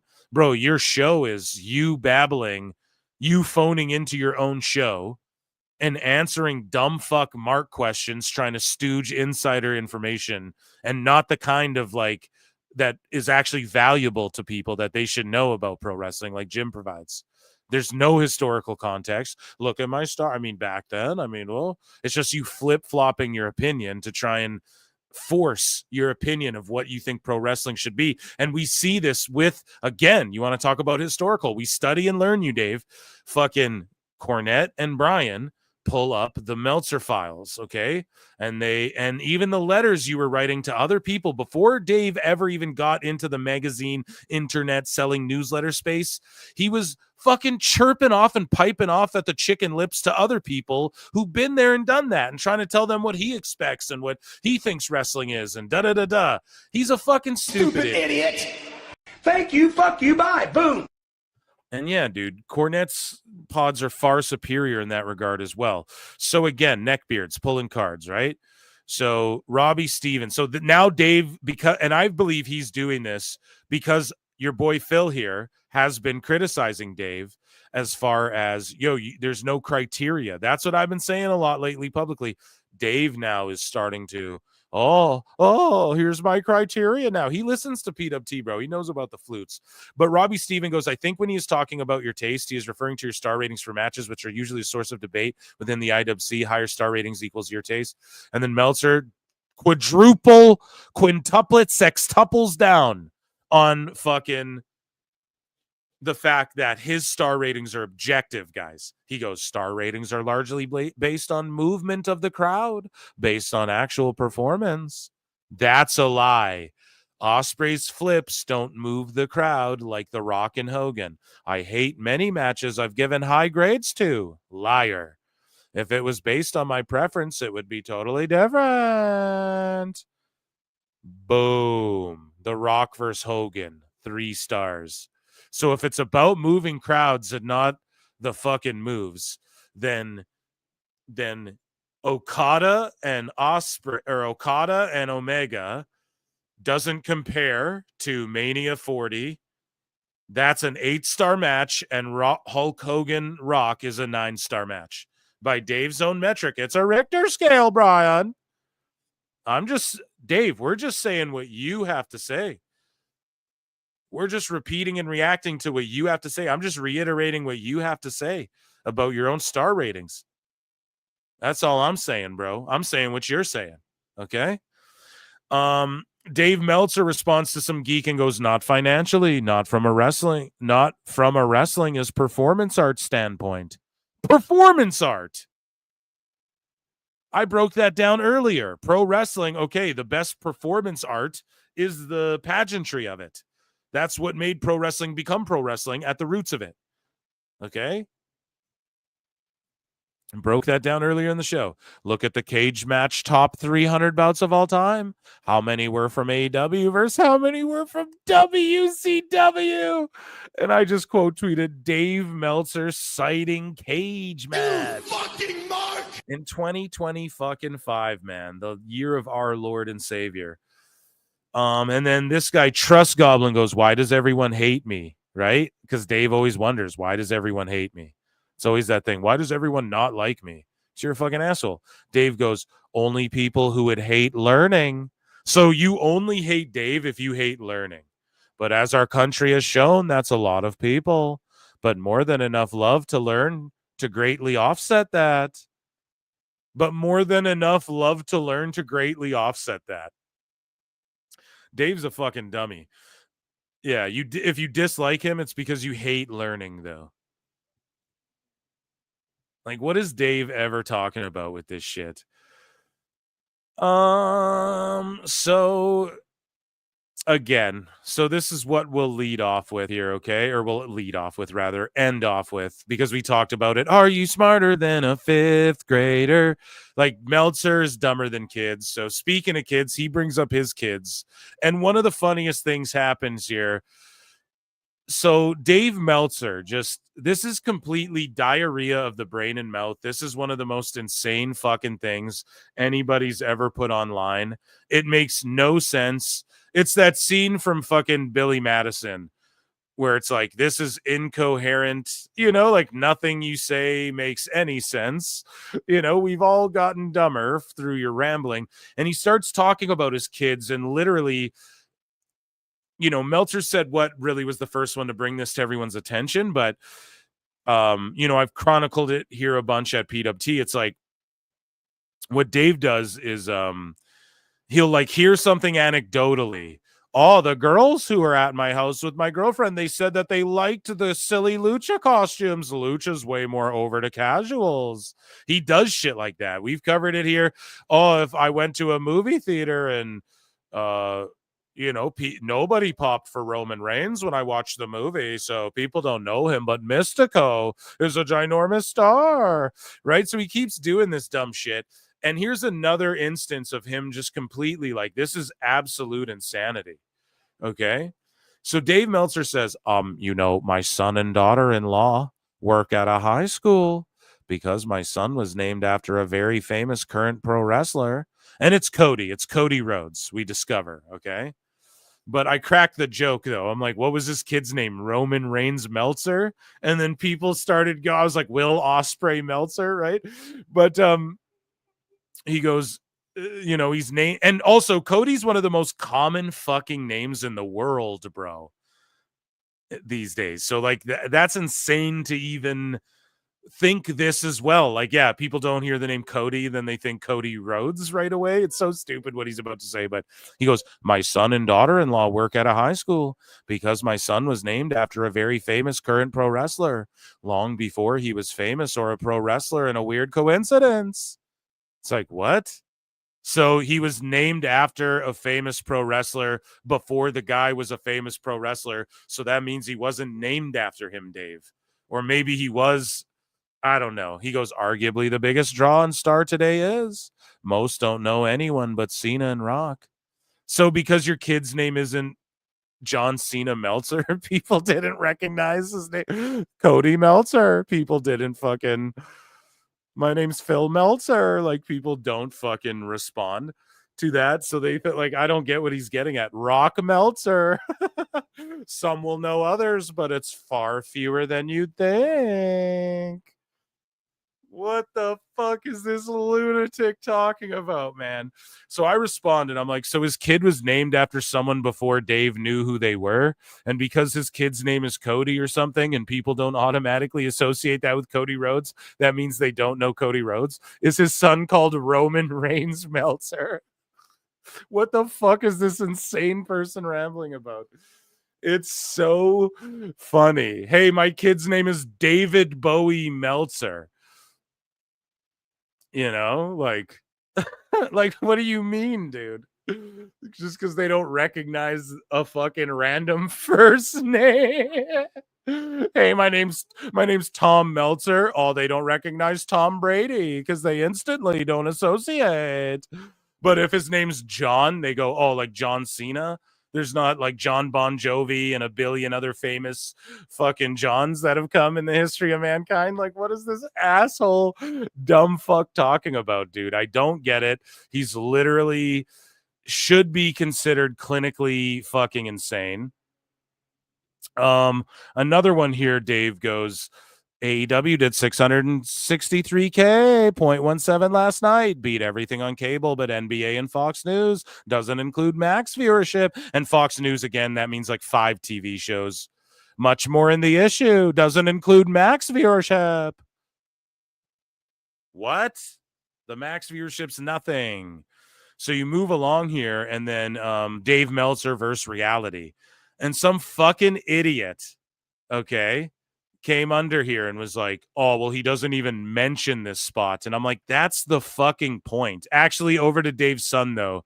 He says, my son got named because I happened to interview Dusty Rhodes when coming up with names, and he brought up his son's name in the convo. So Meltzer named his kid because Dusty's like, I just named my kid this daddy. You know? But yeah, here. So Dave Meltzer versus Reality. This is what we'll end off with here. So Hologram and Commander beat Lee Johnson. So listen to what he fucking says. This started before 4 p.m. local time and the place was empty, so the atmosphere wasn't there at first, but they had such a good match and they got a big reaction down the stretch. Johnson and Christian were put in this match because officials from New Japan and CMLL were there and they wanted to showcase them to those companies for possible work, whether it be Super Juniors or Arena Mexico. There were all kinds of big moves, including listen to this. There were all kinds of big moves. Listen to this shit. Including a double dive opening spot by Hologram Commander. Johnson doing, they're one guy now. Hologramder. Johnson doing a flip dive on Hologram. Christian doing a rope walk 450 on Hologram. Christian doing a Fosbury on Commander. Why would this be fun? Johnson doing a Death Valley bomb on the apron. Commander did a Hurricane Rana off the apron on Johnson. Christian did a tope on Commander. Commander missed a rope walk shooting star. The finishing. So he's even saying the moves they missed. The finishing sequence saw Commander jump off Christian's back to deliver a Canadian Destroyer on Johnson. Hologram did a top rope Asai moonsault on Johnson, and Hologram got the pin with a 450 on Christian. 4 stars. So literally, guys, we just caught him lying. He just said it's how the crowd moves, not what I like. Liar!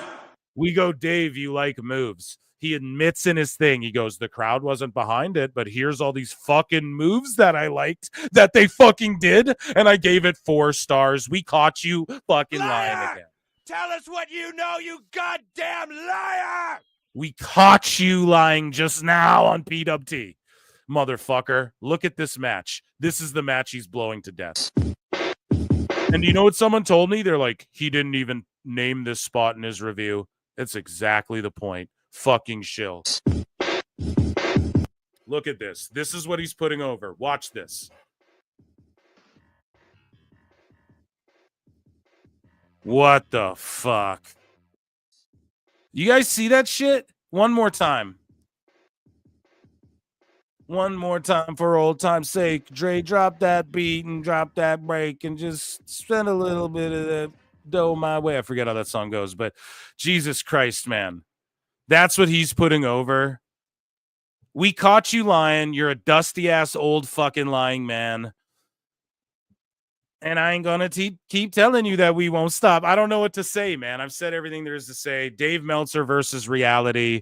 And that, ladies and gentlemen, was Dave Meltzer's dumbest, one of the fucking dumbest moments of the week. Ever. He gets an E flute for that one.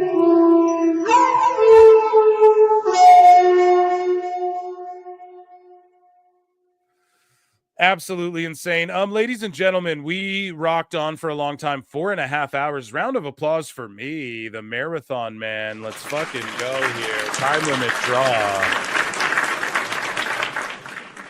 We didn't hit the super chat goal, but that's all fucking good. You guys are chill anyways, man. That's why I don't put like the timer on there because that's cringe as fuck. But I appreciate you guys for being here. Thank you all for being here. Another eclectic PWT. You guys don't want to miss Wednesday's show. I'll hit the drum roll and just announce it. Fuck it. There will be 2K content coming regardless. So we're going to do it.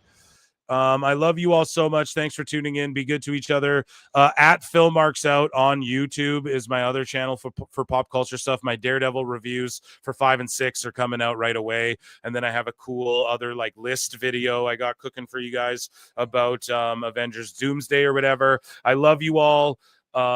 Thank you all for another great time. I had such a blast tonight. I am tired. Yes, so be good to each other, drink lots of water. Mondays, Wednesdays, Saturdays, and then this Sunday we'll do a watch along. You guys know where to be, and this is the place to be. So until next time, I'll bid you adieu. Kiss kiss, bang bang. I'll see you in the upside down. Peace. I look and see it's not just me. Jeff, why do you insist on doing this dumb internet shit on TV? I look and see it's not just me. This place is a fucking joke, man. You're a clown. I quit. So many of us have stood where I stand. We are the young, so raise your hand. So many of us have stood where I stand.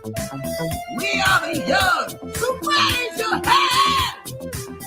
They call us problem child. We spend our lives on trial. We walk an endless mile. We are the youth gone wild. We stand and we won't fall. We're one and one for all. The writing's on the wall. We are the youth gone wild.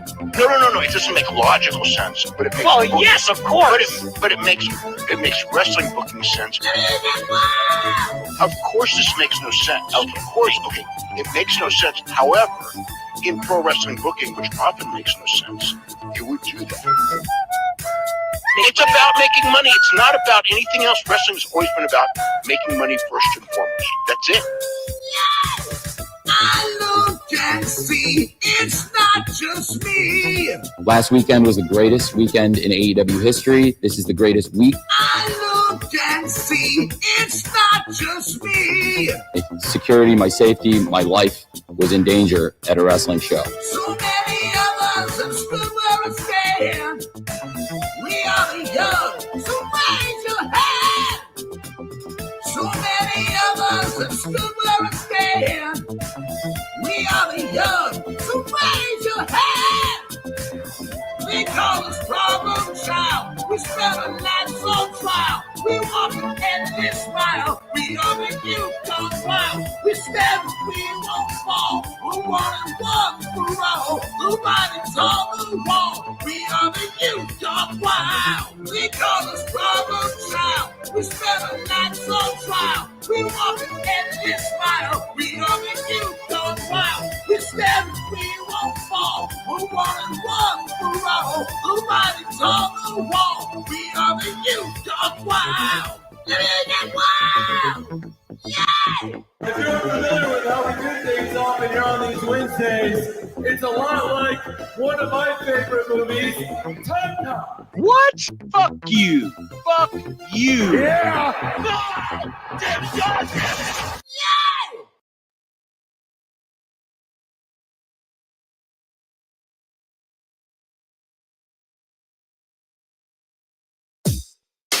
SDL. Two bad bitches, one hot shot. B3 CCA, bitch. Two bad bitches, one hot shot. Hello, hello. It's that B3 flow. You said you know me? I think you don't. My friends are rich and you're looking hella broke. With Matt, I'm a real rough rider. Can't keep up, my arms must be tired. Slow-mo, super villain, Zack Snyder. You talk shit, but I know you're a subscriber. DSL on our lips cause we're naughty. Hannah Montana acting like Miley. We can't stop cause we're the life of the party. Got your man squirming, Scotty too hottie. SDL with a dollar sign, ho. B3CCA with the 3 cause I'm cool. Face fat, ass fat, say that. Two bad bitches, one hot trap. Haters on the grip, that's priceless. Haters on their dishes, that's worthless. Diamonds in my mouth, I'm priceless. Always ready for a fight, come try us. You thought I'm a thotty, you thought wrong. Just a hottie with a body and a thong. You wanna fight? Let's get bloody like Carrie. I'm queen of the prom. SDL with a dollar sign, ho. B3 CCA with a 3 cause I'm cool. Top of the indie sound, top of the charts. We're spending our cash and breaking your hearts. Coral. That get nasty out, bitch. That get nasty out, that's the bitch. Me and Steph are the dream that's inception.